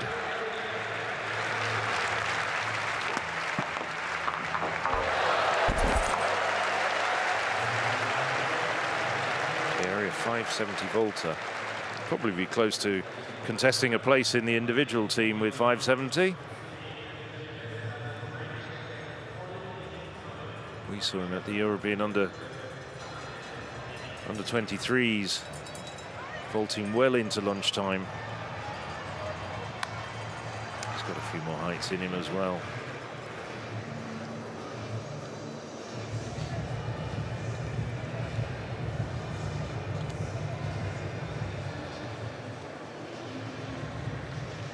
So this is Oglana.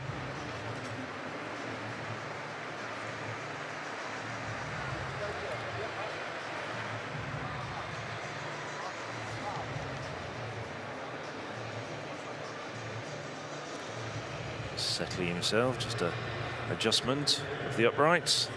Vaulters can move the uprights a centimetre or two in certain directions, backwards and forwards.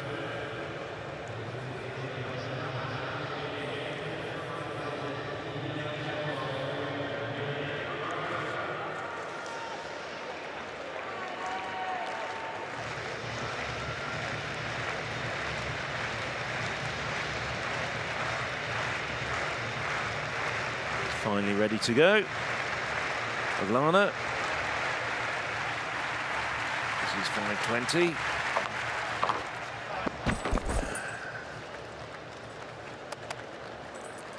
Just brings the bar down. This would be a personal best for Oglana. At a centimetre to his lifetime best. Has jumped 519 indoors.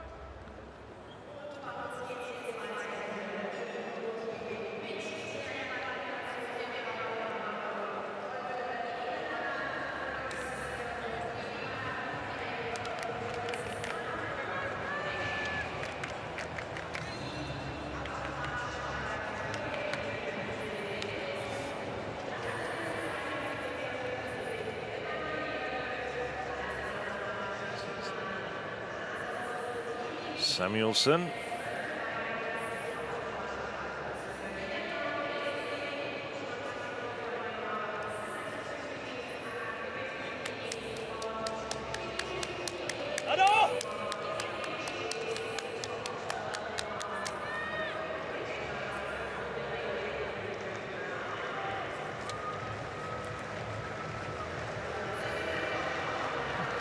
Marcus Nielsen. Got over 510 on his 3rd attempt. Now attempting 520.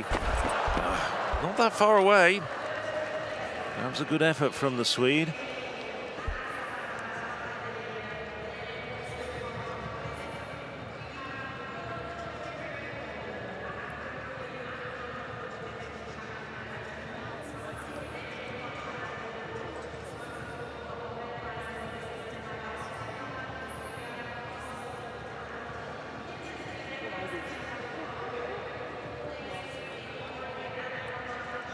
Still got quite a lot to come this morning as well. Not just the pole vault in the decathlon. We've got the men's and women's 400-metre semi-finals coming up very shortly. And also the women's hammer throw qualifying as well. So please do stay with us here on the European Athletics live stream.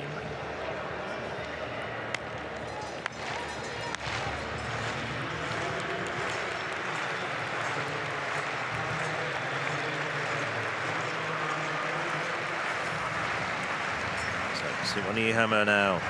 This would be a personal best. 5 meters 20 for the Swiss athlete. Oh, and he nails it. Oh, and I just wonder, ultimately, even though we've got 2 events to go, whether that was a gold medal leap. A personal best, his second personal best in the vertical jumps in this decathlon competition. It's likely maybe that somebody like Michael Weibo and Baptiste Thierry will go higher, but that could really be the moment when the gold medal's decided. Now he knows that all he has to do is just keep calm, avoid accidents, make sure he gets a solid javelin throw. Doesn't have to be spectacular. He's got such a big buffer over the rest of the field. Nicholas Cowell, well, he can throw close to 80 meters, but Ehammer has got such a big advantage now after that vault, consolidating his lead.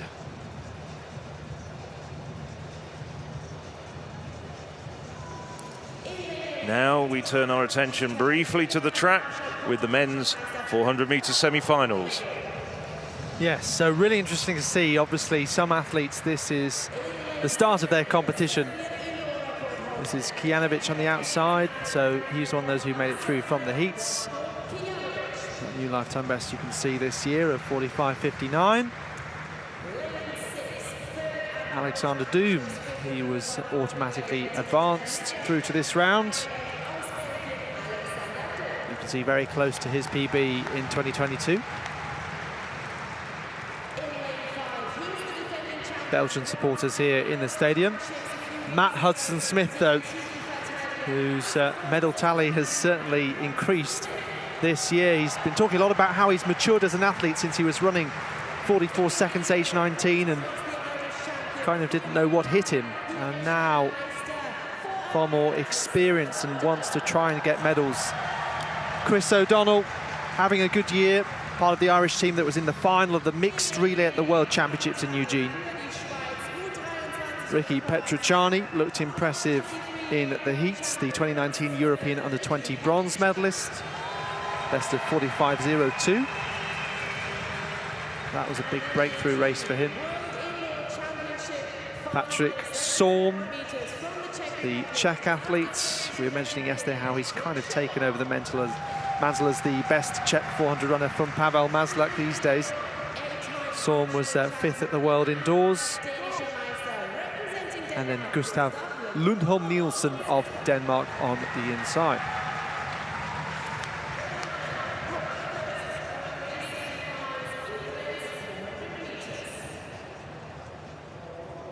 So fairly easy qualification from the heats, but as often is the case, it gets much tougher in the semis. Nielsen of Denmark, Sorm of the Czech Republic, Petrucciani then of Switzerland, O'Donnell the Irishman, Hudson-Smith of Great Britain, Doom of Belgium, Kijanovic of Serbia, and Coelho of Portugal on the outside, fresh from winning his first national senior title this year.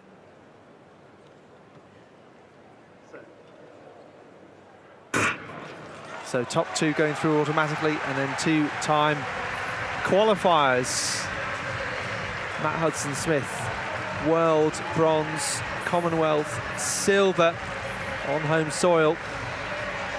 He's already the European gold medalist, but could he retain that title here in Munich, having been second at the championships previously behind his teammate Martin Rooney?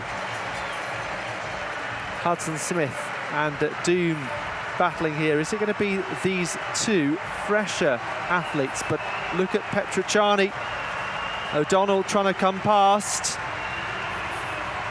Coelho finishing nicely on the outside, but yes, it is Hudson-Smith from Petrucciani. Sub 45 seconds. Ahead of the final, indeed. That's really impressive from Matthew Hudson-Smith.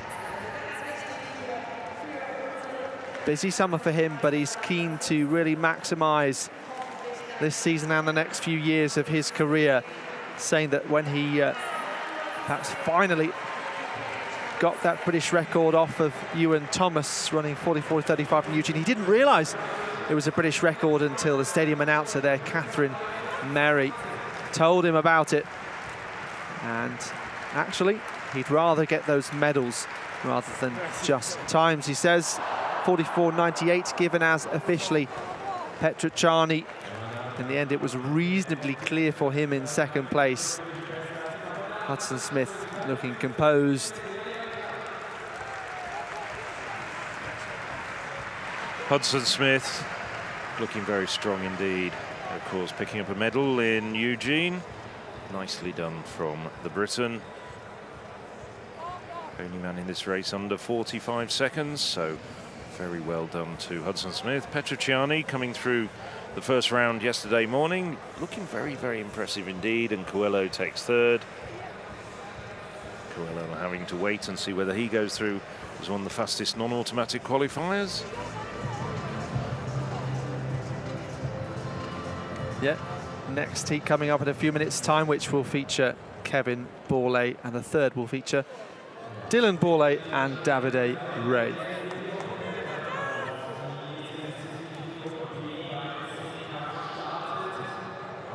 There we go, the proverbial hot seat. Coelho and Sean. I don't think there's anything proverbial in these conditions. It's probably sizzling down there. I certainly want the sizzling seat. Well, yeah. I mean, it's. I just wonder whether they've got any shade at all. Alliterative, but doesn't have that much ring to it. Are you sure about that? Anyway. the sweating seat. That could also be. So this is Yannick Oglana. Third and final attempt at 5:20. Now under pressure a little bit from his teammate Marcel Wiebo for a place on the podium. Brings it down.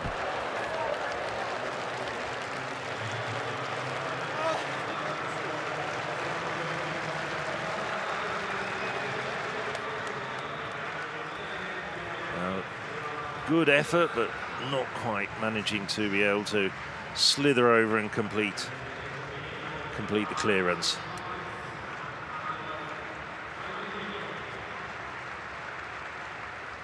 So we have 3 men over in this group at 5:20.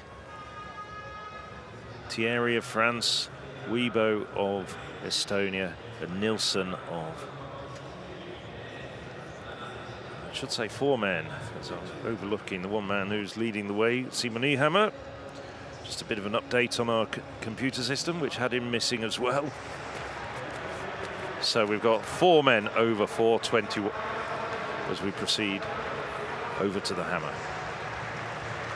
Yes, so qualification just getting going. We had the shot put medalists decided last night, both women's and men's final taking place at the same time. Here we have qualification for the women. 72.50 is the mark that will get you a capital Q next to your name. Watching Reka Gurats here. Lifetime best of 72 meters 70, 68.63, valid attempt for her to get things going. Sterkendries of Belgium also just saw that attempt come up. 56.56. Alexandra Tavernier, another experienced, fantastic French thrower over the years, and that is a fantastic throw. So Gurat 68.63, and that should be the furthest that we've had so far. So building that rotational acceleration, agile feet through that circle. And we're starting to come down. I actually thought it might be a bit further. So 68.85.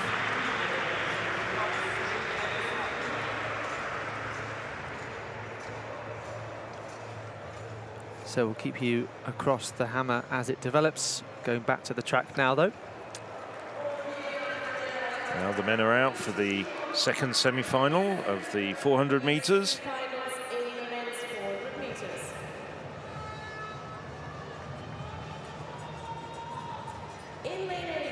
So from the outside, it's Maciej Krysek, Czech Republic.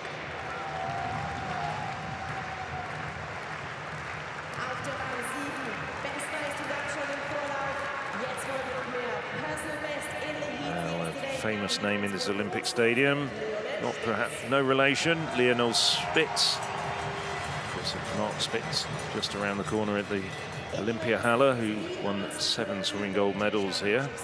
Kevin Borlée, former European champion, 12 years ago now.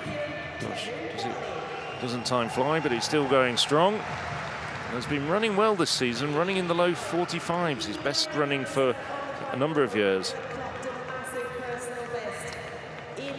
Great Britain, Northern Ireland's Alex Haydock-Wilson. He's improved this year to 45.08. Didn't have too many good runs in Eugene. Looking here for perhaps just a little bit of redemption. This is Thomas Hordier, stalwart often of the French relay squads.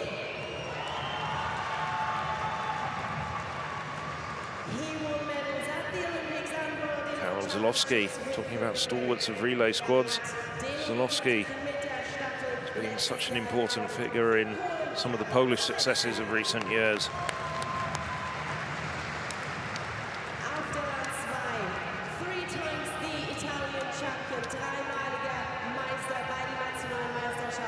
There's Eduardo Scotti, great under-20 career, now looking to make his transition at 22 years of age into senior success. And on his inside, Inaki Canal, 2022 World Indoor Relay silver medalist, part of the Spanish team that did so well in Belgrade.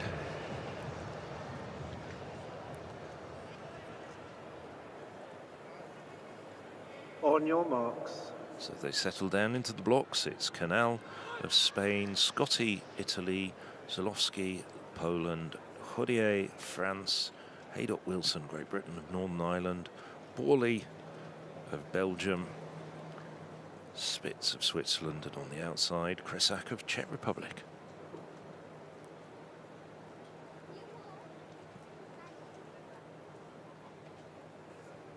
Set.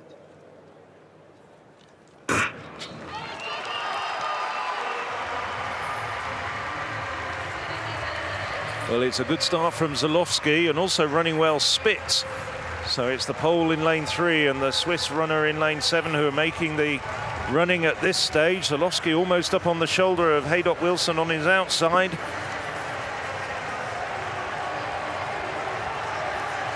Haydock-Wilson now starting to respond, but it's Zalowski. Zalowski's still in front as they're coming into the home straight. Spitz easing back. And it's Hordier now who's come through very well. So as they're coming down the home straight, it's Zalowski, Hordier attacking. Only 2 places to go through as of right. And Haydock-Wilson times his finish to perfection. It's going to be France through Thomas Hordier and Britain through Alex Haydock-Wilson, who take the 2 automatic places. And after leading for so much of that race, Zalowski of Poland, we'll have to wait and see whether he's fast enough to go through after that 3rd place finish. Personal best for Thomas Hordier, 45.37 for the Frenchman. Zalowski at the moment, well, he's got one of the places in the hot seat. He bounces out Sorm. Spitz bounces out Coelho. So there's a quick change in the hot seat, but there's no doubt at all that was a terrific finish from Thomas Hordier, putting on the afterburners from 50 metres out. Yeah, one of the more impressive athletes in yesterday's heats. And then Haydock-Wilson, someone who is fresher. Remember, he was disappointed after the mixed relay at the World Championships, but then really found some good form and smashes lifetime best to continue the decent season he's having. Zalewski, not the best season for him, but maintaining his place as we see Kevin Borlée there Frustration for him.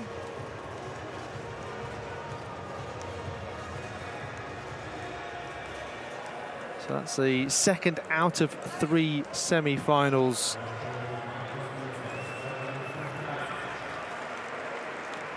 Yes, Kevin Borlée turning the clock back to 2:10, along with his brother, was the leading athlete in Europe over 1 lap of the track. Now has had to hand over the mantle to many others, including Matthew Hudson-Smith. And we were talking about that British record of 44:35, just digressing from watching Thomas Hordier leave the track. Hudson-Smith, I'm just wondering whether this is actually going to be the stage where he can beat the long-standing European record, 44:33 of Thomas Schoenleber, which has stood for well over 30 years. So now, Michael Weibo, first attempt at 5:30, and he's well clear.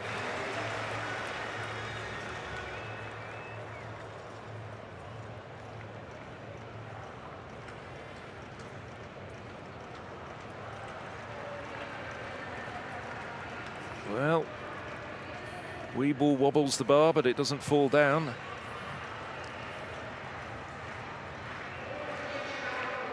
And 5:30, he continues in this competition. Just getting started in this women's hammer qualification. Hannah Skidan, the Azerbaijani athlete.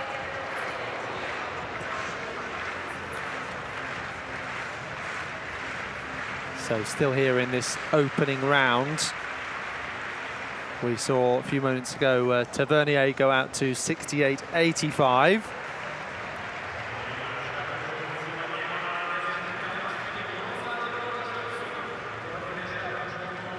Skydan looks to be our first automatic qualifier though. 70 meters 18. So that's how things stand at the moment. Just Group A is underway. Group B will be the last action to get going as part of this session on day 2 of these European Athletics Championships. You're watching live from the Olympiastadion in Munich. This is Sara Fantini, so 12th in the throwing order, but looks to be first after the first round. So well over 70 meters for Fantini. Comes in with a lifetime best of 75.77. She's not too far away from that. So looks to be a valid attempt. It's beyond 70.50. The automatic line of yellow tape, 73.40. A nice one and done there for Fantini of Italy.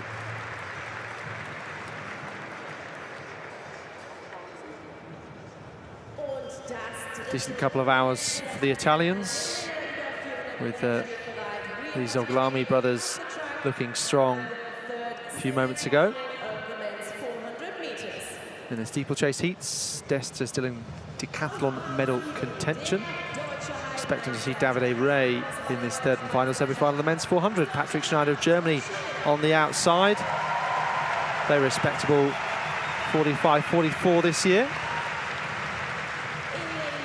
Leah Martin Bonavassia, Olympic finalist, had a fantastic competition in Tokyo, if you remember. Season of his life, really, improving to 44-48, new national record. Olympic 4x4 silver. Obviously, they've got a great quartet as well, whether it's mixed or just men's or just women's. Nahal Sorin Dringo. Looks like he's swimming as he puts on his not goggles. In lane 4, he was the first Italian man to go Davide, 45 in 400 meters. perhaps not the best year for him, but 44.77 his PB, set in 2019. Won the European Team Championships Super League that year. In lane 3, he brought back a bronze medal from the World Dylan Borlée. Championships with the 4x4. Every time I see a Bourlet in the 400 metres. I feel like I need to savour the moment, because heaven forbid there should be one day where we should watch a 400 where there won't be Bourlets involved. Kevin is the fastest Belgian this year, actually, who we just saw go out there, and Dylan very, very close, just 700ths of a second between them. Pavel Mazlek, when we talk about heroic 400 runners, the 400 Hall of Fame, if you like, you've got to have Mazlek there as well. Three-time European indoor and world indoor champion. Gilles Biron of France then on the inside in lane 1. So this is a fairly tough semi-final, but this year these men haven't all performed at their best.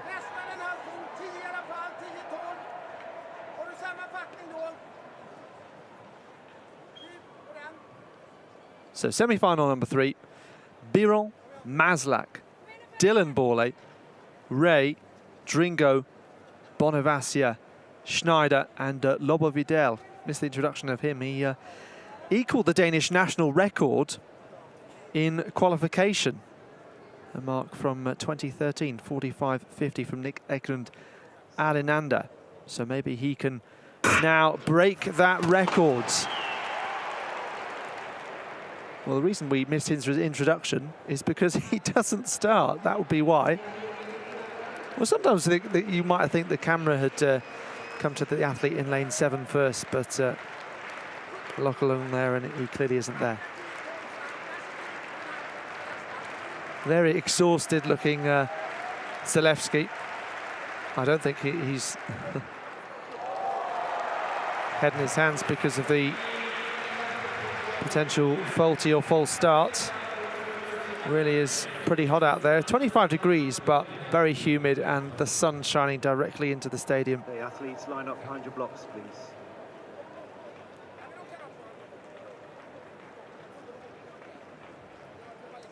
So Yellow card to Schneider lane 7, will get a yellow card. disturbing the start.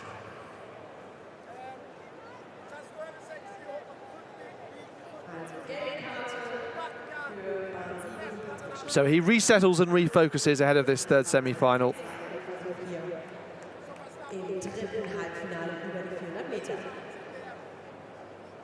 First and second go through automatically to that final, and then 2 time qualifiers.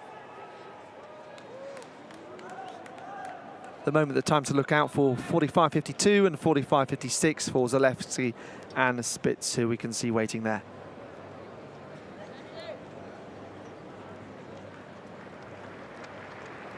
And those are pretty good times as well for European semi-finals. Biron, Mazlak, Bourlet, Ray, Dringo, Bonavacia, and then Schneider, Set. who just received that warning. Now, here we go. Davide Ray going nicely in the centre just far. And Dylan Bourlet trying to track him in the white of Belgium on his inside. There are these two. So Davide Ray, someone who has been fairly decent this year, 45.8, but maybe starting to come into form better than he was in the World Championships.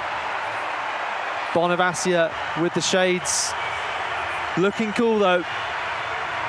Biron battling nicely.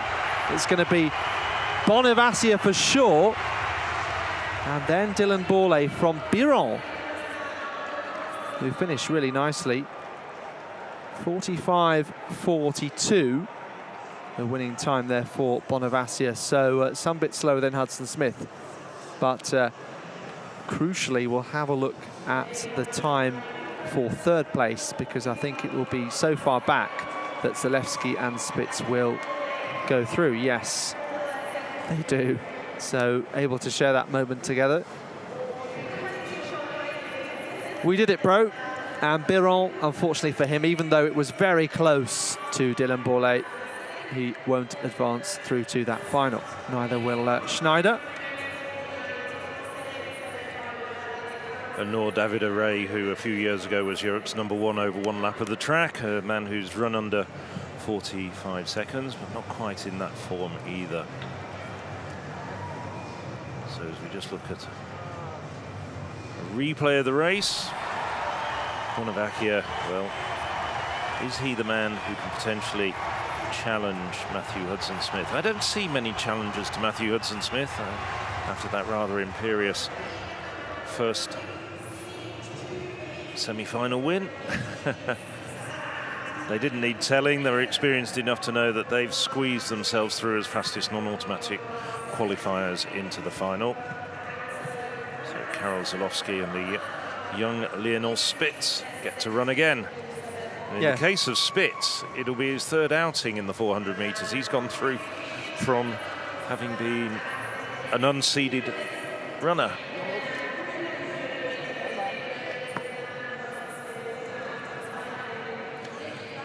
Now, Simon Ehammer, he's gone clear at a personal best of 5:20.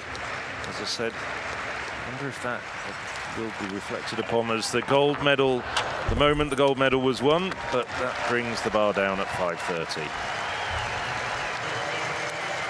3 failures at 5:30.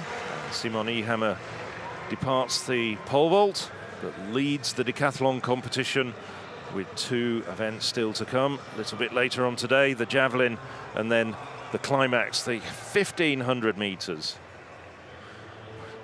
Will that be a 3 3/4 lap victory performance for Simon Ehammer?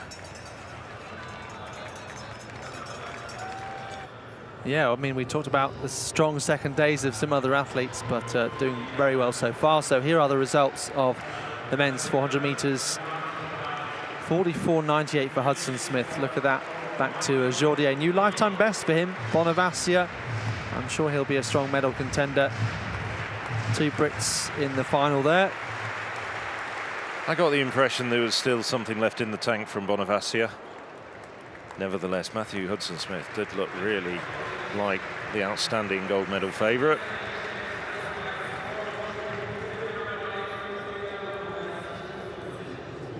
Yeah, some people might have said there weren't too many challenges at the Commonwealth Games, and then Muzala Samakonga of Zambia finished fantastically. Back to the hammer. So Tavernier now in this second round. So only Group A underway at this point. Tavernier, another valid attempt coming up here for her.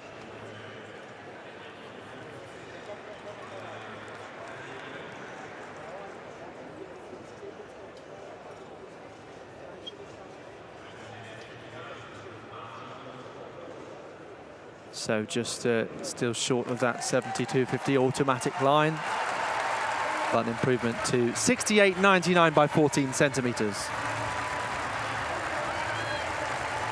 So it doesn't look like we've missed any major efforts here in the hammer since we last checked in.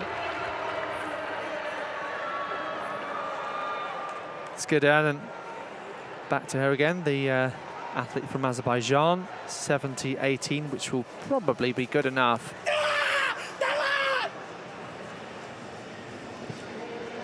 Might as well maximize these 3 throws, try and build through the series, a bit of a warm-up for that final.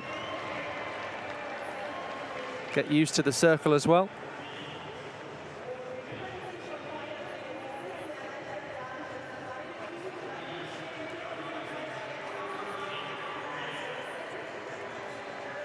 So Skodan now over that automatic mark.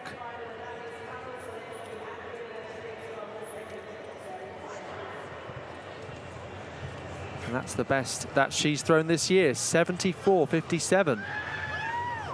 And joins Fantini as definitely through to that final. Look at that gap, 5 meters back to third best. This is Katrina Koch-Jakobsen of Denmark.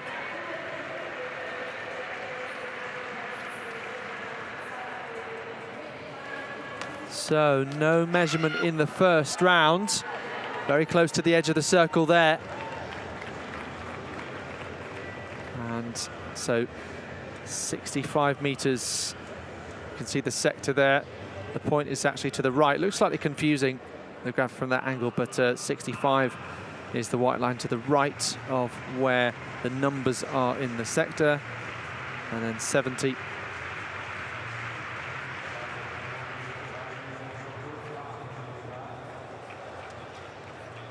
So 68.25.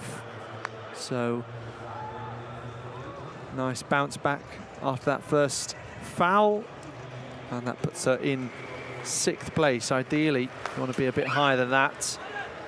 Ahlberg of Sweden, similar case for her.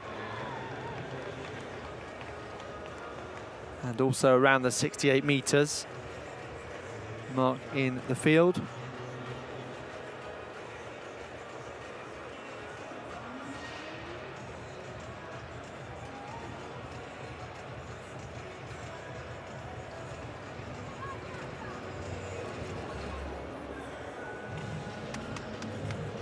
So 68.73, that moves her up into 4th so far. Marcel Weibo, very good Estonian, challenging now for a medal position after a slightly lackluster first day at times. Oh, brings the bar down though with his 3rd attempt at 5:40. Was over 5:30 though, 1,004 points. It's a big points gainer for Weibo. He stays in 3rd place overall. Still in the competition though, Baptiste Thierry cleared 5:20, has passed 5:30.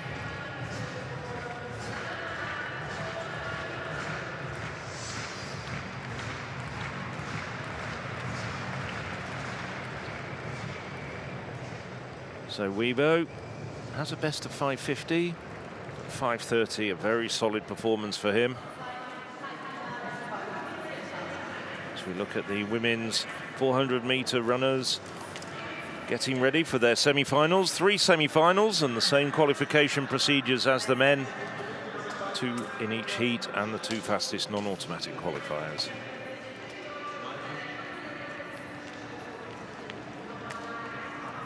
Here's the women in the first heat being led out. There's Gunter Vaikule, Anakia Bazinska, Lika Klaver, very good Dutch woman, 2nd Briton in this. Levi Nielsen.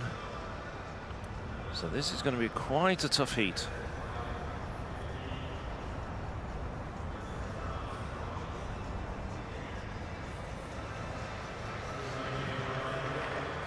Now, Thierry Baptiste. The wrong way around, Baptiste Thierry. I'm afraid I do apologise. I've done that more than once over the course of his career. I do actually wonder, he's such a talented pole vaulter. He's a 570 pole vaulter. Why he hasn't focused on the individual event. Only man over 540. Well, 2nd failure for Thierry. I mean, I know, of course, that the French have such a collection of superb vaulters. We think of the Lavigny brothers, Thibaut Collet, and there's several others, but the 570 is up there. He's probably going to struggle to ever win an international medal at the decathlon because he's weak in the throws, but he's such an outstanding vaulter. Arthur Arbelay, over 440. This is Group B, which started about 25 minutes ago at 12:30 Central European time. So they've been competing alongside the stronger group for a little while. Arbelay, final attempt at 450, and he's over. And after all the drama of the disqualification and then reinstatement of the 110 meters hurdles, well, the reigning European champion in the decathlon reasserts his status. Has a best of 5:01 indoors, going back a few years. Nicely done. By a very large margin indeed.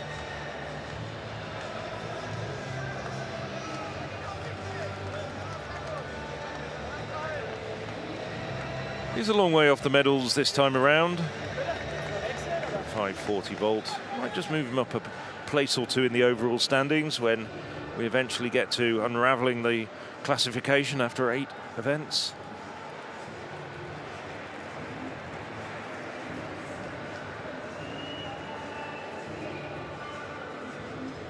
It's a good job I don't suffer from vertigo. So now the women's semi-finals, first heat. Next event on the track, the 3. 400 meters semi-finals. Here is die Halbfinalrunde bei den Frauen über 400 Meter. On the outside, we have Katia Azevedo. The 14 times Portuguese champion. Won her first round race yesterday. Nice smile from the Portuguese runner. Lane 7, relay bronze medalist at the World Championships, representing Great Britain and Northern Ireland. Aus Großbritannien, Levi Nielsen looked good as well in her first round. Lieke Klaver, very, very good. Dutch runner has really come on very strongly this year.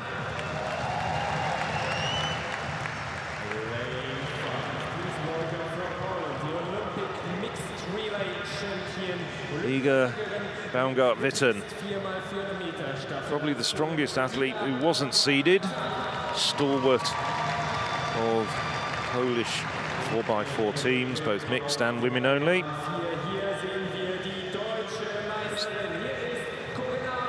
Corinna Schwab, a good German. Again, somebody who got seeded directly. Anna Kiel-Basinska, second pole in this field.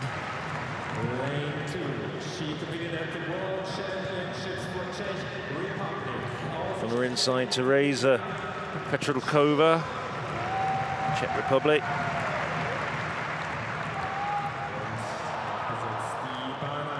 And Latvia's Gunter Vaikule on the inside. Quite hard to pick a favourite. I suppose you'd got to go with Kiel-Basinska on her form this year. She's improved to 50.28. But who's going to follow her home? Lieke Klaver also would expect to be up there, but I wouldn't count out either Baumgart-Witten, Schwab, or even Levi Nielsen. So it could be a very, very interesting race. The women who don't make the first 2, well, they'll be biting their nails to see whether they can go through as fastest non-automatic qualifiers.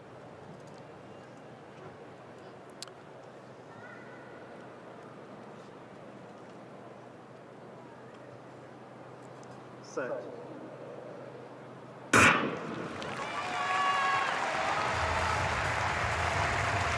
So it is Kiel-Basinska who's away quickly, already starting to reel in Schwab. Schwab running well as well, and she's going past almost on the shoulder of Baumgart-Witten. Running extremely well out in lane 6, Klaver.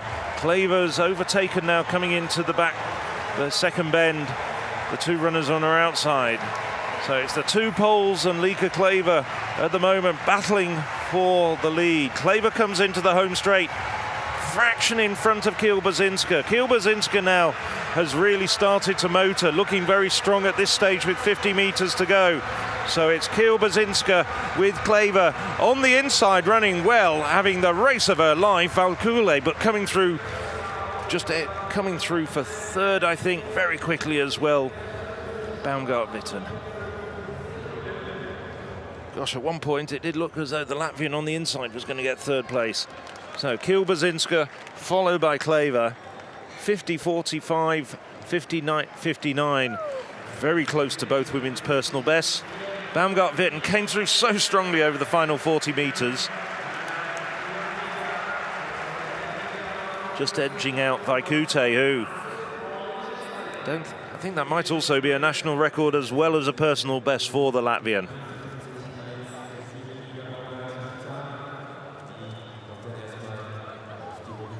So Vaikule, however things workout. She's done a tremendous job, personal best.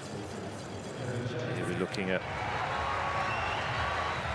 Hilber bringing it all home for the Poles, and this augurs well as far as their relay team is concerned as well. It's a fantastic inter-team battle as well. I don't think they have a chance really of a clean sweep of the medals because there are too many stronger athletes from other nations, but between them, a decent rivalry. Kilbashinska had a great couple of seasons, really. Not necessarily the best part of the World Championships for her, but maybe she'll have a stronger Europeans. Got Natalia Kazmarek, who's kind of the youngster really coming into this team, proving herself as a fantastic finisher, in particular when she won the European Under-23 title right at the end of the race from Vondrova of Czech Republic. Both of those two athletes will go in the third semi-final. So we've got Dario Desta, who's also in contention for the medals at the moment. This is 460, his first attempt, past 450, very nicely over. Has a best of bang on 5 meters. Solid performance from the Italian. Italian having a very, very good championship.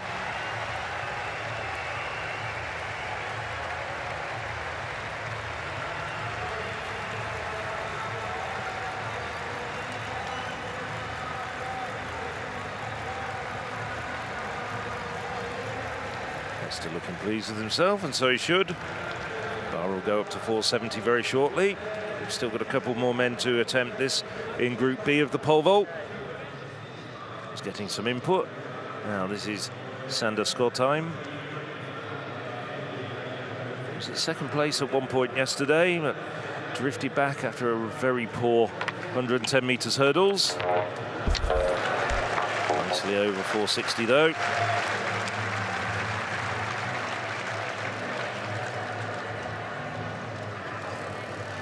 Best of 5:01.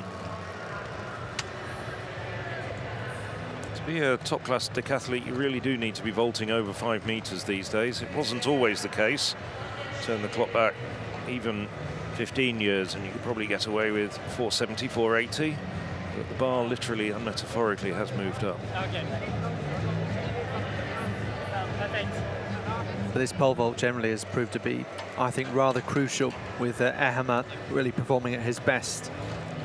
Yes, I think that, as I was saying, I think it could even be the gold medal vault at 520 when we look back. Vieselek, 460, nicely over as well. Yeah, plenty of men can throw much further and run much faster than Ehammer, but it's the gap really in terms of points that he's managed to build up, which is always really a tall order when you consider you've got to maximise the first few events. And as the scoring tables are actually ratcheted against the world-class performances, the sprints and the vertical jumps tend to actually count if you can understand the concept. I know you can, Alex, but if you're thinking about this out there, if you can understand the concept, they actually have a slightly more value, relatively speaking, than the throws and the 1500 meters. So if you're a good pole vaulter, and you can throw, let's say, 45, well, you probably need a bit better, at 65 meters, makes up for you being a poor pole vaulter and being able, as Nicholas Cowell is, to be able to throw nearly 80 meters. It's a slightly disproportionate ratio.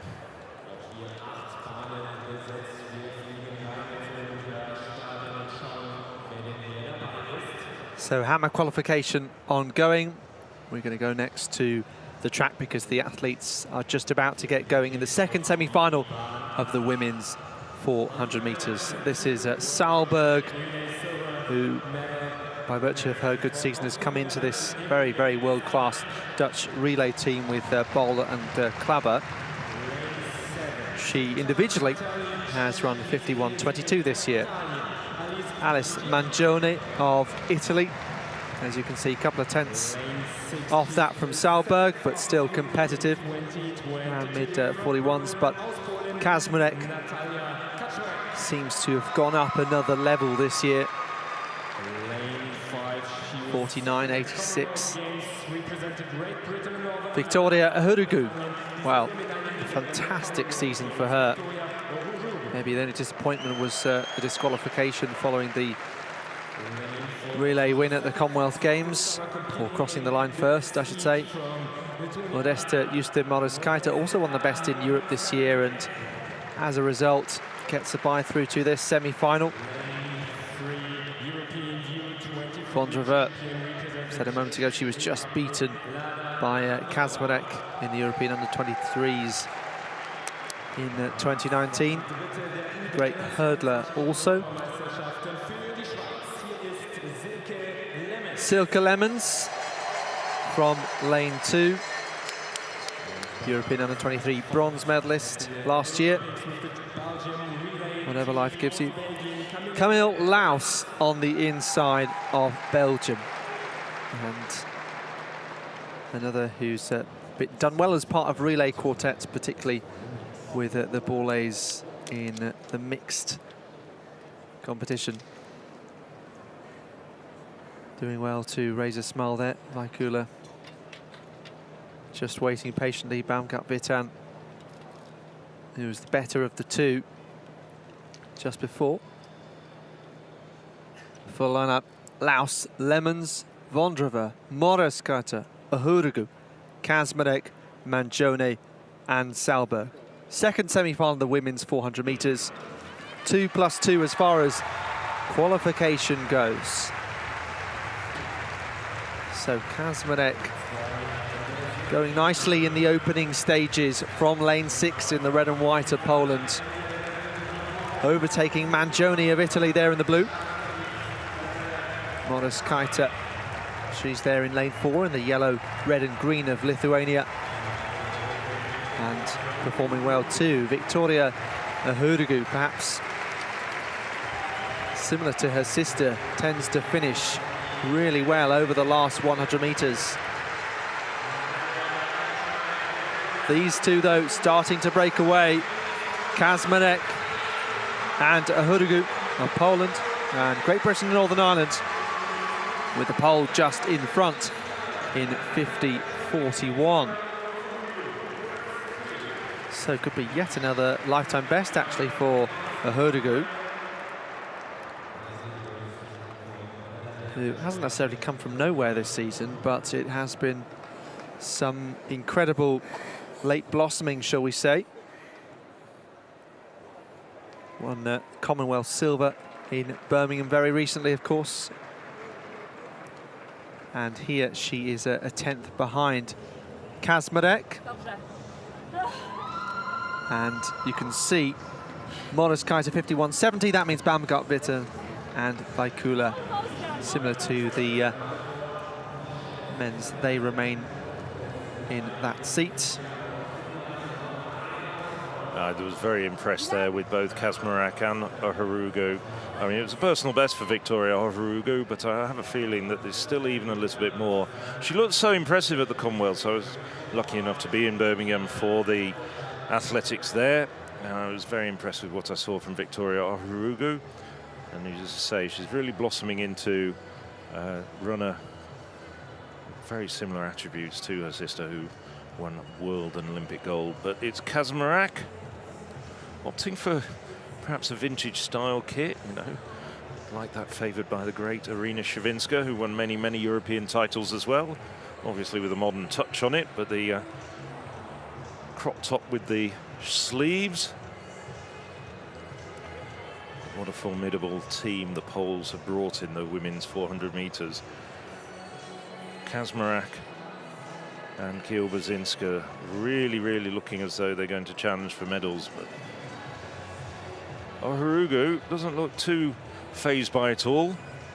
She really has brought her A-game here to Munich. Well, Moreskite, after a couple of Lithuanian records this year, just missing out on a place in the final. Slight disappointment for Salberg, perhaps expecting a faster run from her. The Dutch one in 5th place.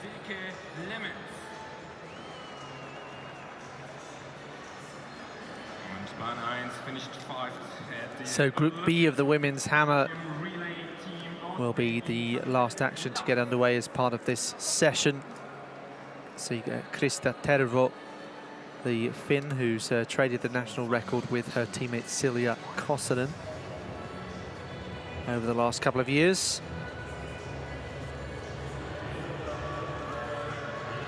Wow, right on cue. Here is Silja Kosonen.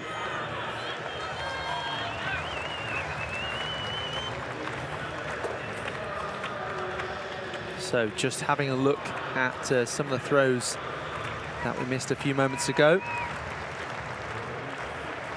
Kosonen winding up here, rotating, and then does the tricky thing of managing to bring herself to a stop so she can get things just right.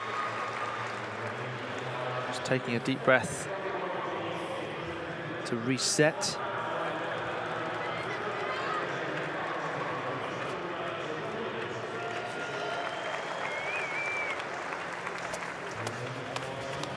So now here goes Kosonen, 66, 62 so far. She'll need more than that. And may well have got what she needs. So a valid attempt once more. And Kosonen looks to be around 68 meters. We've got the two automatic qualifiers so far from Group A. Skidan and Fantini. 74.57, 73.40, and then Tavernier 68.99. That's a gap that more athletes, I'm sure, will slot into from Group B.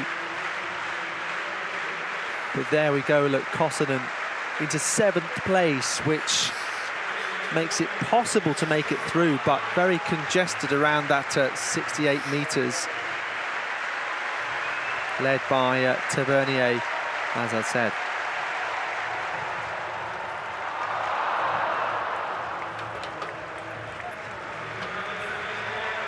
Samantha Baruta of Germany in a similar difficult position, 67.40. That's not going to be good enough. And she hasn't improved by as much as Kosonen. So I reckon around mid-68s will be enough to make that final, so some 4 meters off the auto cue.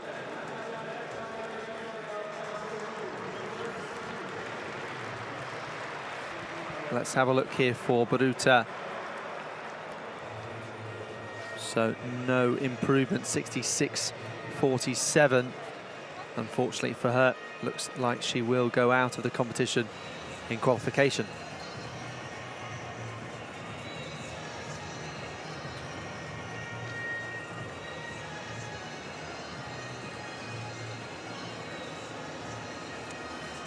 So the third and final semi-final in the women's 400 meters hurdles, and the last track action this morning in this very long morning session. There's still decathlon pole vault going on, and there's still women's hammer throw qualifying happening out in the field.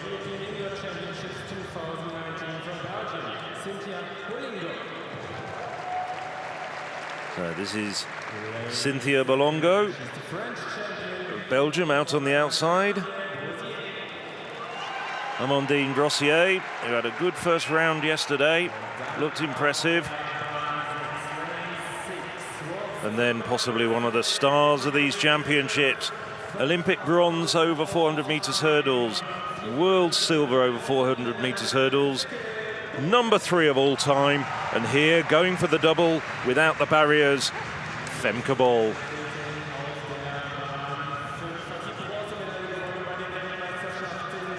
Nicole Jürgen, good relay runner as well as an individual 400 meter runner.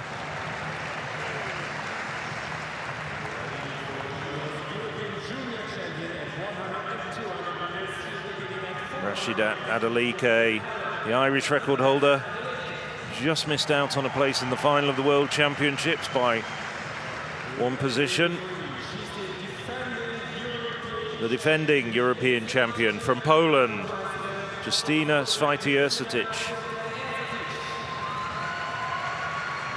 Well, Alex was talking about whether the Poles could lead a Queen's Sleep. It's a tall order, but it's not beyond the bounds of possibility. Alika Schmidt. A very good runner as well as a social media sensation. More than 3 million followers on her social media channels. And on the inside, Suzanne Wally of Austria.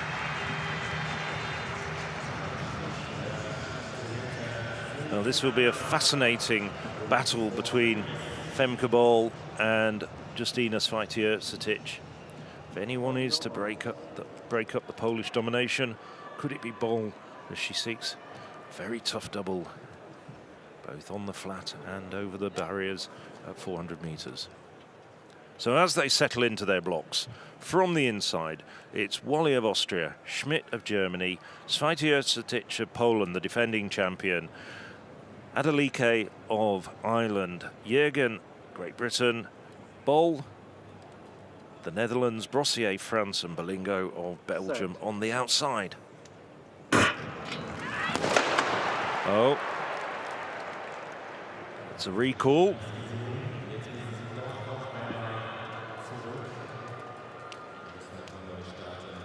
With women in all 8 lanes spread around the first half a corner of the track. Difficult to see who was at fault there.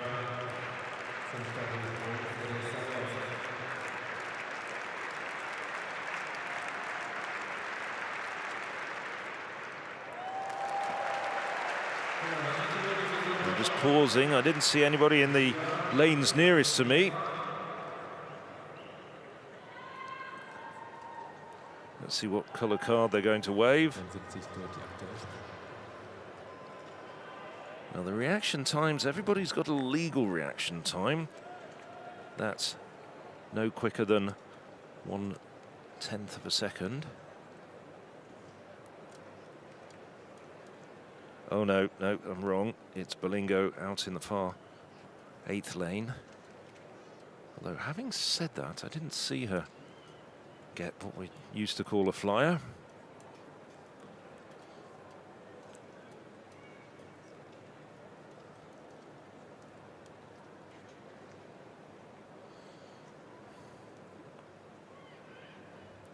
It's a bit of anxiety at this stage. The runners themselves don't know what the cause of the problem is.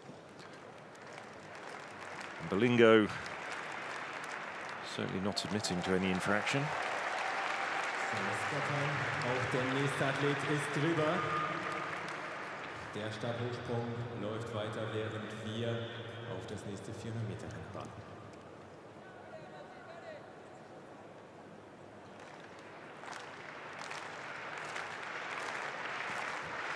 Our broadcaster knows that Belingo had an illegal time out of the blocks. So we'll get an announcement from the track judge. So just a warning, not a disqualification for Belingo. Fair enough. I think that's because she wasn't steady in her blocks rather than it being a false start. And then the starter got them away before she'd managed to steady herself. So once again, the women go to their blocks. Just to run down the 8 in this 3rd semi-final. Just a reminder, 2 to go through as of right, and 2 fastest non-automatic qualifiers, which are at the moment Iga Baumgart-Witten and Gunther Vaikule. Wally, Schmidt, Svajtier-Cetic, Adelike, Jürgen, Bol, Brossier and Belingo. Keep your eyes on lanes 3 and 5.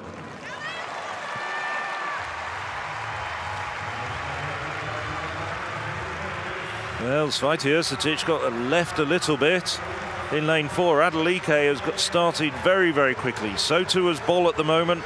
Bol making up the ground, those long legs eating up the deficit on Brossier on her outside. She's really flying, Bol.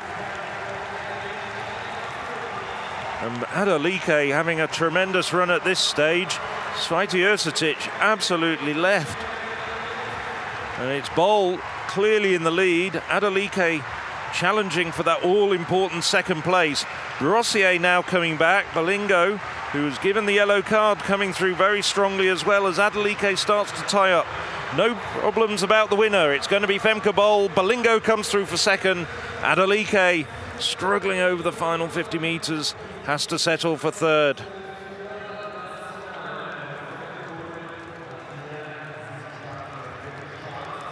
Well, Bol, no doubt at all about her going through as the winner. Just look at the nervous looks on their face. Balingo, good run from her, season's best, 50.83. Adelike squeezes out Vajlkute. So Sveti Ercetic misses out in favour of her compatriot Iga Baumgart-Witten. That's an upset, without a doubt. Oh, Brossier is also now, well, I think they'll try and look at the photo finish, perhaps to split them by the thousands, but it doesn't matter. Neither of them will be going through to the final, although it was.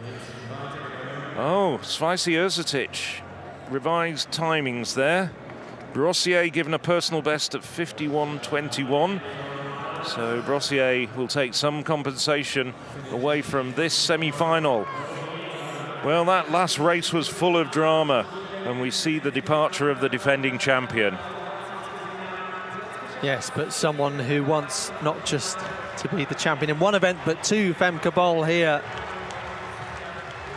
A tall order, certainly, but so far, she has one tick next to the name of this semi-final here. Adelike, terrific athlete, 100, 200 and 400 metres. And Balingo doing nicely on the outside there, just ahead of the Irish woman. Femke Bol, this particular angle makes her look incredibly composed and not breaking sweat.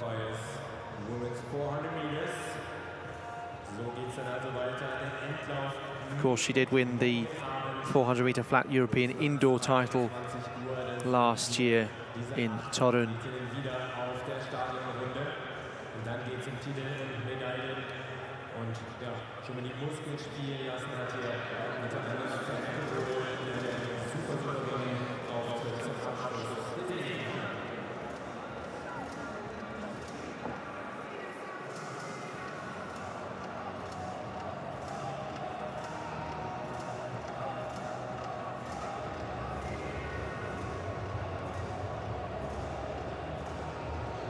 Well, we're back with the decathlon pole vault. This is Arthur Arbelay, defending decathlon champion from 4 years ago in Berlin.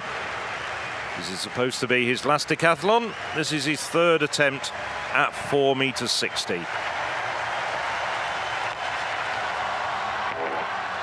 Oh, he had the height.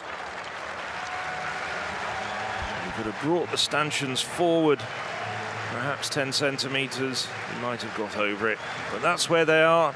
And the bar came down, and Arthur Arbelay says goodbye to this pole vault competition.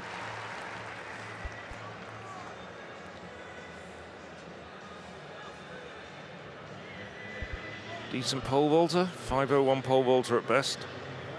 And you can see there, just couldn't get his torso away from the bar quickly enough.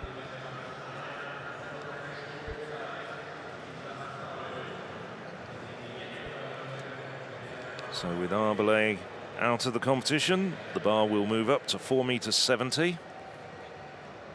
Still quite a few men in the competition, no less than 7 in this group. So this pole vault in the decathlon is going to go on for quite a while longer. But the women's 400 meters semi-final has come to a conclusion. Fastest woman, Natalia Kazmarek, 50.40. Followed home in a separate semi-final by Anna Kiel-Basinska, 50.45. And the big shock is the departure of another Pole, the defending champion, Justyna Sveti-Ercetic. Nevertheless, Poland will have 3 women in the final, accompanied by Iga Baumgart-Witten. Best of the rest, Victoria Ohurugu, that personal best of 50.50. Maybe the Briton can split up the poles, get up there on the podium, just as she did in Birmingham at the Commonwealth Games just over a week ago.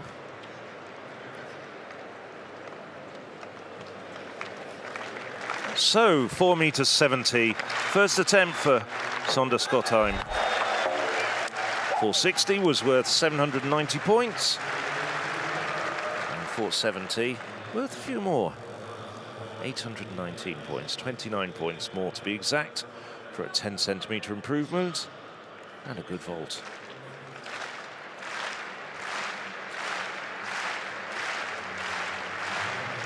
Schottheim trying to make up ground after a very poor hurdles.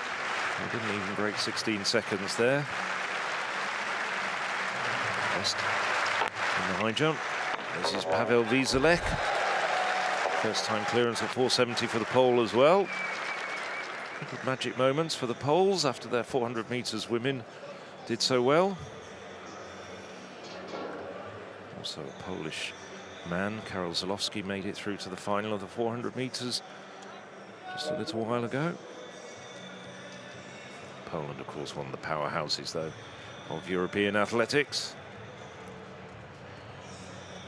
European team champions on several occasions, hosts of many, many great events.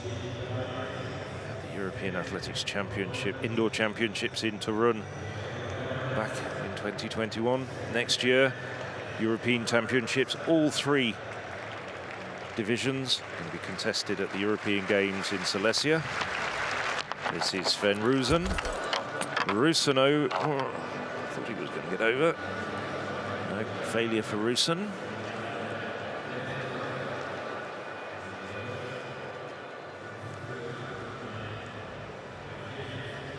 At the height. Just came down on the pole.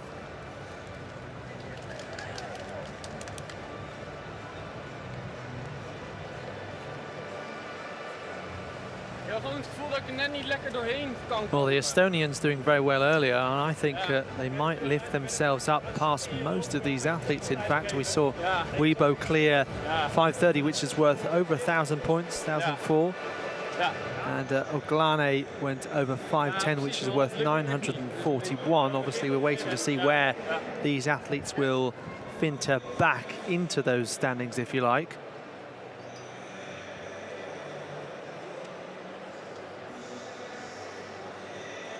Particularly Dario Desta, who has been in the top 3 right since the start of the competition, really. He's temporarily in 4th place, but you expect him to climb back above Weibo and Oglane. The problem for Desta is he's a very weak javelin thrower.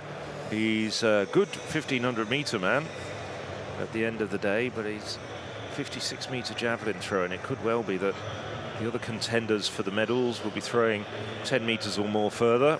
And of course, in the case of Nicholas Cowell, he can throw almost to 80 meters. So this is Martin Ruhr.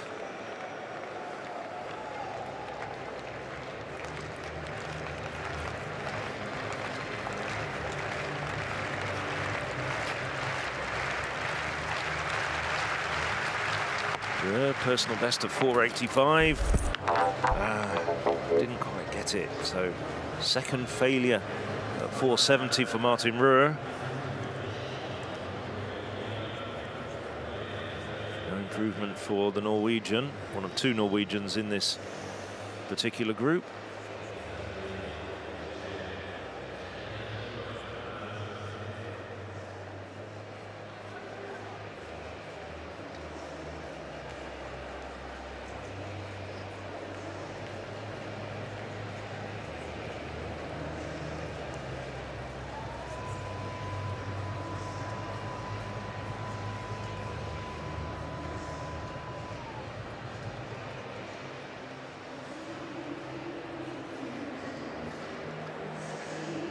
It's Adam Helselet.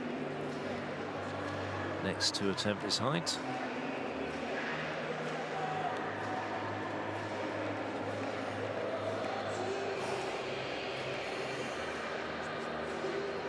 Helselet, 5 meter vaulter at best. This is his second attempt at 4 meters 70.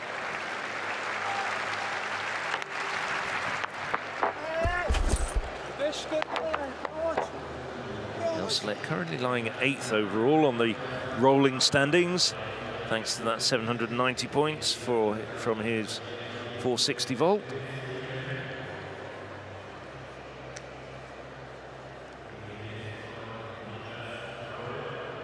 Just to give you the standings as they are live, with the 3 men in the medal positions at the moment having already completed their pole vaults. We have Simon Ehammer at 7,202 points. Michael Weibo, 6,788. And just 1 point, well, 9 points behind fellow Estonian Janek Oglana. Now, Dario Desta is just another 17 points further back on Oglana. So if he can clear another height, that puts him into the bronze medal position. Nicholas Cowell.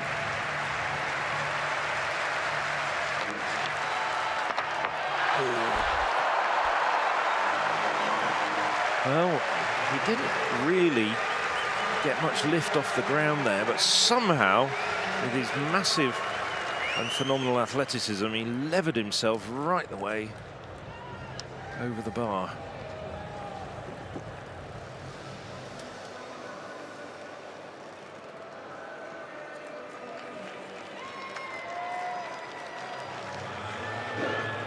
Cowell at the moment down in 16th place. That won't make any changes with that clearance. Not having the best of competitions, Cowell, the 2019 world champion. Nevertheless, a popular figure in German athletic circles. This is Sven Rusen. Rusen, 12th place. Rusen, the fastest man in the 400 meters last night.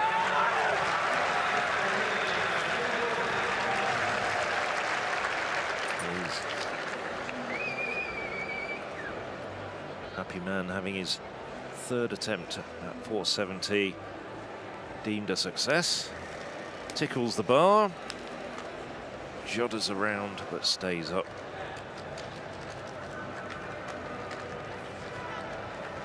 That actually is a personal best for Rusen by 10 centimeters. Not so surprised that he's a very happy man. Now Martin Roux. Roux down in 13th place at the moment.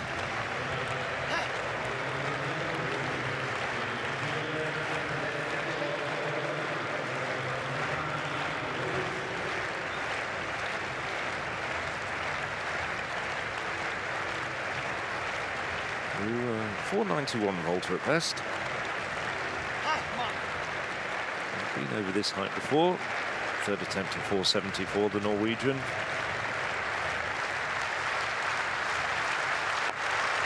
Rather slow on the run up. There, not surprised. Never really fully committed to that final vault. Wouldn't be at all surprised if he's a bit tired after 2 days of very, very tough competition, especially in these conditions. It's very warm out here. I think it's only ebbed back a degree or so from its high of 25 degrees. Just happy that it wasn't quite as warm as this yesterday for the marathon runners. Certainly the race walkers this morning were really building up a sweat out in the centre of the city here in Munich.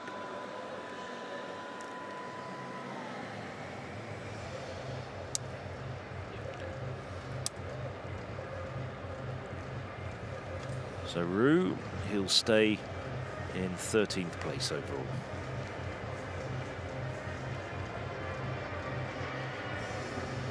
There's obviously a few vaulters in front behind him who potentially could overtake him.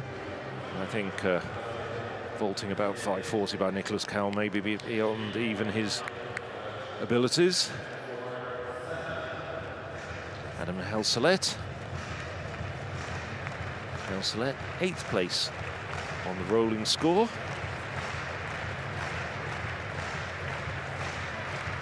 .6579 at the moment.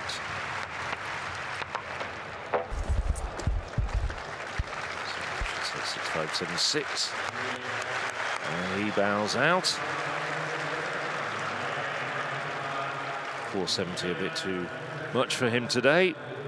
Cleared 4.60.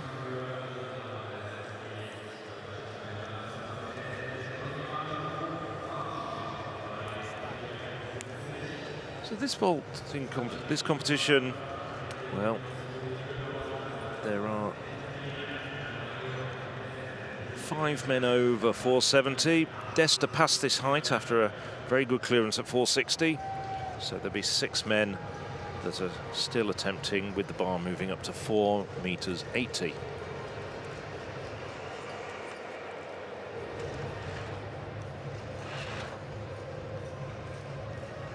Yeah, well, you talk about Nicholas Cowell there. Obviously, even if he doesn't perform at his very best in the javelin, he's probably going to take at least 100 points off most of those above him. So very much in contention for a medal still, I would think.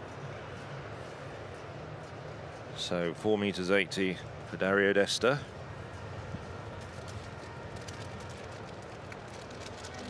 Desta has jumped 5 meters indoors, 4.95 outdoors. Choice of snack there as well. It's some sweets, a bit of quick sugar perhaps. Or maybe it's not even that strategic. But you'd think there would be maybe some he just likes them. method. Yeah, indeed. I mean, a bit like you and your maple syrup wafers. I have got some cookies with me, yes. Was that for a sugar kick? I think it's important, but then you've got to make sure you get the cookie out of your teeth quickly, because you can't be talking otherwise. I know. I've spotted that. You were very quick at getting it out of your teeth. In fact, if there was a competition here for getting maple leaf cookies out of your teeth, you could definitely be a medal contender. No, I was once covering a general election in Hustings, and I offered biscuits and was told, no, we're not going to do that. That's going to be a disaster, because we'll have politicians crunching on biscuits while trying to make speeches. Oh, I like that anecdote. And while we were chatting about biscuits and politicians, Dario Desta's getting ready for his first attempt at 4.80 meters. Has cleared this height. This a very, very important height, because if he clears it, it'll take him into the bronze medal position once again.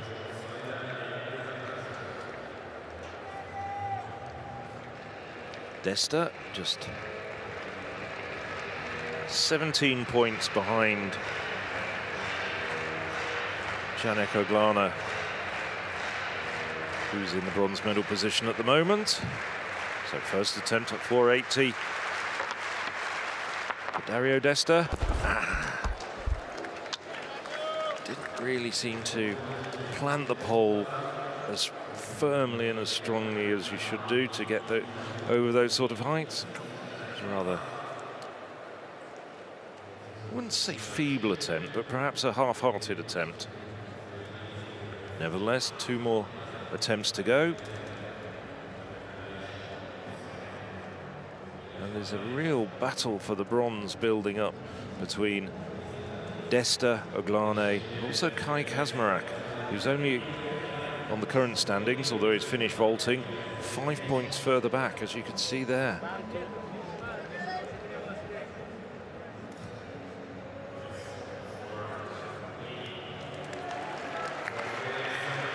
This is Marcus Nilsson. Wrong pole, wrong Swede rather, Fredrik Samuelsson.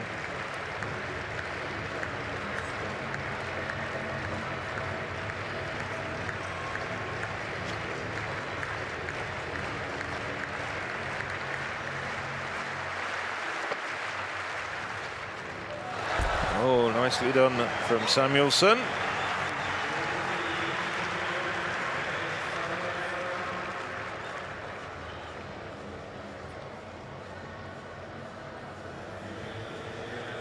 So Samuelsson, the first man over 4.80 meters.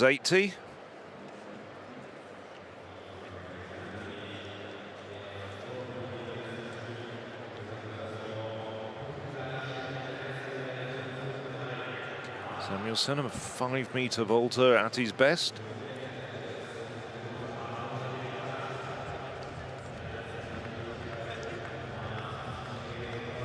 moves him up a place over Martin Roux.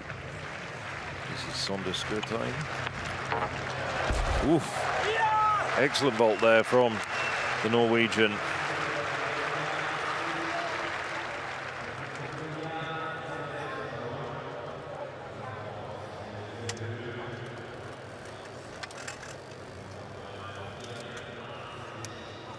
So he's getting very close to his personal best of 5:01 now.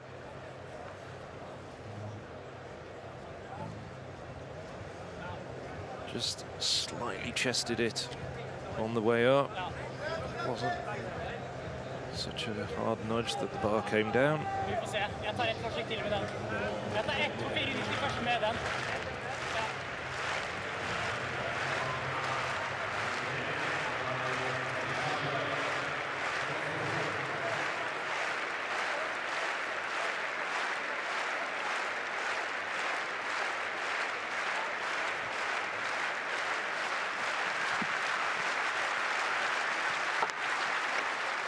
Wieselek at 480, and he's over. Adds to his points tally very nicely.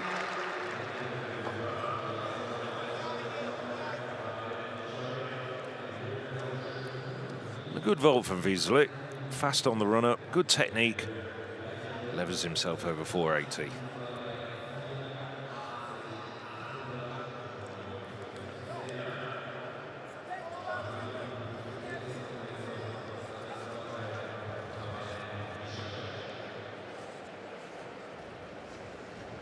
Wieselek, 12 times Polish champion at the multi-events, 6 times indoors with the heptathlon, 6 times outdoors with the 10-event decathlon. Got a European indoor heptathlon bronze on home soil in Tehran just under 18 months ago at the European indoors last year in 2021. So Sven Roosen now.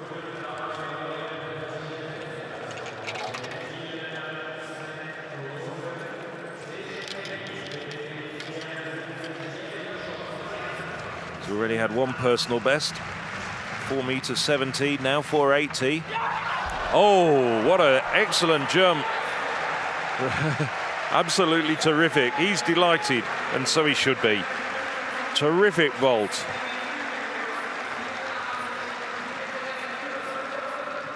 He didn't just squeak over the bar, he absolutely flew over it.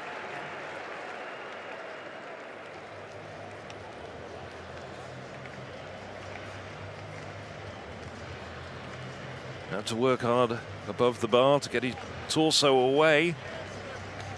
Good technique.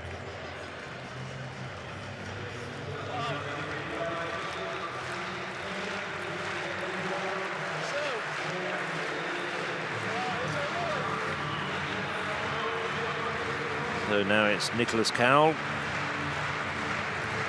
First attempt at 480 for the 2019 world champion.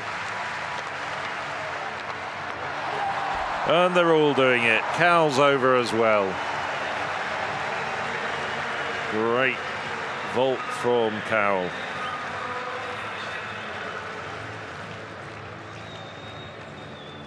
I'm feeling we're going to be here for quite a while.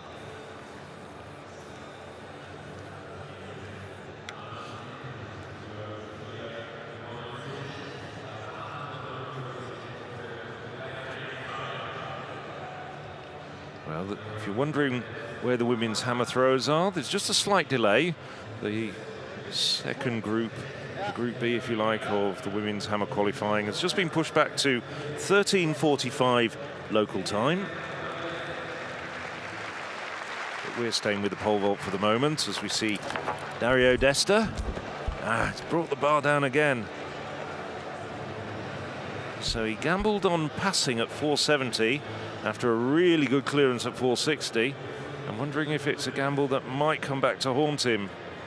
He's very much still in contention for the bronze medal at the moment, but facing a weaker event in the javelin.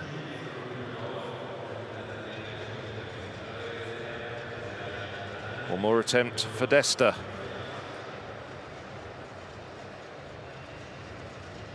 Yeah, if he doesn't make it over, that's a big, big blow to his competition.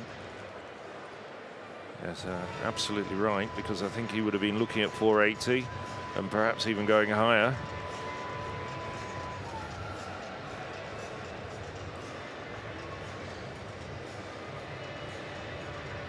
Still looking for the moment like Ubo's going to be the only one to make up any notable ground on Ehammer, and even then only 10 centimeters.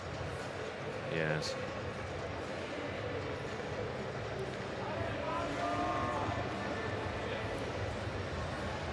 Now just looking at Ehammer's personal best for the remaining 2 events.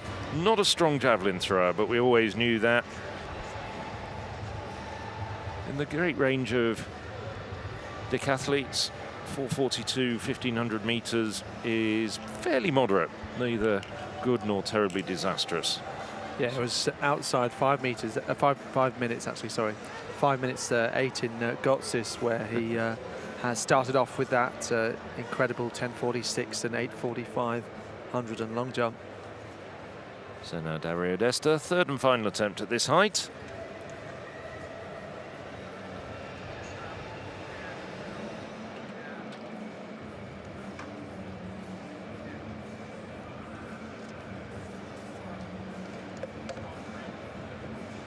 Five men already over 480. Samuelsson, Skottheim, Wieselek, Cowell and Ruzen.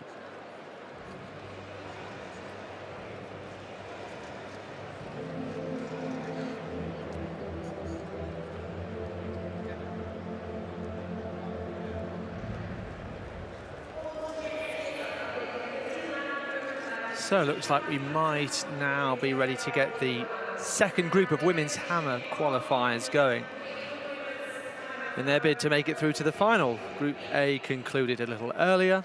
If you weren't with us at that time, we had 2 throws over 70 meters, and they were quite some margin above the rest of the field. Hanna Skadan of Azerbaijan and Sara Fantini of Italy. 74.57, 73.40. Those two. More on that in a moment. Yes, before we get on with the women's hammer qualify, Dario Desta, last man to attempt 480. Third and final attempt for the Italian. Rather slow on the run-up. Oh, wiggles his way over though. That makes a big difference to him. And that's the best part of 58 points added to his score. And that'll move him up into the bronze medal position. Might even just take him into the silver. Just check on the mathematics.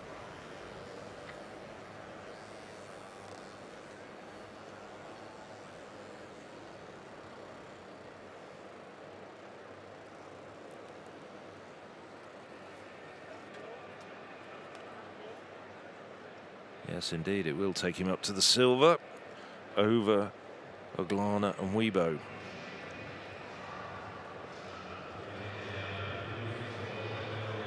So the bar now goes up to 4 meters 90.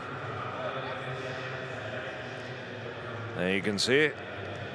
Nicely done.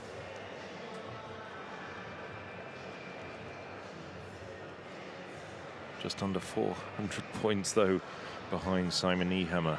But there's a battle royal starting to brew up for the silver and bronze. Fredrik Samuelsson. Well, Desta should be the first man to attempt 490. Just wondering whether he's passing. Let's just wait and see. No, he's out there. I can see that he's got his pole in his hand and he's ready to go back onto the run-up. Just trying to grab a quick breather.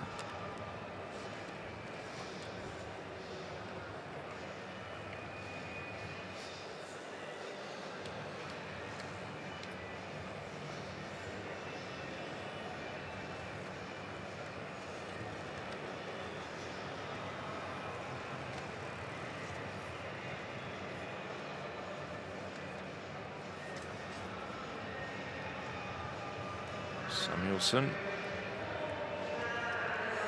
Wieselek.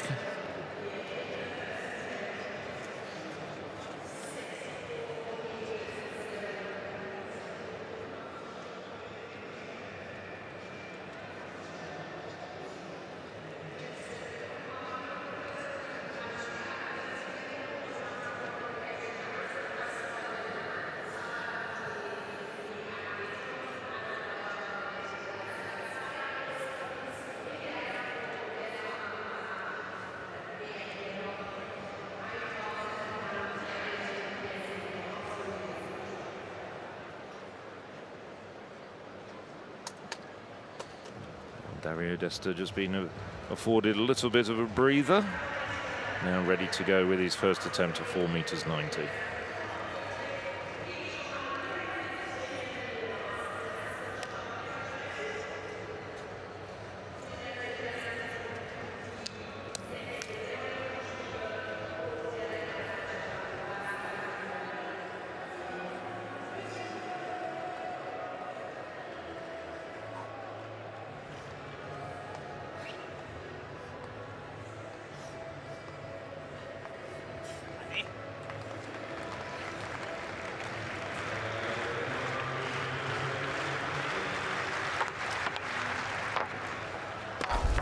No. Didn't really ever look as though it was going to happen, but he's still got 2 more attempts.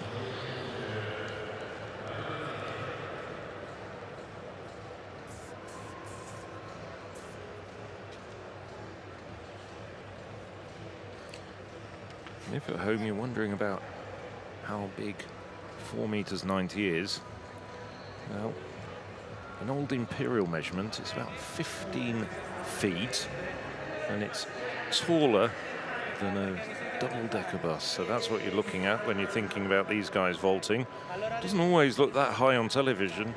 I can assure you it certainly is. This guy's using fibre or carbon fibre poles just to launch them into space. And then take it from this position. And Fredrik Samuelsson, think about what his fellow Swede was doing in Eugene, going over 6:21. Yeah, I likened it at the time to being over a stack of 4 family cars. 6:21 meters. 6:21 meters. That's a good one. I like. How many baked bean cans do you think it would be? Top to, you know, trying to work out a few good examples. An entire factory. An entire factory. Yes.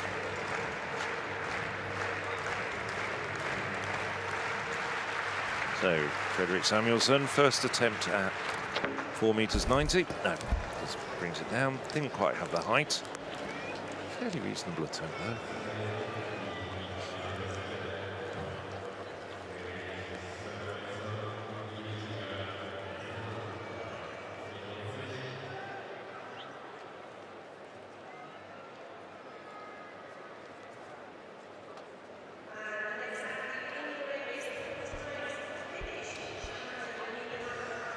I just had a thought actually, if a baked bean can is about 10 centimetres high, it's obviously around 620 cans. There we go. I'll see you down here with them tomorrow. You can go half-half, I'll bring around 300. Okay, well we've got that supermarket around the corner from the hotel. Did you bring your credit card? Think so. Good.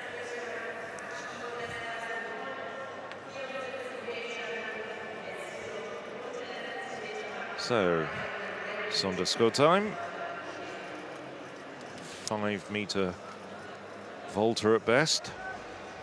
This is his first attempt at 490.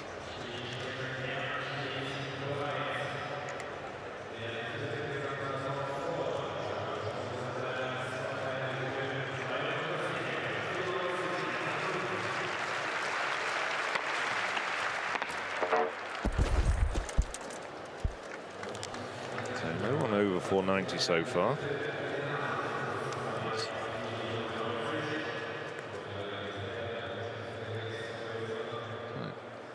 Once again, very similar effort to Samuelsson's. Pretty decent effort, just didn't quite have the height.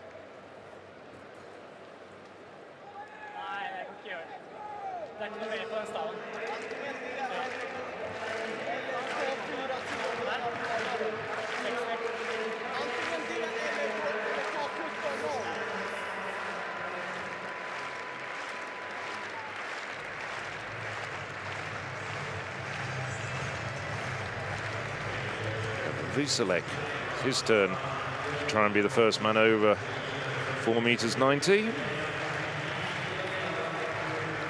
849 points for clearing 4 meters 80.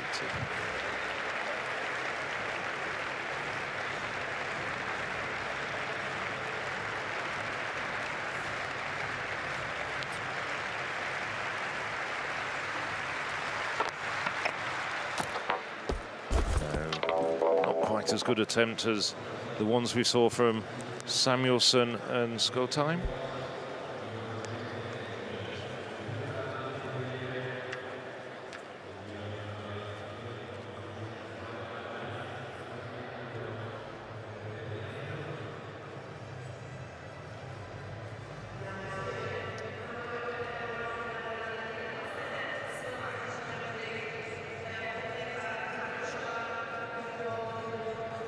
As you can see, Wieselek at the moment down in 9th place.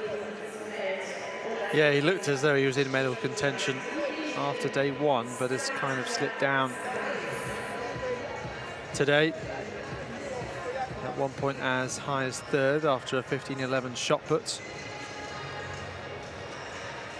5th last night after 49.88 in the 400 meters.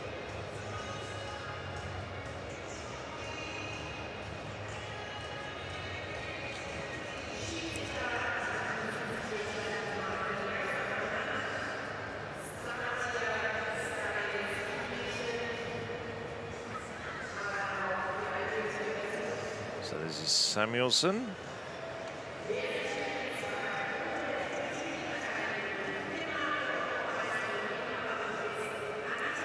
He's got a personal best of 5 meters.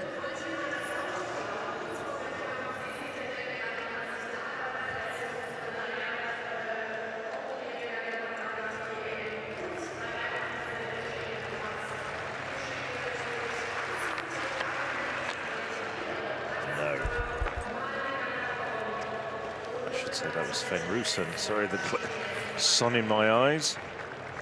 Not anywhere near, I'm afraid. He's already had 2 personal bests in this competition at 470 and 480. I can tell you that Alex has just handed me an extremely useful bit of paper, which is listing all the leading contenders, javelin and 1500 meters personal best. And the man who stands out is Nicholas Cowell. Now, Cowell at the moment is down in 8th place, has a personal best of just over 75 meters in the javelin and a 4:13 in the 1500 meters. He's by far and away quicker than most of his main rivals. Out of curiosity then, you've done the homework. How do you think, in your opinion, things are going to work out? Oh, as we just watch Nicholas Cowell, since we mentioned him, just go over 490. He's pleased. Does he have too much ground to make up to A, get into the medals, or B, challenge Simon Ehammer? Definitely not to get into the medals, because that javelin is worth over 1,000 points. Definitely to get into the medals. So he's definitely capable of getting into the medals. Yeah. So that we can guarantee. But the way Ehammer has performed, he's tended to have just fully maximised the opportunities, including in this pole vault where he's got a new lifetime best. He had a lifetime best yesterday in the high jump as well, so 2 good vertical jumps, 1 on each day. The only thing that crosses my mind is he was below par. His only poor event was the discus. He just needs to get in a very solid javelin and he's home and dry with the gold, I think.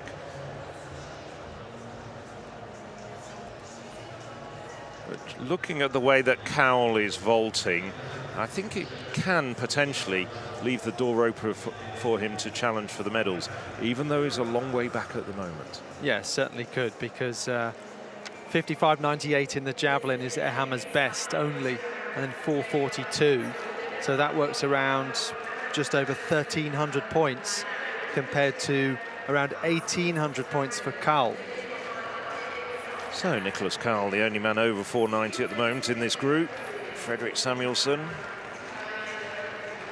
looking to try and join in with his 2nd attempt at 4 meters 90.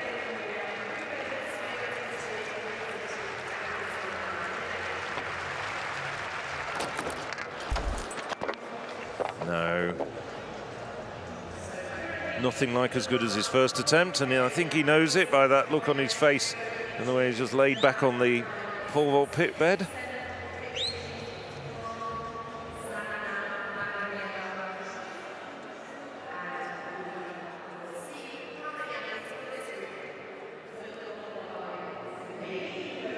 So there was a bit of a delay for this Group B of the women's hammer getting underway. Is now, though. Margieva, the Moldovan, stepping into this circle. 74.70 this year. It's very close to what we saw in Group A as the best overall from Skydan of Azerbaijan. So 65 there in the field, and that relates to the white line just to the right of that, as you see it. So we've already seen the green coming up, denoting this is a valid attempt as well, so I reckon this will be good enough probably. Let's see exactly what it is first. 67.15.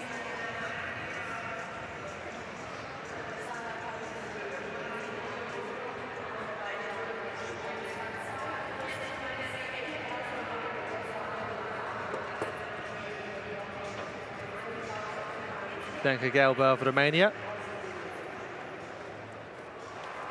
So once again, that rotational acceleration, making that release look effortless.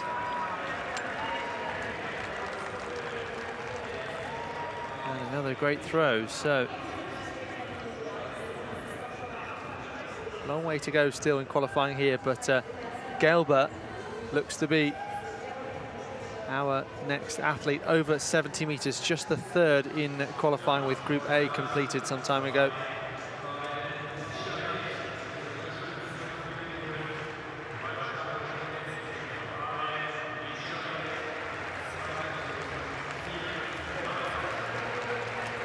So it's underscore time.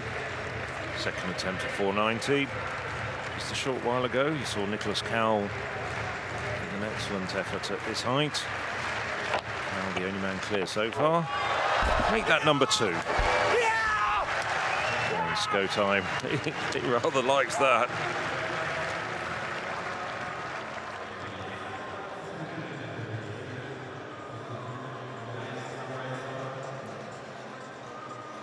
Oh, excellent vault from start to finish.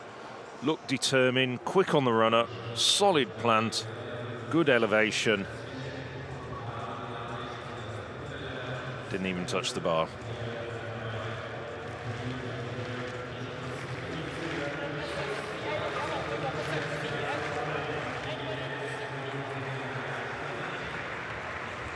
So back we go to the hammer and Skalvelis of Greece. So 2 automatic qualifiers earlier, but then everyone else extremely close together. We had something like 5 athletes within 50 centimeters from Tavernier 68.99 to Kosonen 68.25. Skalvelis measurement coming up as 67.13. So although that's 5th best in this group, it is well down overall, only 15th.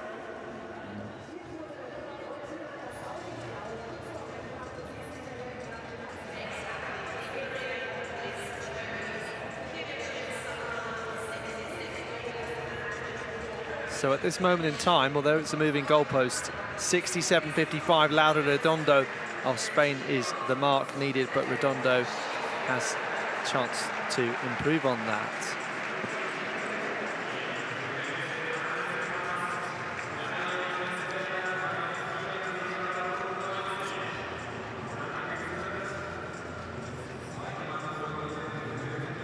This is Eva Rozhanska we're looking at now. 65.48.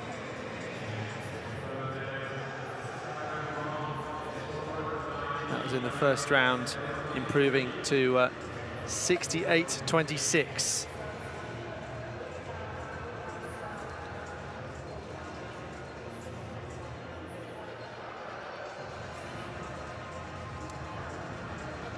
So hammer and decathlon pole vault, these 2 simultaneous events now. in the final stages of this session on day 2. So, Dario Desta, third attempt at 4.90 meters. Really does need this to keep him in contention. One of the weaker javelin throwers amongst the leading medal candidates. Reasonable 1500 meter runner. 2 poor attempts, but not this time. That's an excellent attempt from Dario Desta. That keeps him very solidly in medal contention. Third time clearance at 4.90 meters for Italy's Dario Desta.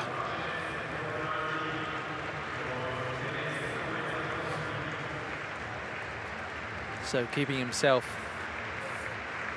in medal contention all the time.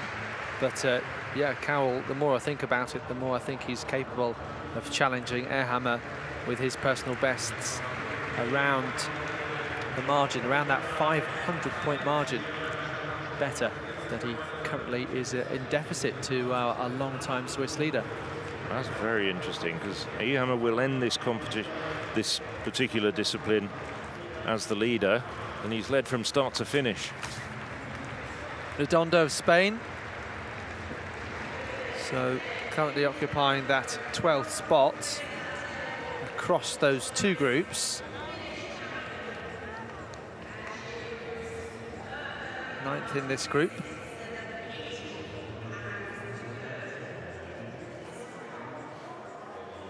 Doing well to keep her balance, the Spanish woman. So is this going to be any improvement? Certainly is. 67.55.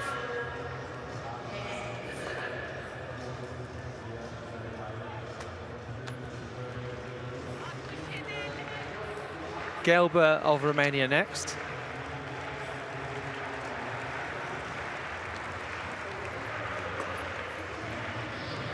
One of 3 athletes over 70 meters so far, and the only one in Group B.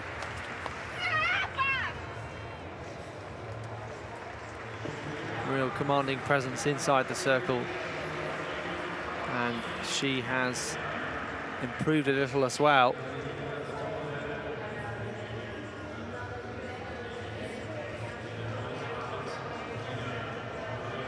Hilber lifetime best of 74.18, 73.15 this year, and improving here to 71.27.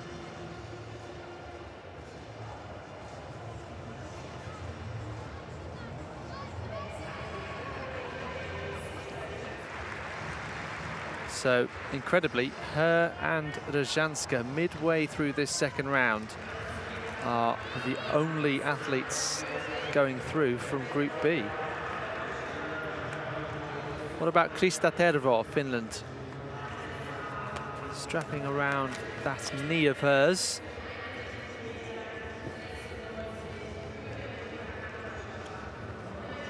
And that looks to be over that 12th position line.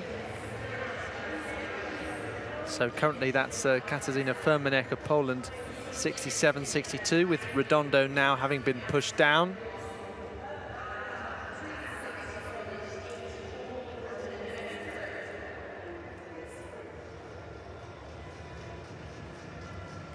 So Tervo's measurement for the Finn here in Group B in the second round, coming up as 67.80. That is only just good enough though. 18 centimeters ahead of 12th spot Katarzyna Fermanek.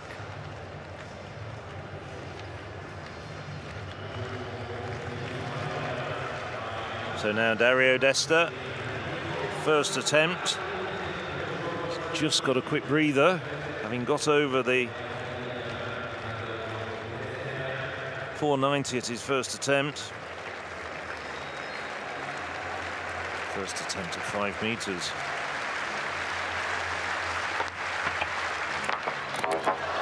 Not a bad attempt, but it brings the bar down. So 3 men still in this competition.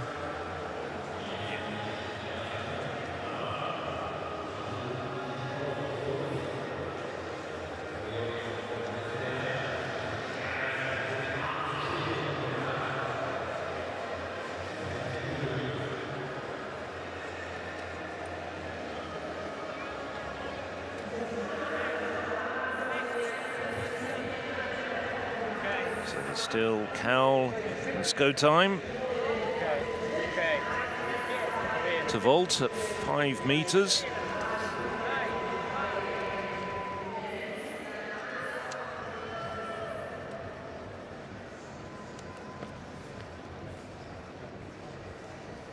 And still lots of actually interested spectators in the decathlon.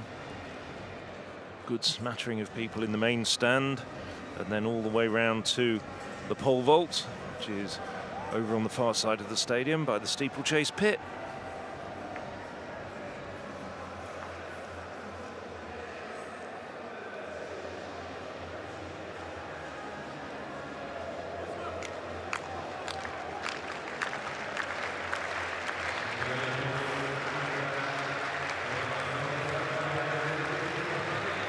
It's now Sondersko time.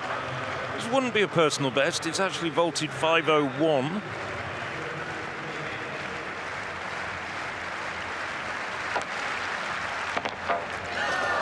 Oh, it stays up. It stays up. It's bouncing up and down. Just look at that. The bar has actually rotated slightly, but it stays on the upright. Whacks it with the front of his thighs as he's coming down. I'll tell you what. Oh, well, it's not his thighs, but look at that. The bar actually pivots off the uprights and just drops straight down on them again. You lucky, lucky man, Sondersko. But sometimes you need a bit of luck in this business.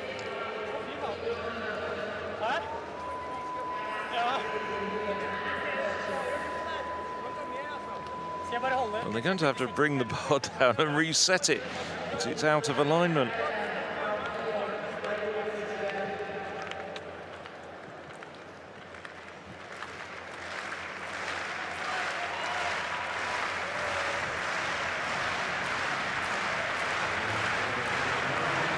So Nicholas Cowell, well, he had a really good clearance on his first attempt at 490. He's got the majority of the remaining crowd here behind him. What can he do at 5 meters? Cowell attempting to equal his personal best. No, not this time.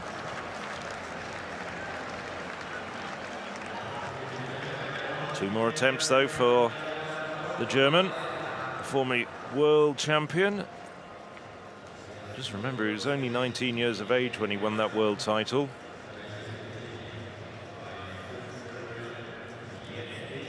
Nicholas Cowell,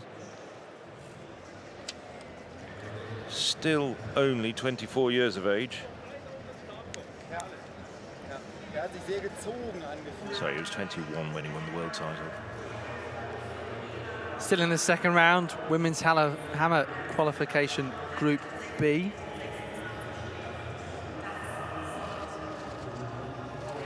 Malwina Kopron, the Polish athlete.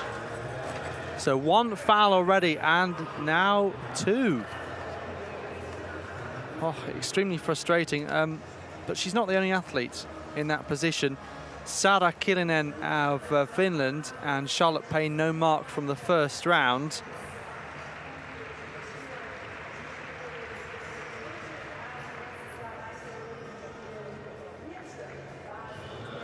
And Anna Purchase as well from Group B. So 2 out of 3 Brits have gone out with no mark.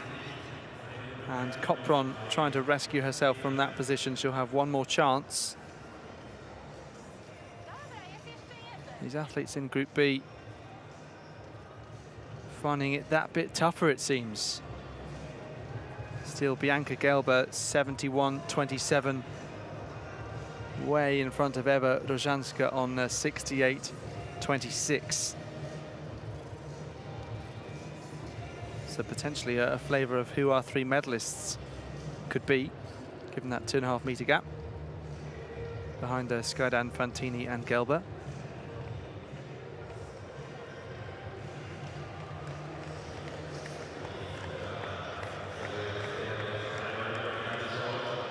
So while the women's hammer carries on, so too does the pole vault in the decathlon.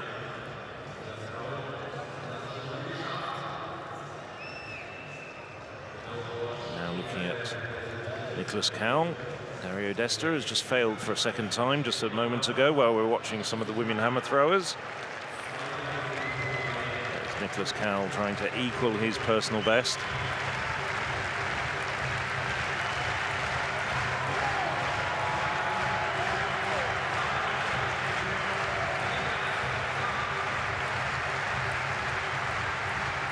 So Cowell steadies himself. The applause is all for him. Just a little, looked good on the run-up, but just didn't really commit himself with the plant, I think. I'm sure pole vault coaches would be able to deconstruct that a bit more eloquently. Didn't get the height. One more attempt left, though, for both Cowell and the man who's next on the run-up, Dario Desta of Italy.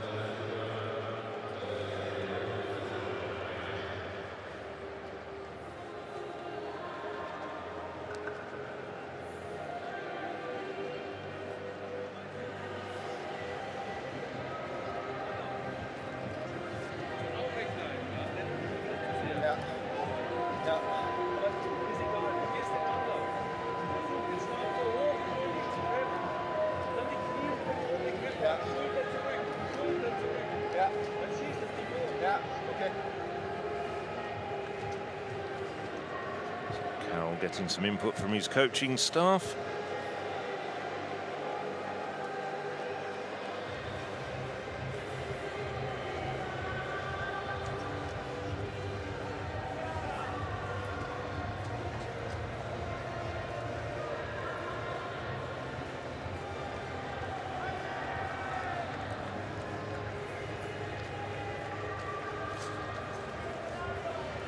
Dario Desta. Third and final attempt now at 5 meters. Got a good clearance at 4 meters 90. His first 2 attempts at this height. Not particularly convincing. No. Well, that brings Dario Desta's competition to an end. Just fractionally shy of his personal best. And nevertheless, a useful addition to his tally. Four meters 90 equals 880 points. His overall total moving along to 6,682 after the pole vault, with just the javelin and 1,500 meters remaining. Nice appreciative gesture to some of the Italians in the crowd. Desta moves up to 2nd place. Okay.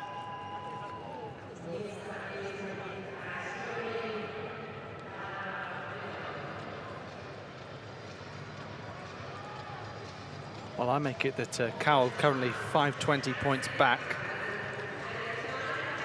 but his PBs are worth 540 more points in the last 2 events. Of course, we're talking about the last 2 events of 10. Well, so incredibly tiring. If it did come down to the 1,500 meters, how deep could Simon's I-hammer dig? He's got a best of 442. He's had a couple of bests in the vertical jumps here. It could be a very, very tough final 3 3/4 laps if it comes down to that later on.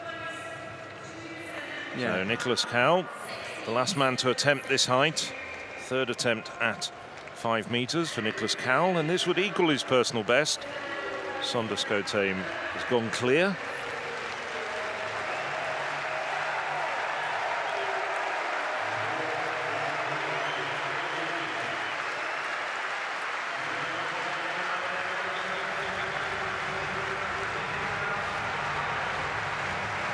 Suddenly, the banging drums come in over the loudspeaker system. The crowd are behind him, but it's not quite enough to urge him over the bar. He brings the bar down for a 3rd and final time at 5 meters. 880 points for 490. And there's just Sonderskoteim left in the pole vault in the decathlon. Yeah, so he misses out on that extra 20-point 30 parcel. points. 30 points. 30 points. Yes, you're right, sorry. No need to apologise. My mathematics has gone a bit haywire in this heat on more than one occasion.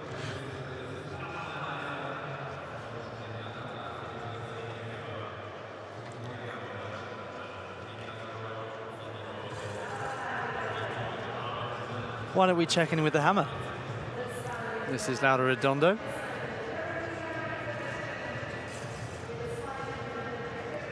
There we are. So with the glove gripping on to that handle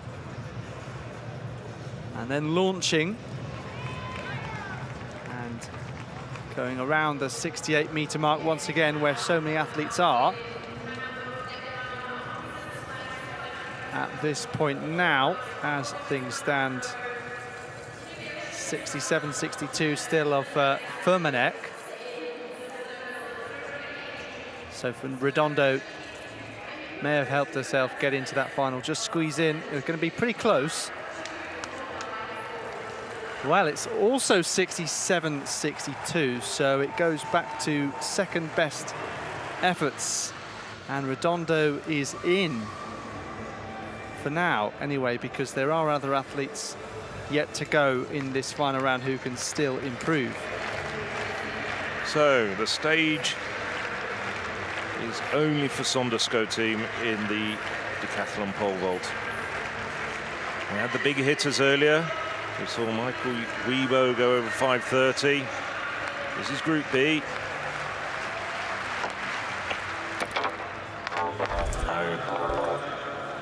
Just starting to look a little bit tired. This would be a personal best height by 9 centimeters for him. It's been a warm morning out there.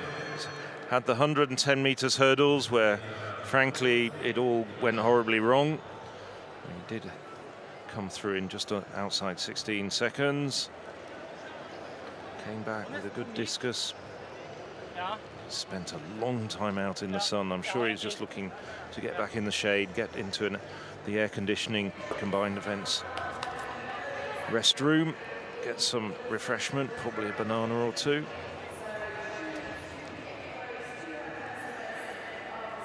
Over to the hammer, Kıvılcım Salman of Turkey. So 66-87 thus far.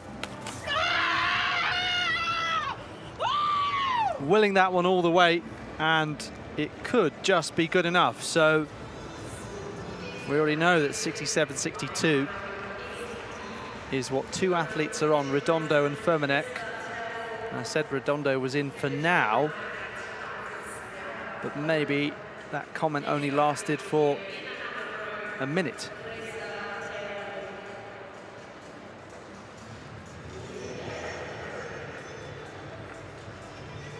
So,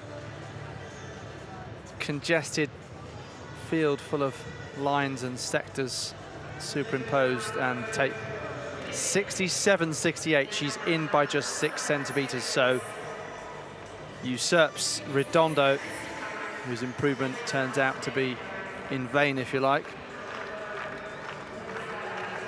Krista Tervo of Finland.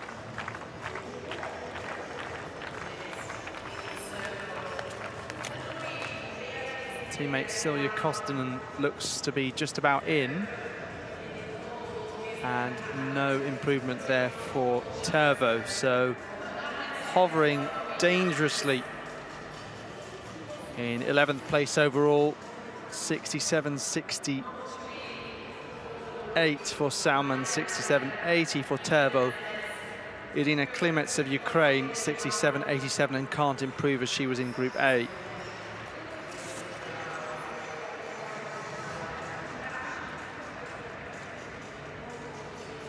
So we now have 4 athletes from Group B who are going to go through. Still fairly unusual to see an 8-4 split. Let's see if that's going to change. Beatrice Nedberger-Lano. And also invalid attempt, so just the 66-32 from round 2, and that's not going to be good enough.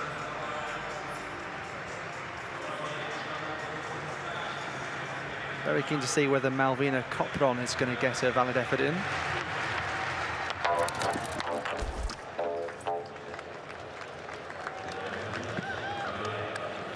So Saunders' go time brings the bar down for a second time at 5 meters 10. Decent effort, but still a little bit away from clearing it.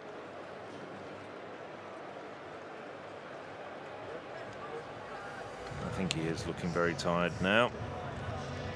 He's had a lot of jumps this morning, in addition to his hurdles race and 3 throws in the discus. As you can see there, 6th place at the moment. Not that far off the medals. He's only 31 points behind the bronze medal position.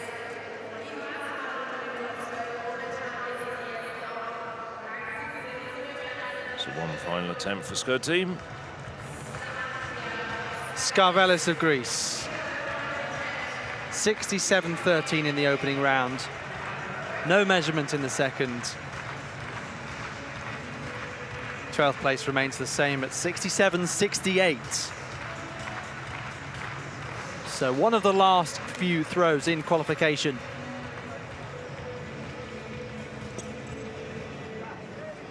I think that's going to land too far short of what's needed. Yes, so Skarvelis just waiting for this measurement to come up. These are live pictures.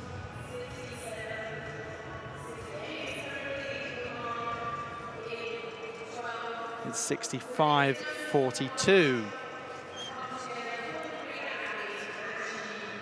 And we only have 2 more throws by the looks of things. Malvina Copron and Rose Lugar.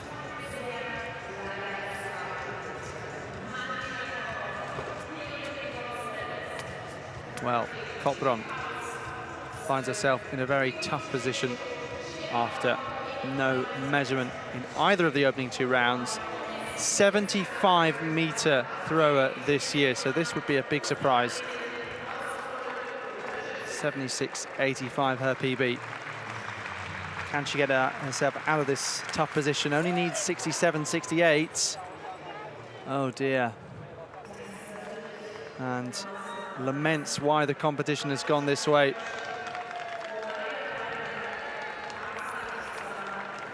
Very frustrating. Ewa Ryżanska will at least represent Poland in the final. Of course, no Anita Wlodarczyk. She had a curious incident where I remember a thief was trying to rob her car and she reacted, and as a result benefited in some way but got injured. Yeah, she caught the thief, but unfortunately I think it was an Achilles injury she suffered into the bargain. Mind you, he obviously didn't know it was Anita Wlodarczyk's car. I wouldn't have robbed Anita Wlodarczyk's car.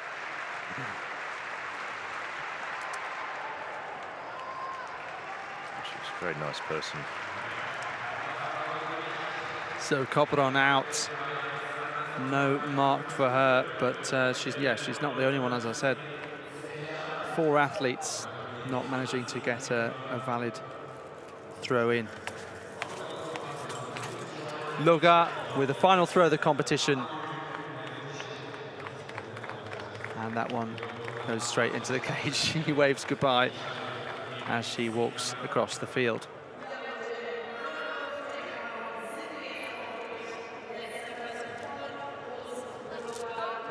So that concludes women's hammer qualification. 3 throws over 70 meters, some way above the rest. Skidan, Fantini and Gelber of Azerbaijan, Italy and Romania.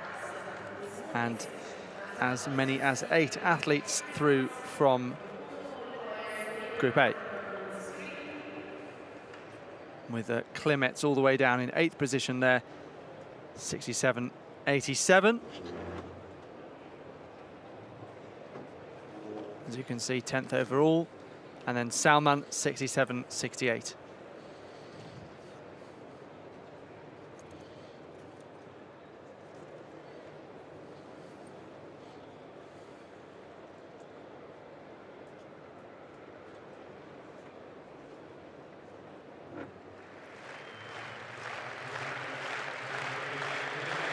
and Sonder SCO team. Third and final attempt on at 5 meters 10. Last man in the pole vault. Oh, just bails out. No, wasn't to be. He cleared 5 meters, just 1 centimeter below his personal best. So a really good performance in the pole vault from the young 20-year-old Sonder SCO team.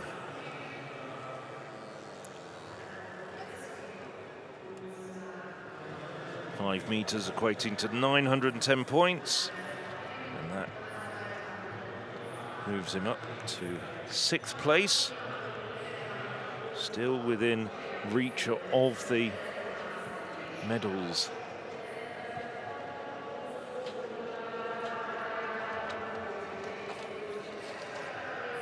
You can see Simon Ehammer still leading the way with 7,202 points after that impressive personal best of 5:20 earlier this morning. There's the full roundup of the results combining the two groups. Best pole vaulter Baptiste Thierry with 5:40. 5:30 for Michael Weibo puts him back into medal contention as well. There's the full rundown.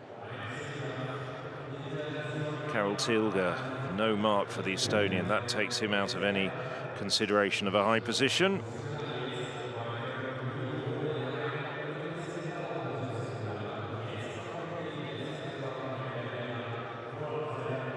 And the standings after 8 of the 10 events.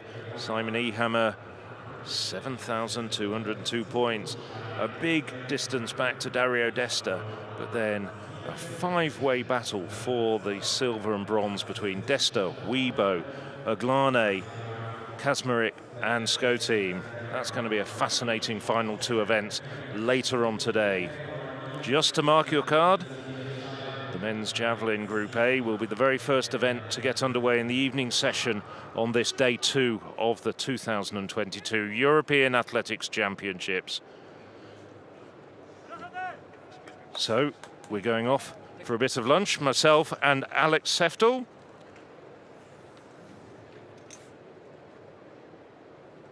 No finals this morning, but there's the athletics. Well, there were medals out on the racewalks, not in the stadium though. Germany leading the way with 2 golds at the moment, 2 silvers. Spain picked up a gold and a silver in the racewalks this morning, so they've got 4 medals, and Israel with all those medals yesterday. No less than 12 countries on the athletics medal tables so far. Sure, many more countries will join them. There's the European Championship medal table, incorporating all 9 sports. Germany, the host nation, best as far as the golds are concerned, with 10 golds. France have the biggest haul overall. Athletics, one of 9 sports being contested here in Munich, in and around the Olympic Park.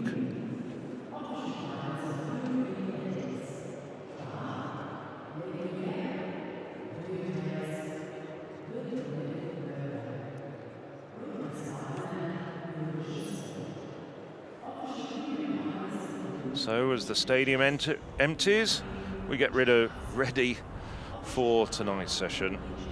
There it is, everything that's going to happen. It's all local time, Central European time. We're 1 hour ahead of Great Britain, Ireland, Portugal, and the Canary Islands in Spain. Javelin in the decathlon gets us underway at 18:30 local time, and then we have lots of outstanding finals. Let's just pick a few out from that schedule. The women's discus, the men's 5,000, men's and women's 10,000. 10,000 metres came last night. We've got the men's and women's 100 metres tonight. So it's time for myself, Phil Minchell, and my colleague Alex Seftel to say goodbye. We're off to lunch. Join us in 4 hours' time.